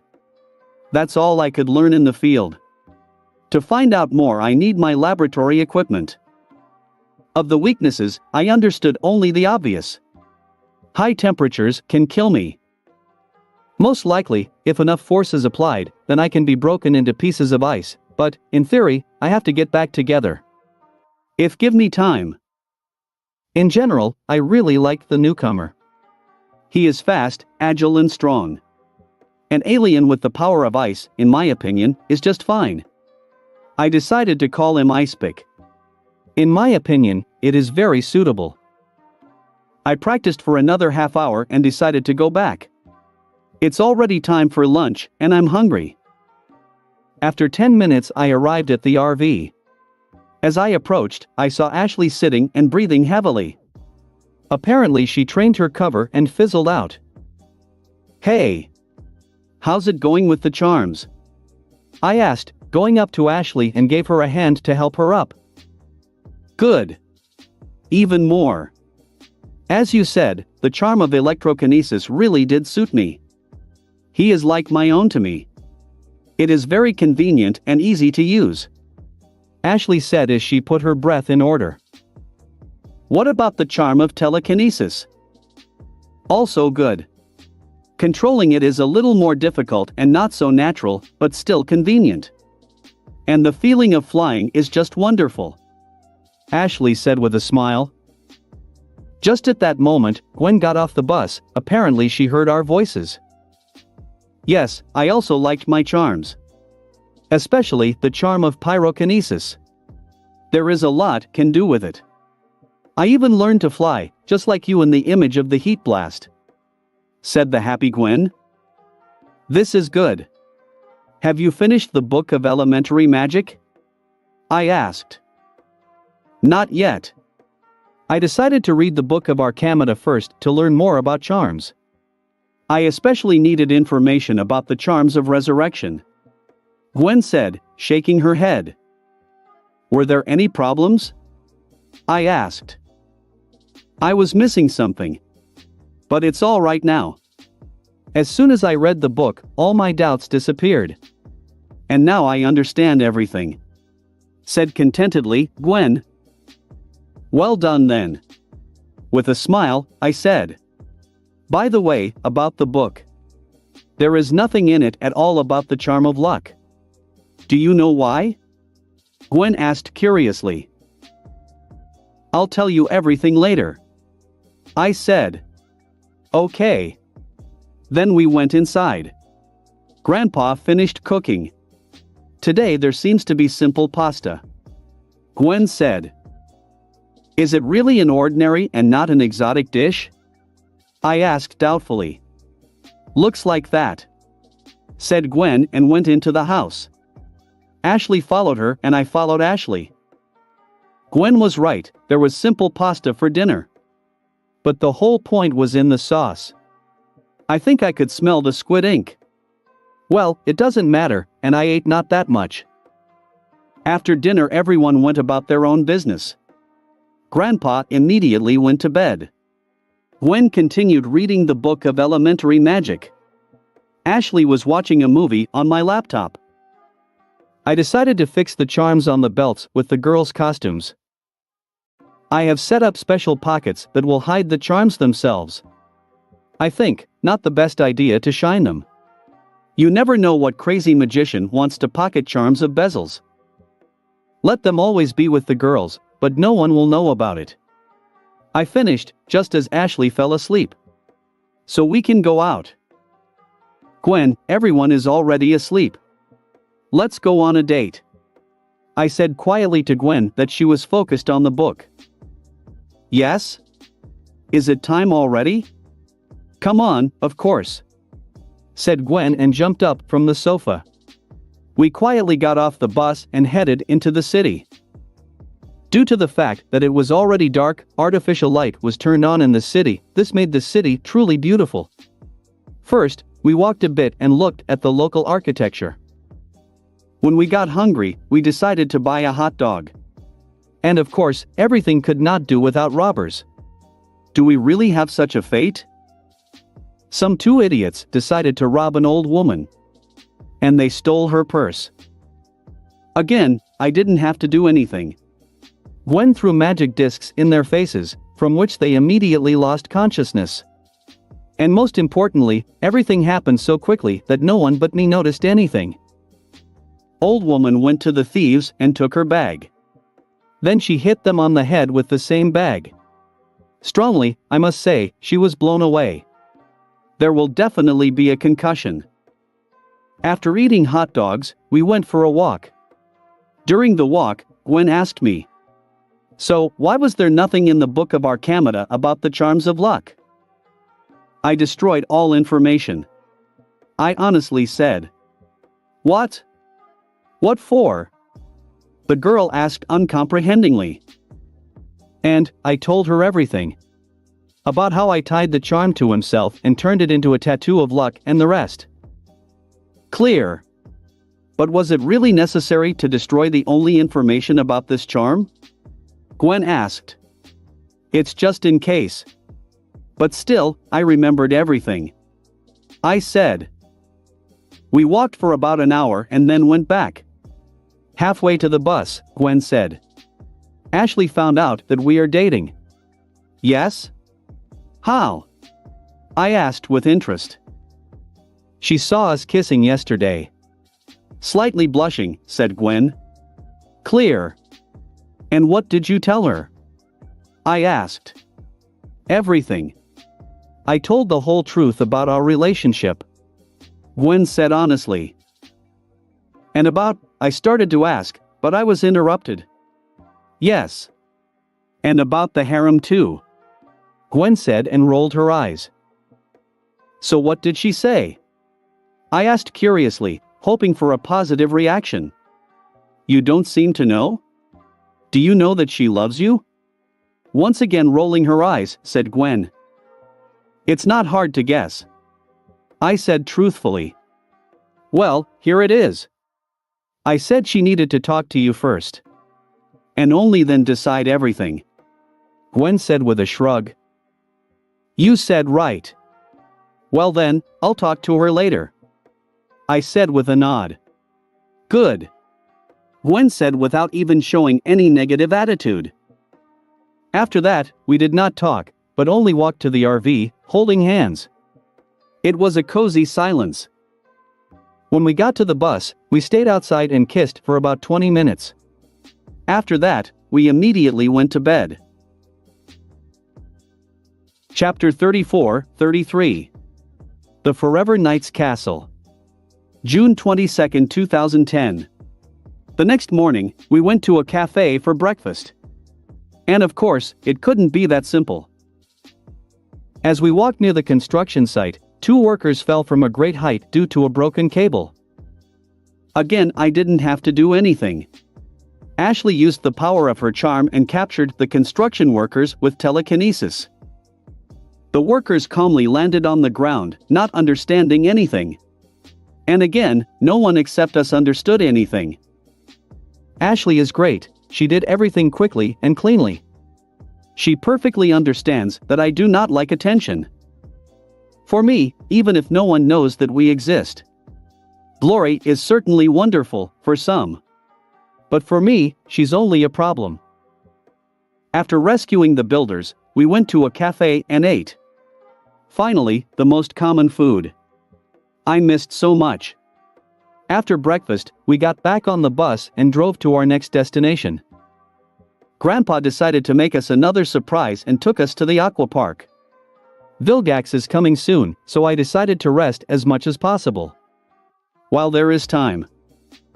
I spent the whole day having fun at the park. Ride each slide 3 times. Despite my increased stamina, I was very tired. So after having dinner, I immediately fell asleep. It was a very long and very short day at the same time. But I had a lot of fun. June 23, 2010. I woke up very rested and full of energy. When I was brushing my teeth, I remembered one thing. This aqua park has a story with the original Ben. Due to his small stature, Ben could not ride one of the slides and therefore he wanted to turn into a tall alien. But for him, as always, everything went wrong, and he became a gray matter. After that, he was kidnapped by a crazy alien lover. This lover wanted to sell Ben, as a gray matter form, to the Forever Knights. But despite the fact that they are kind of like knights, no honor in them a penny. And they betrayed the crazy guy and wanted to kill him.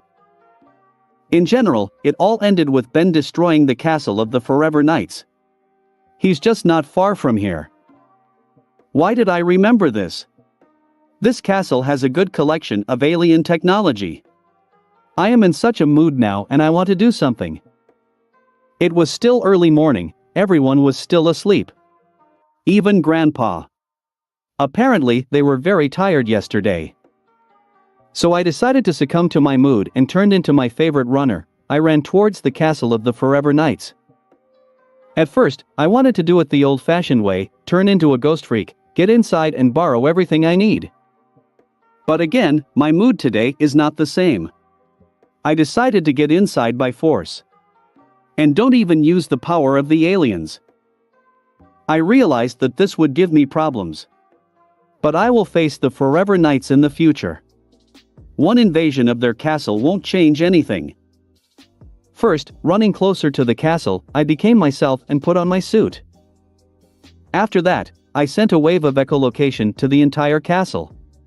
Apparently, there are exactly 50 people in the castle now. And the place I'm looking for is on the second floor.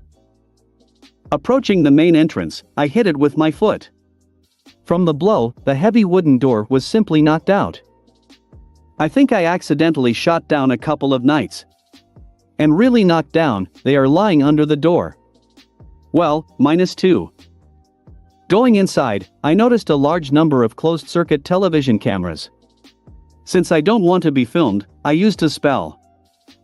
Camera oblitera. I raised my hand and chanted a spell. This time I used 10 times more mana than usual.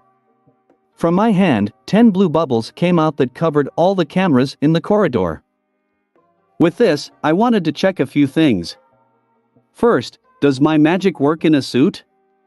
Although I already knew what was working. After all, I myself created it and took into account such moments. But you always need to check. Secondly, what happens if I supply several times more mana than is needed for the spell? I had several hypotheses. First, the spell will just get stronger.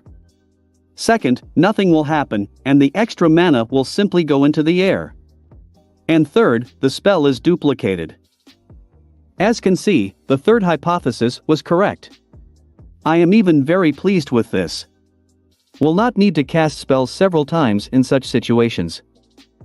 It will also be necessary to check whether it is possible to increase the power of the spell if I increase the amount of mana in a different way. Something I was thinking. There are already a dozen knights running. Apparently they heard a noise. Since I decided not to use aliens, but to fight only with my body and martial arts, I need a weapon. Raising my hand to chest level, I concentrated. I did it the first time after all. 10 seconds later, the staff bow, 2 meters long, appeared in my hand. It was created from my mana, so it was blue. But it was very dense and opaque. If you don't look closely, it seems that it is real, just of an unusual color. This, by the way, is the consequence of the fact that I have absorbed all the magic of the Staff of Hex. Satisfied with the result, I took the staff tighter in my right hand and looked at the approaching Forever Knights. There were about 20 of them. Finally, when they got there, they started talking about the invasion and that kind of nonsense. I did not listen to them and ran towards them with a staff at the ready. Seeing that I was not listening, and generally ran to the attack, they got angry and started shooting at me with their laser spears. I either dodged the shots or took them on my staff. Since it is magical, the staff is capable of absorbing energy and dissipating it. He doesn't care about laser shots. Having reached them, I attacked. Using my fighting skills, I knocked out all the knights in just a minute. -25. Half left. They are kind of like knights, and they even have spears and swords, but they absolutely do not know how to fight. As the era, so are the knights. Having finished with them, I ran to the second floor. Once I got up, I used the spell again and covered all the cameras. Just in case. This time, 10 knights greeted me. It took me 2 minutes to complete them. These already knew how to fight a little. -35. Further, I ran to the main hall. The rest of the knights were there, except for 3. Arriving there, I saw a large alien cannon, whose muzzle pointed directly at me. Oh, looks like a trap was set for me. Noticing me, the knights activated their weapons. And a laser shot with a diameter of a meter flew in my direction. I was too lazy to do anything with him, so I just flew up with the help of telekinesis. The shot went right under my feet, destroying the half of the castle in the process. Well, at least the collection of alien equipment was on the other side of the castle. Idiots. I said, my voice changed because of the mask. All the knights that were in the hall looked in shock at the destruction they had arranged. Hearing me, they just got mad and started yelling at me. Wow, how many bad words there were. Pawn's ears. Not listening to their screams, I landed in the center of the knight cluster and began to exterminate them. I coped with them in just half a minute. -47. Having examined the whole room, or rather everything that was left of it, I saw a door. She just led where I needed. But there were 3 knights inside. It was Enoch and 2 of his subordinates. The Enoch is local leader. He is the section head of this branch of the Forever Knights. I already had some fun, so I decided to finish quickly. Going inside, I immediately attacked them. They obviously did not expect such harsh actions from me, so they were a little confused. Well, yes, they thought that I would start a dialogue, as is their custom here. Yeah, I have nothing else to do. The 2 knights were very capable. Obviously the best I've met today. No wonder they were the personal bodyguards of Enoch. But I quickly coped with them. And the Enoch himself was a complete disappointment. I thought, since he is a whole section head, he must be strong. If only. He's still a weakling. Seeing how I defeated his bodyguards, all his arrogance subsided, and he asked me for mercy. And this is the knight? I felt really disgusted, so I just hit him on the head with a staff and knocked him out. Not forever, of course. A similar desire arose, I confess, but I immediately changed my mind. I just don't want to mess with him. And that was -50. Having dispersed Bo's staff, I went to inspect the collection. There was a lot here, but only a few things interested me. Firstly, there was a very good core for a spaceship. This type of core is incredibly rare in the galaxy. The core was broken, of course, but if I fix it and put it in the ship, I get an incredibly fast transport. Perhaps even one of the fastest in the universe. Also, I found a couple more parts to fix the core itself. Secondly, there were a large number of crystals that the knights used to create their laser spears. These crystals are similar to those used in the Star Wars universe to create lightsabers, but they are slightly different and need to be used in a special way. It's good that Morgana had hacked the Forever Knights network long ago, and there was a way to process these crystals. I took all the crystals that were here. They will be useful to me. I have long wanted to make weapons for some of my aliens. Thirdly, I found something that just blew my brain. On one of the stands lay a small cube, the size of a regular dice. I immediately understood what it was. One day, I read in the plumber's database about the once powerful race that once ruled the entire galaxy. As always happens in such situations, this race was overthrown. So, they were so strong thanks to their special technology associated with magic. This little cube is part of their technology. There was almost nothing in the database about this race, but it was written about this cube. This simple-looking, small cube is a spatial storage. Undoubtedly a very useful thing. I just missed something like that. I was overwhelmed with joy. Therefore, I quickly took a cube and activated it with my magic power. I had little time, so I quickly put all my purchases in a cube. Also, I collected all consumables from the warehouse. There were several laser spears, and also various metals, crystals, and the like. After taking everything, I turned into an XLR-8 and returned to my family. They should have woken up by now. Chapter 35-34. Two Tales. Before returning to the RV, I decided to run into my lab to leave all the possessions I had confiscated there. Arriving at the laboratory, I submitted my mana to the cube and took out everything that I took from the Forever Knights. The core of the ship and the parts to repair it, I put in the warehouse. All consumables and crystals went to storage. I left the knight spears in the lab for now, I'll deal with them later. I was about to leave the cube itself, too, when I noticed that there was something else inside. It was a container.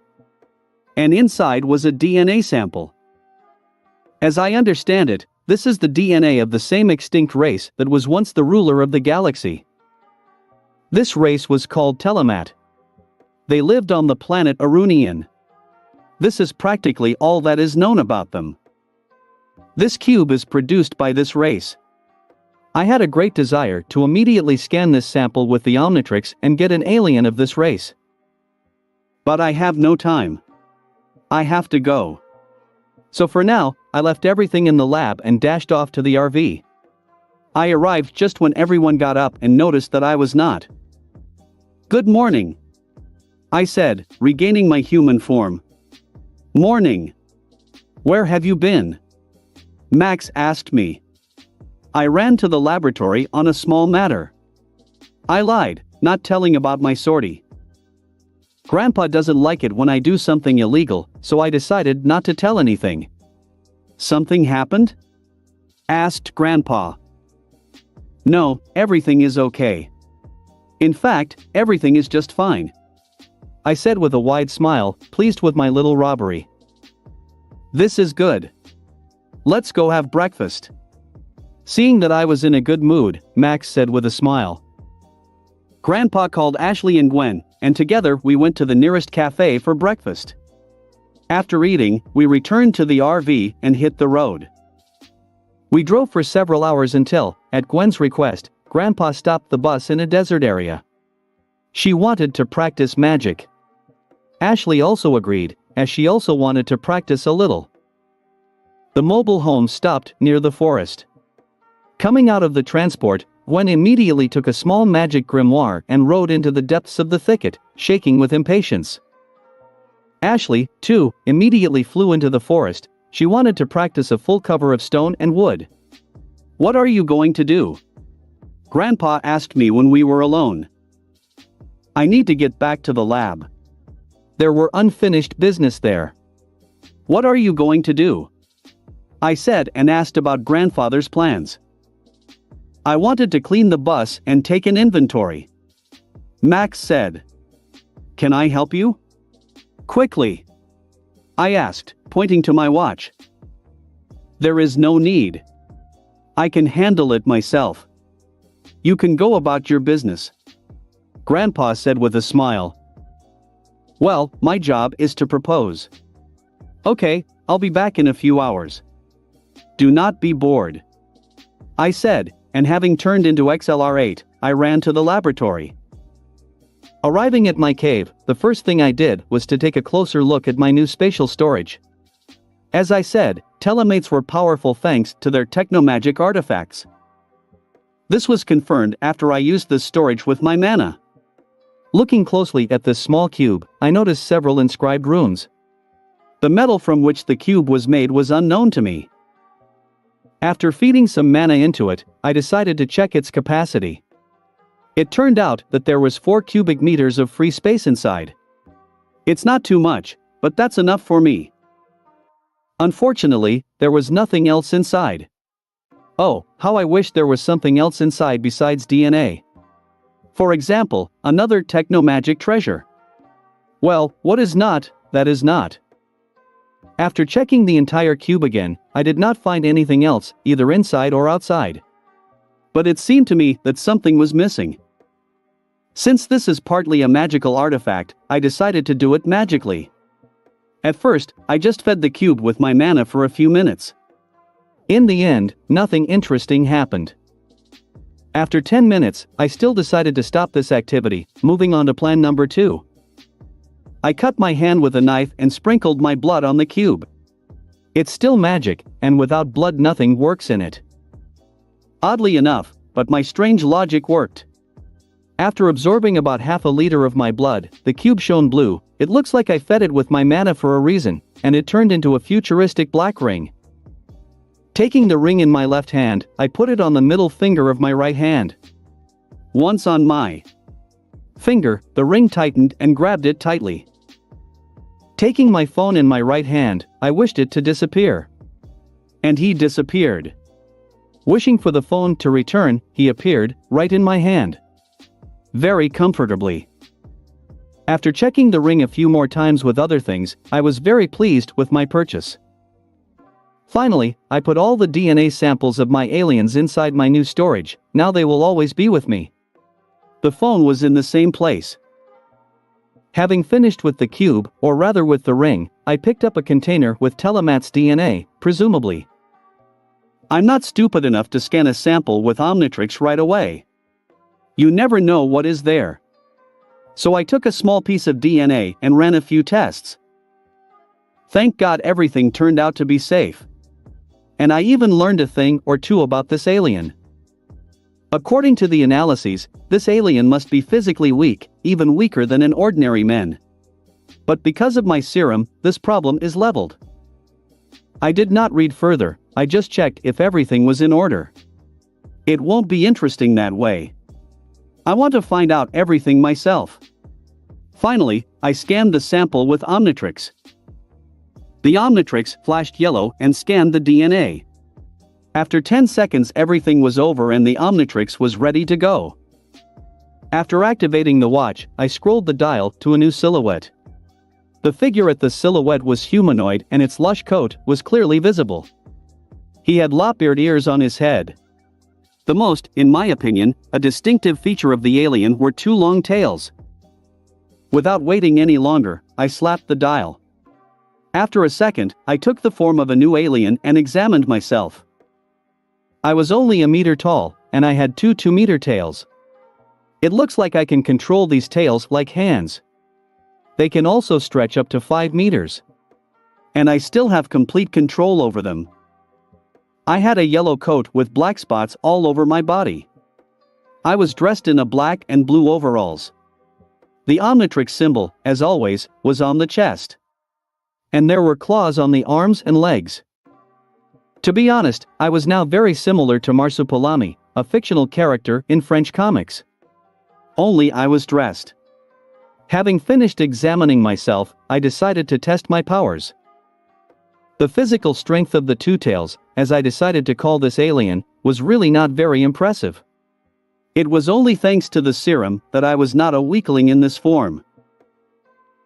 In two tails form, I was about 1.5 times stronger than in human form. Compared to some aliens, this is very small.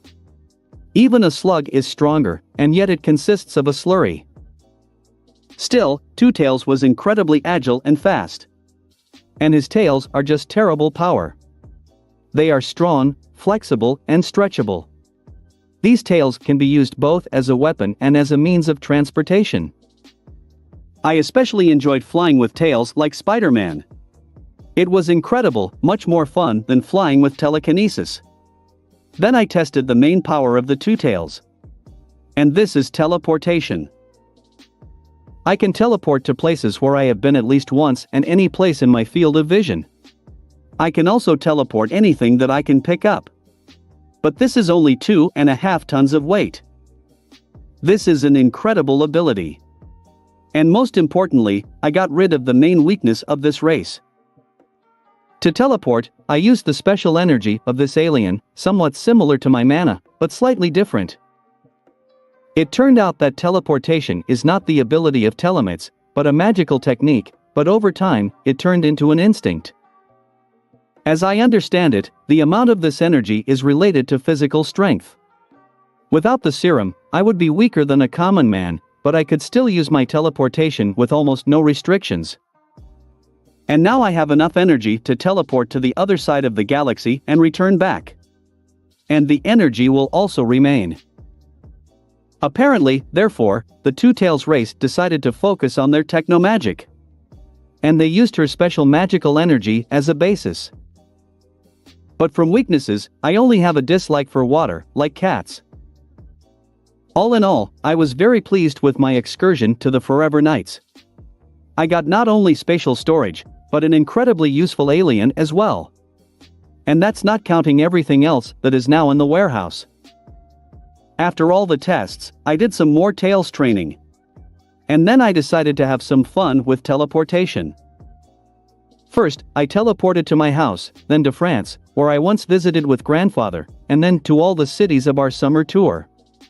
Having played enough, I happily teleported directly to the RV. AAA. F***CK Lex, don't ever do that again.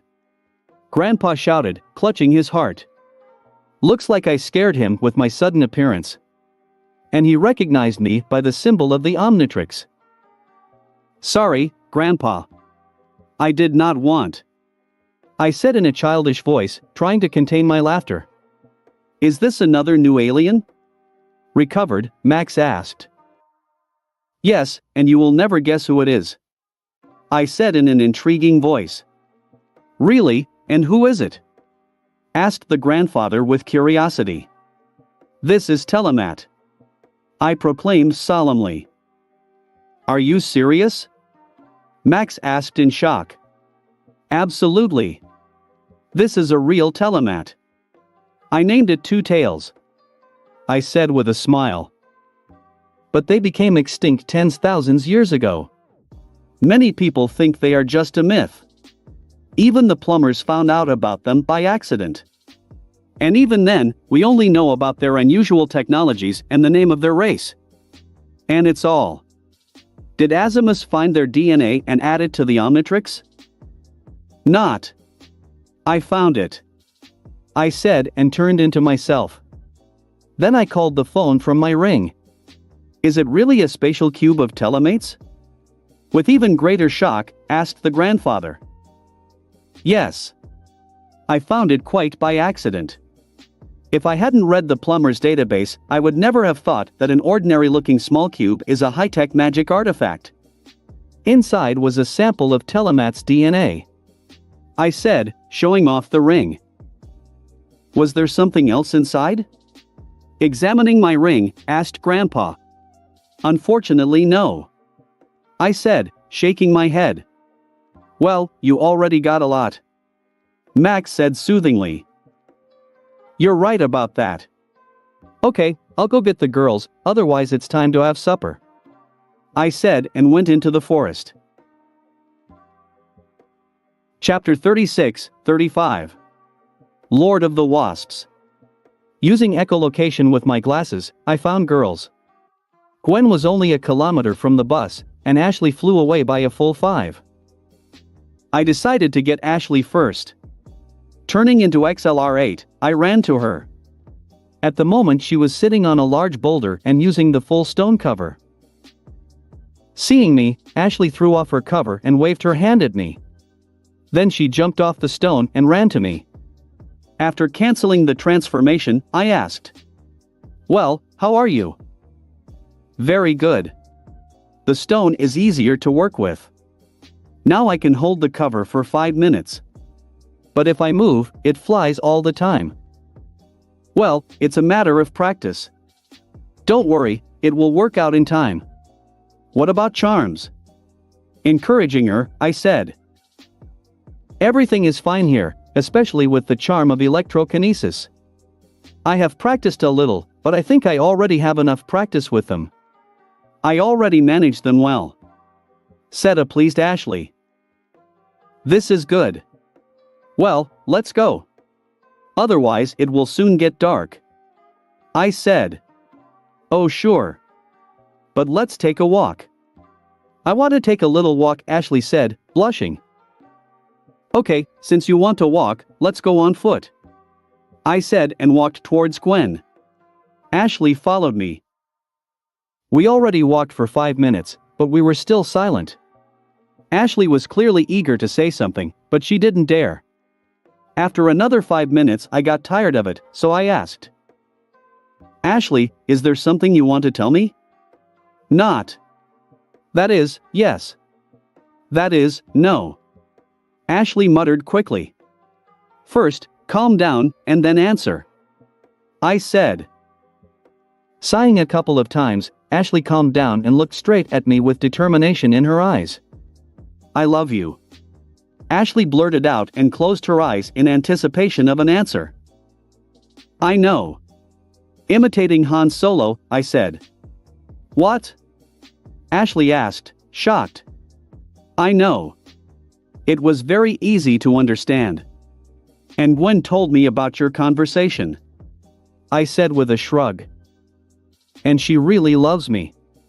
This is truly true love, not admiration or simple gratitude. I even specifically tested it using telepathy. Although not pretty, I needed to be sure. And what do you think about this? Ashley asked nervously. You are beautiful, funny and kind. I like you.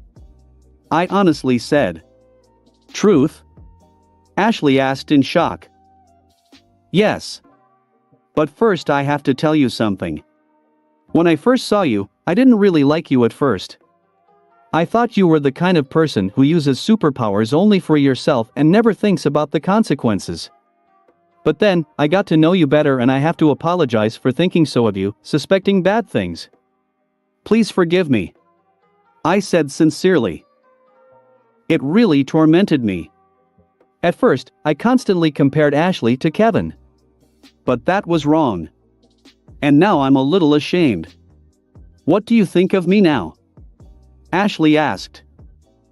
As I said, I like you. You are a really strong person. I said with a smile. Good. But to deserve my forgiveness, you need to do something for me. Ashley said with a sly grin. Yes? And what? I asked with a similar grin. Kiss me boldly, said Ashley, with red cheeks. It's easy. I said with a smile and kissed Ashley. The kiss lasted almost 10 minutes until we ran out of air. Fa. It was cool. Said the red, but clearly pleased Ashley. Yes. Not bad. I said and kissed her again. After the second kiss, I decided to continue the conversation. Ashley, did Gwen tell you everything? I asked. You mean the harem? Yes, she talked about your little dream. Ashley said. And you are not against other girls? I asked. I love you too much. Where can I find someone like you? I agree to the harem, but with the conditions. Ashley said, raising her finger up. I'm listening. Feeling déjà vu, I said. I will be the second wife, after Gwen. And in order to add new girls to the harem, you need my consent with Gwen. Ashley said. Certainly. This is out of the question. I said instantly. Then good. Ashley said and reached for me for a kiss. I did not refuse her and kissed her again. In the end, we kissed for another 15 minutes, after which we decided to go after Gwen. In order not to waste time, I turned into XLR8 and grabbed Ashley in my arms, ran to Gwen. Gwen was also in the clearing, now sitting on a tree stump reading a grimoire. Running up to Gwen, I put Ashley on her feet and became myself. Gwen saw Ashley happy, and said sagaciously. I see you talked. Yes. And not only. I said with a grin. Ashley blushed again. So, how is the study of magic going? I asked. Badly.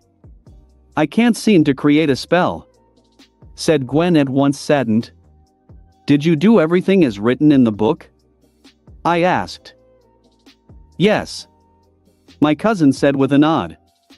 First made mana move along the body, then gave it to the arm and vocal cords? I asked again. Yes. Stop. What? Need to move mana through the body? Gwen asked in shock. Well, yes. You must first use the flow of magic. A little.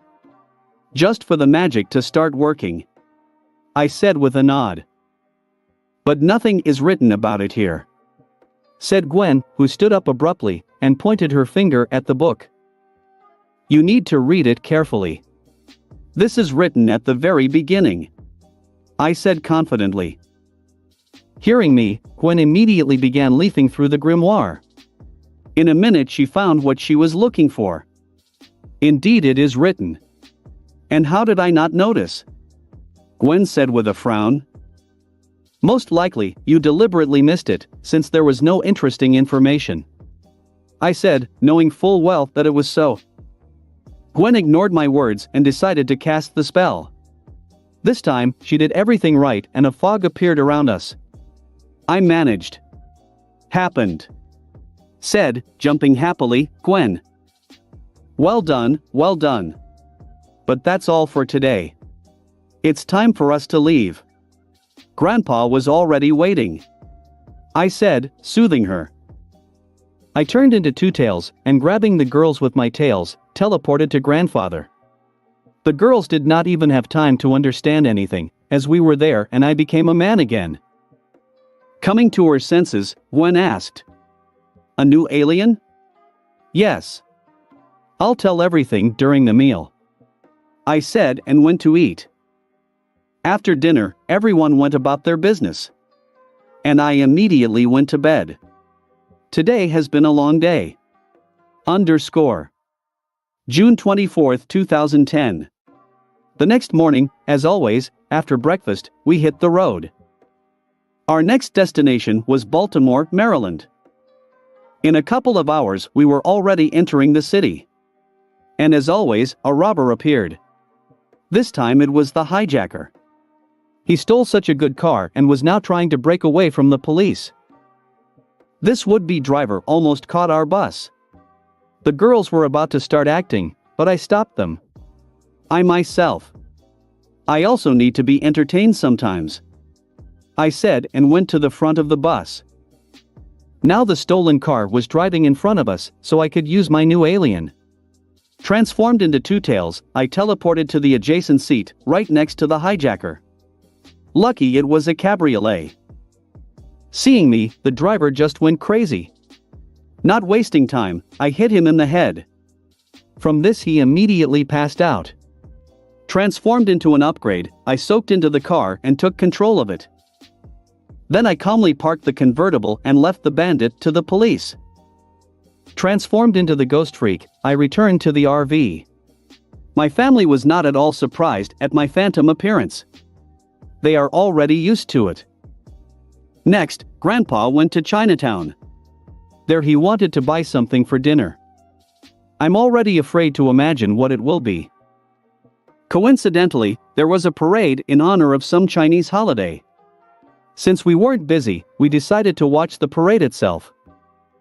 An hour later, the parade ended, and the mayor of Baltimore took the stage and began to talk about the reconstruction of the area. Before she could finish her speech, a swarm of wasps suddenly appeared in the street. And a man appeared near the stage who was standing on a cloud of wasps, which made it seem that he was flying. This man looked, I must say, so. He was wearing an old shabby jacket and a hood over his head. But the strangest thing is his blue skin. Is that cold to him? Well, I'll warm him up.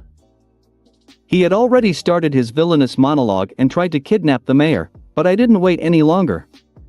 I turned into a heat blast and flew at this asshole. The girls at this time were already destroying those wasps that attacked civilians. Those wasps that wanted to attack me just burned out. The wasp lover had almost taken the mayor, but he never noticed me.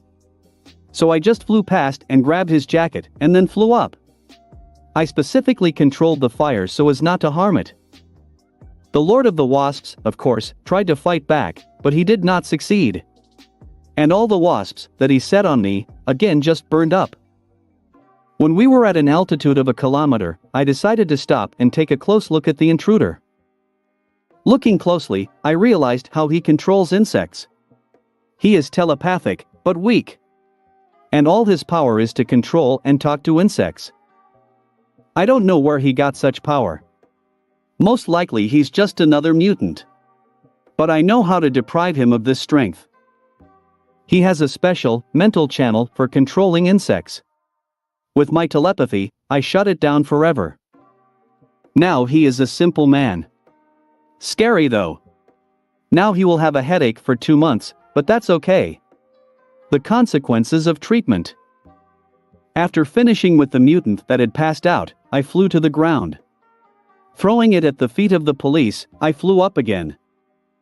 When no one saw me, I turned into Two Tails and teleported to our mobile home. There was no one inside yet. My family returned only after 10 minutes. "Well, how?" asked Grandpa when he saw me. "Things are good." It was a mutant. He knew how to control insects, but I blocked his forces and gave the police. What do you have? I said. Likewise. People hardly suffered. The girls killed the wasps until they just flew away. But there is one problem, said Grandpa. Which? I asked, frowning. Looks like Ashley is sick, Max said. Chapter 37-36. Sword. Yeah, it looks like Ashley did indeed catch a cold. She felt bad since the morning, but she said nothing. And during the fight, she get warm and after she got worse. Now she has a temperature of 38 degrees Celsius, also has a cough and a runny nose. Grandpa decided to prepare a Chinese folk medicine. It's scary smelly, but it really works. I have never been sick because of my special body, but I saw Grandpa taking this medicine himself and he was fine the very next day. Grandpa and Gwen went to Chinatown again to buy a special root for the medicine. I stayed behind to follow Ashley. I put her on the bed and covered her with a blanket. After a couple of minutes, she was already asleep. Half an hour later, Grandpa and Gwen returned. Max prepared his medicine and forcefully gave Ashley a drink. For the rest of the day, we took turns taking care of Ashley. By evening she felt better and was able to eat. Then she fell asleep. June 25, 2010. The next day, Ashley was already completely recovered and we were able to hit the road. We again decided to stop near the forest so that the girls could continue their training. I, again, decided to go to the laboratory. Transformed into the Two Tails, I teleported to my cave. I have long wanted to make a weapon for the four arms. I realize I won't use it very often, but it's incredibly cool. Moreover, if, for example, there is an invasion of robots, the four arms with weapons will simply be a death machine. Still, can't achieve much only with fists. The first thing I did when I arrived at the lab, I took the spears of the knights and took them apart. I knew how these spears worked thanks to the information Morgana obtained from the Forever Knights, but I wanted to see it in person. Everything was the same as in the information. A special crystal that did not have a name, so I decided to name it Cyber Crystal, is inserted into a special groove. With it, you can attack from a distance, but also accept attacks from close. Not a bad idea, but I have a better one. Having finished disassembling the spear, I sat down at the computer and began designing a weapon for my Tetramand. Of course I want to create a sword. It will be more than 2 meters. The shape will not be standard, but the cutting edge will be on both sides. The handle will also be elongated so that it can be held with both hands. Still, forearms hands are not small. The sword will consist of an alloy of 3 space metals. The first of the metals is adamantium. A rare, incredibly durable metal commonly used to enhance the defense of spaceships in weak spots. Adamantium will give the sword strength and durability. The second metal, lamantius, is an especially light, but strong metal, from which the skeletons of spaceships are made. Lamantius will reduce the weight of the sword and give it good balance. Plus, the guard and handle will be made from this metal. The last metal of xantium will go to the edge. He will give the sword an incredible sharpness. Also, thanks to this metal, the sword will not need to be sharpened. But the most important thing will be hidden in the guard. I will add a cyber crystal there. My sword will not be a lightsaber, but thanks to the crystal, a laser edge will appear around the entire blade. This will increase the sword's penetrating power and will easily cut through the toughest materials.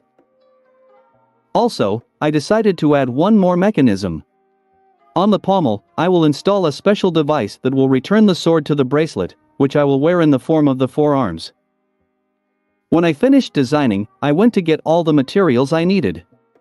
Fortunately, the warehouse had everything we needed. Having found everything, I turned into the heat blast and with the help of his flame began to melt all 3 metals. First, I destroyed all the impurities, and then, using telekinesis, I began to mix the metals.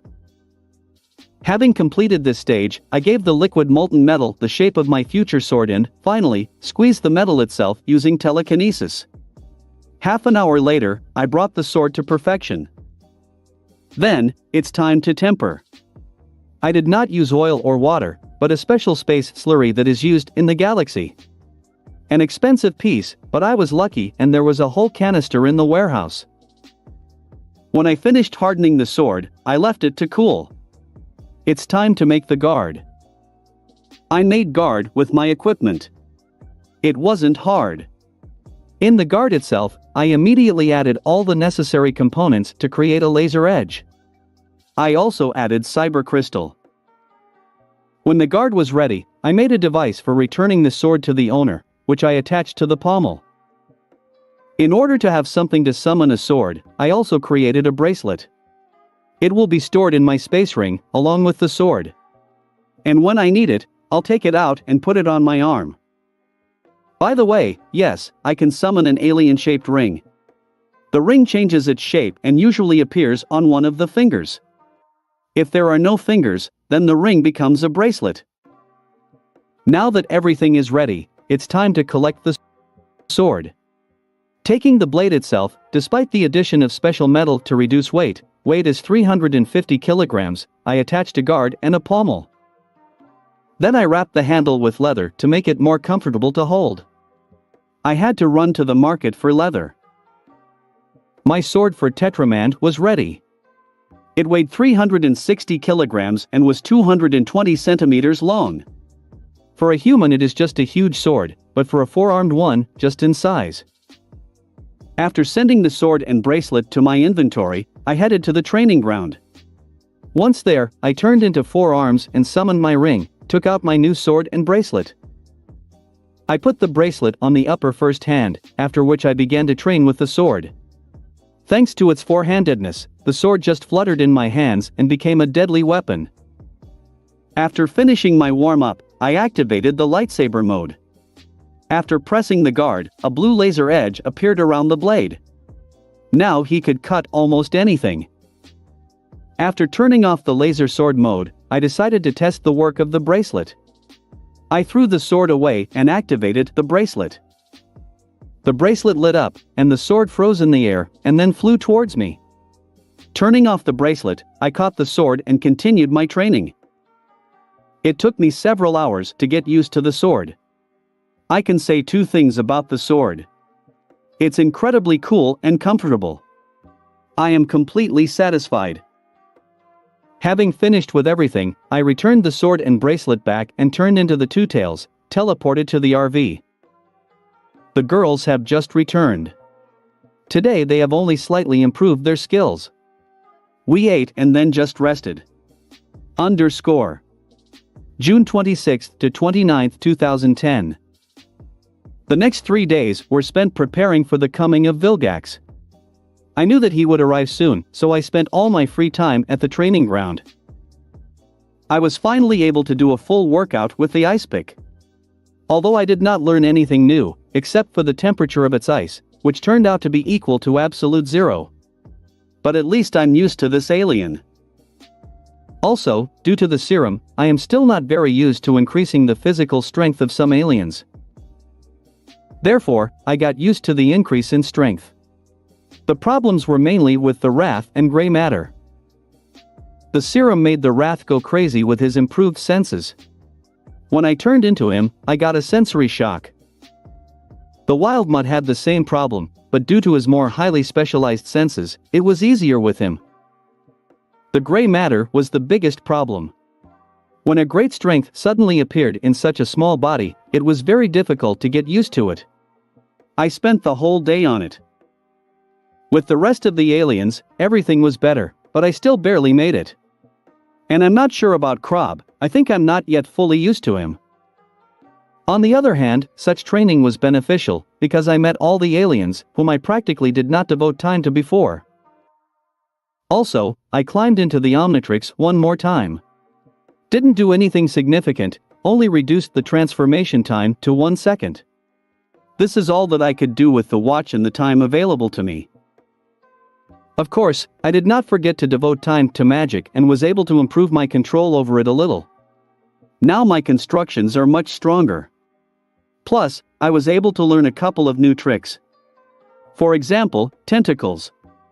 They can sometimes come in handy. This is all I have done. I have done everything I can to prepare for Vilgax's arrival. So on the last day, I decided to relax a little and asked Ashley out on a date. We had a really good time and kissed a lot. But as always, everything could not go without the robbers. This time there were hijackers who stole a collector's car and took a hostage. Ashley and I were just walking along the road and the hijackers drove along it, and the police were driving behind them. A bit annoyed at being interrupted, I decided to end them quickly.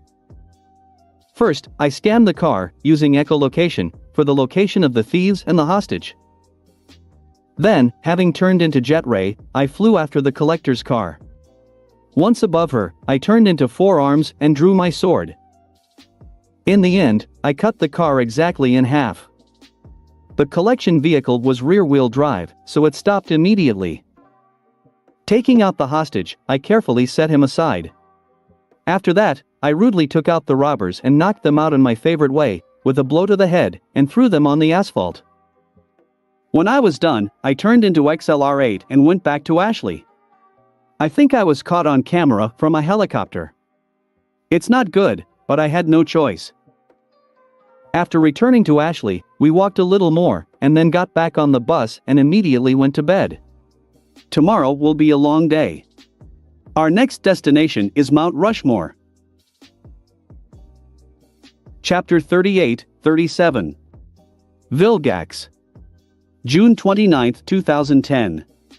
On the Vilgax spaceship. On the bridge of the ship, the screens were showing the report of the news channel from Earth. The video showed Lex's hero act. How he flew in, cut the car, rescued the hostage and knocked out the hijackers. Then he fled from the scene of the crime. This report was watched by the Vilgax soldier and Vilgax himself, who was still in the healing capsule.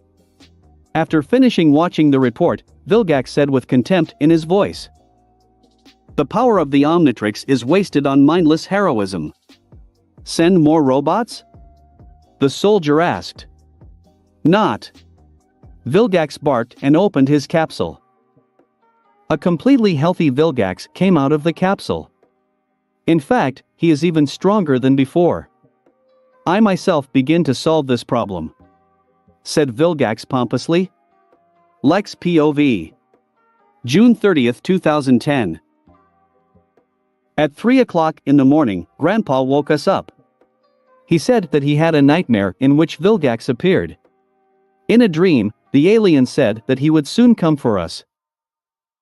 Usually Grandpa is not superstitious, but he reacts very sharply to everything connected with Vilgax. Plus, a couple of days ago, I told him I had a bad feeling about it. And I reminded him that we had not seen the robots of Vilgax for a long time. Max, by the way, in such situations listens to me, because he knows that usually I'm right. Therefore, he decided to hit the road immediately, despite the protests of the girls. I didn't mind, because that was the way it had to be. Grandpa immediately got behind the wheel and we quickly drove towards Mount Rushmore. Third POV. On the main bridge of the ship, Vilgax, already completely healthy, was sitting in his captain's chair, which looked more like a throne. "Did you find a way to track the Omnitrix?" Vilgax asked. "No, sir." The host removed the ability to track.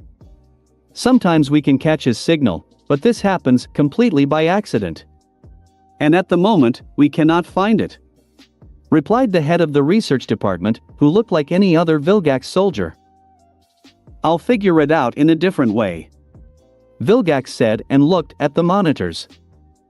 The monitors showed Lex in the image as different aliens. Despite the fact that Lex tried not to get caught, many people managed to photograph him during the heroic deeds. "I know what to do. I'll set a trap for him. We go down to the planet." Vilgax gave the order. And the ship began to enter the Earth's atmosphere. After 15 minutes, the ship was already at an altitude of 1 kilometer from the ground. 200 drones and one large sphere with spikes flew out of the ship. The robots went towards the city to wreak house there and lure our hero out. Lex POV. A few hours later, it was time to have breakfast, but we still drove non-stop.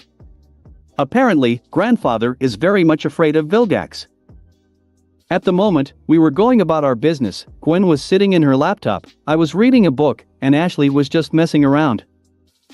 As we drove, Ashley saw smoke from a nearby town through the window. "Look, someone needs help there," Ashley said and pointed to the city. "You stay here. I can handle it myself. This is most likely a trap," I said and started getting off the bus. "Lex, I don't think you should do this," Grandpa said with concern.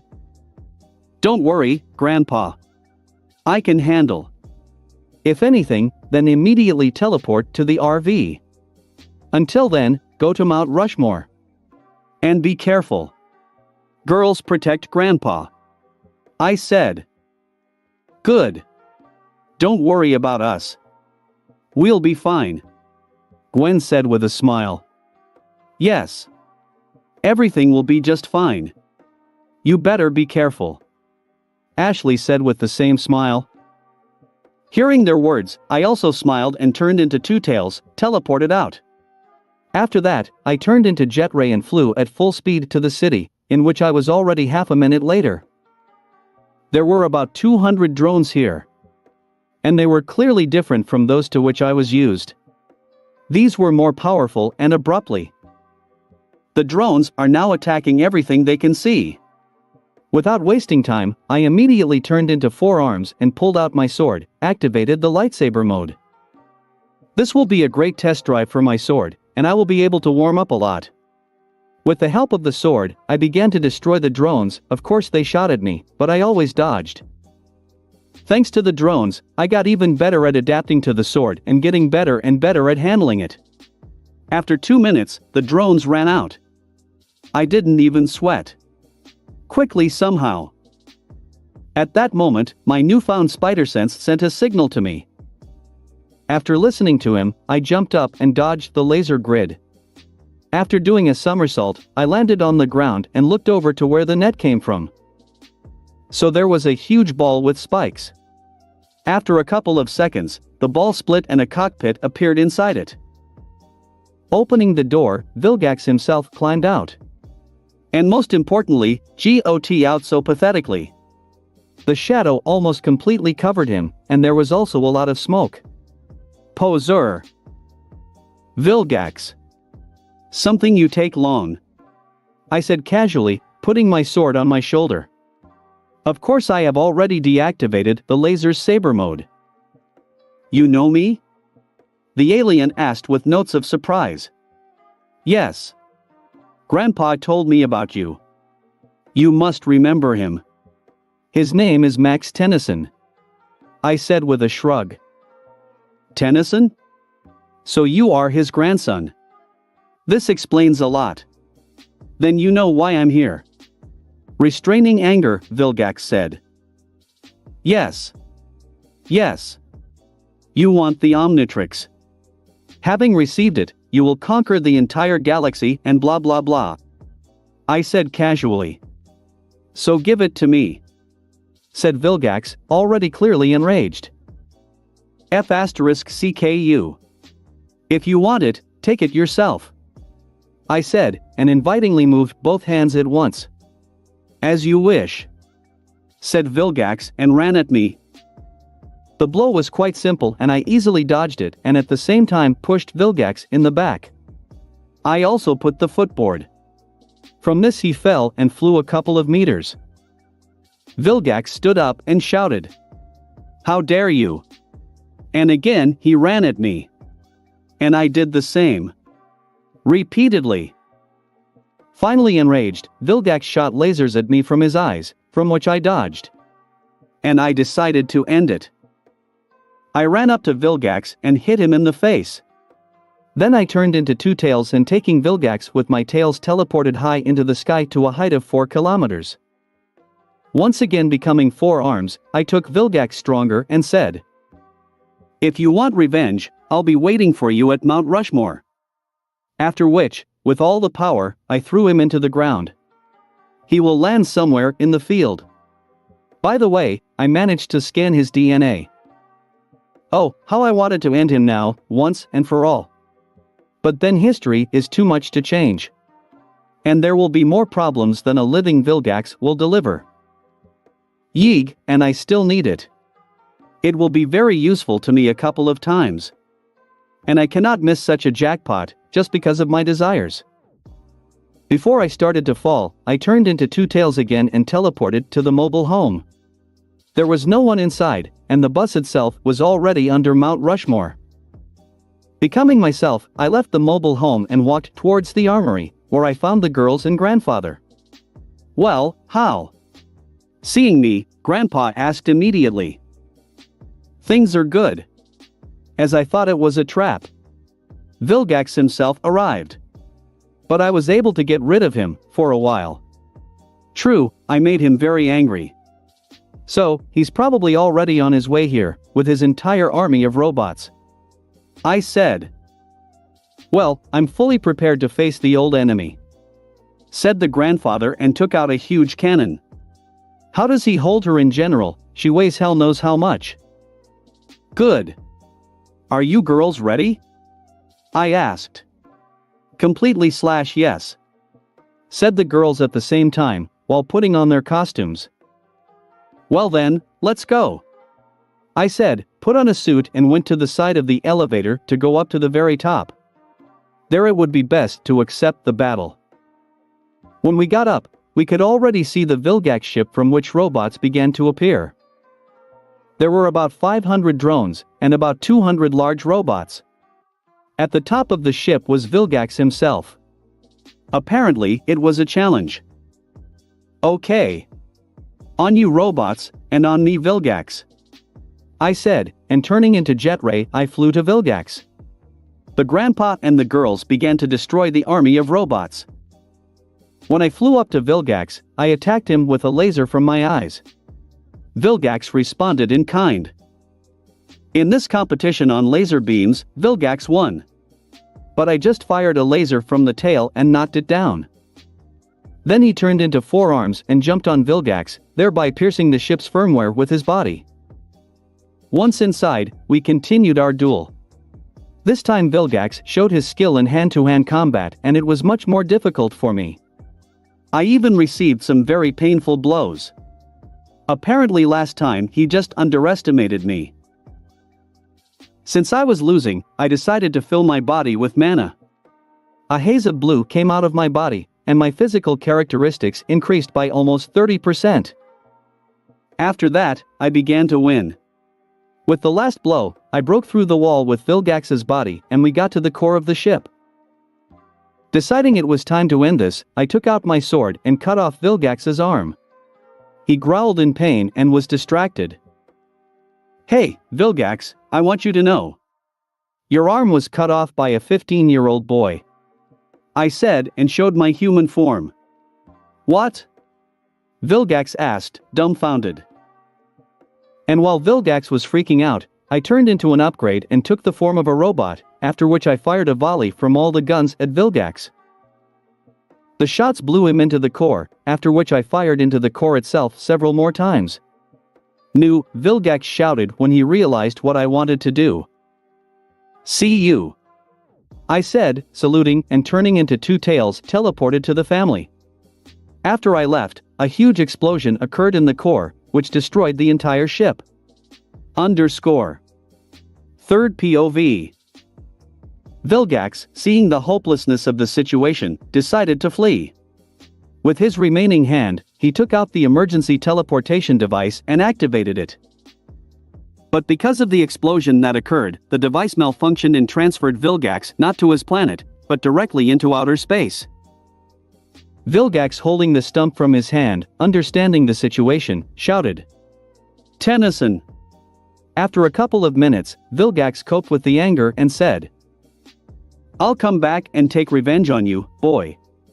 The Omnitrix will be mine." And I will conquer this universe. Then, he took out a communication device and called for help. Underscore. Lex POV. After teleportation, I became human and looked around. My family was fine, but they were all sitting on the ground and breathing heavily, and next to him could see a bunch of broken robots. How are you? I asked, sitting down. Things are good. We did it. And when the ship exploded, all the entire robots were out of order. Gwen said, breathing heavily. And how are you? Asked Grandpa. Fine. I got a couple of bruises, of course, but they will go away quickly. Vilgax exploded along with the ship, but I'm just sure he'll be back. I told. You're right about that. It is not the first time for him to return from the dead. Grandpa said with a tired smile. Went. Let's go back to base and rest. I said, getting up. Everyone nodded at my words and we went down underground and immediately went to bed. Without even eating. Today was a tough day. The first month of vacation is over.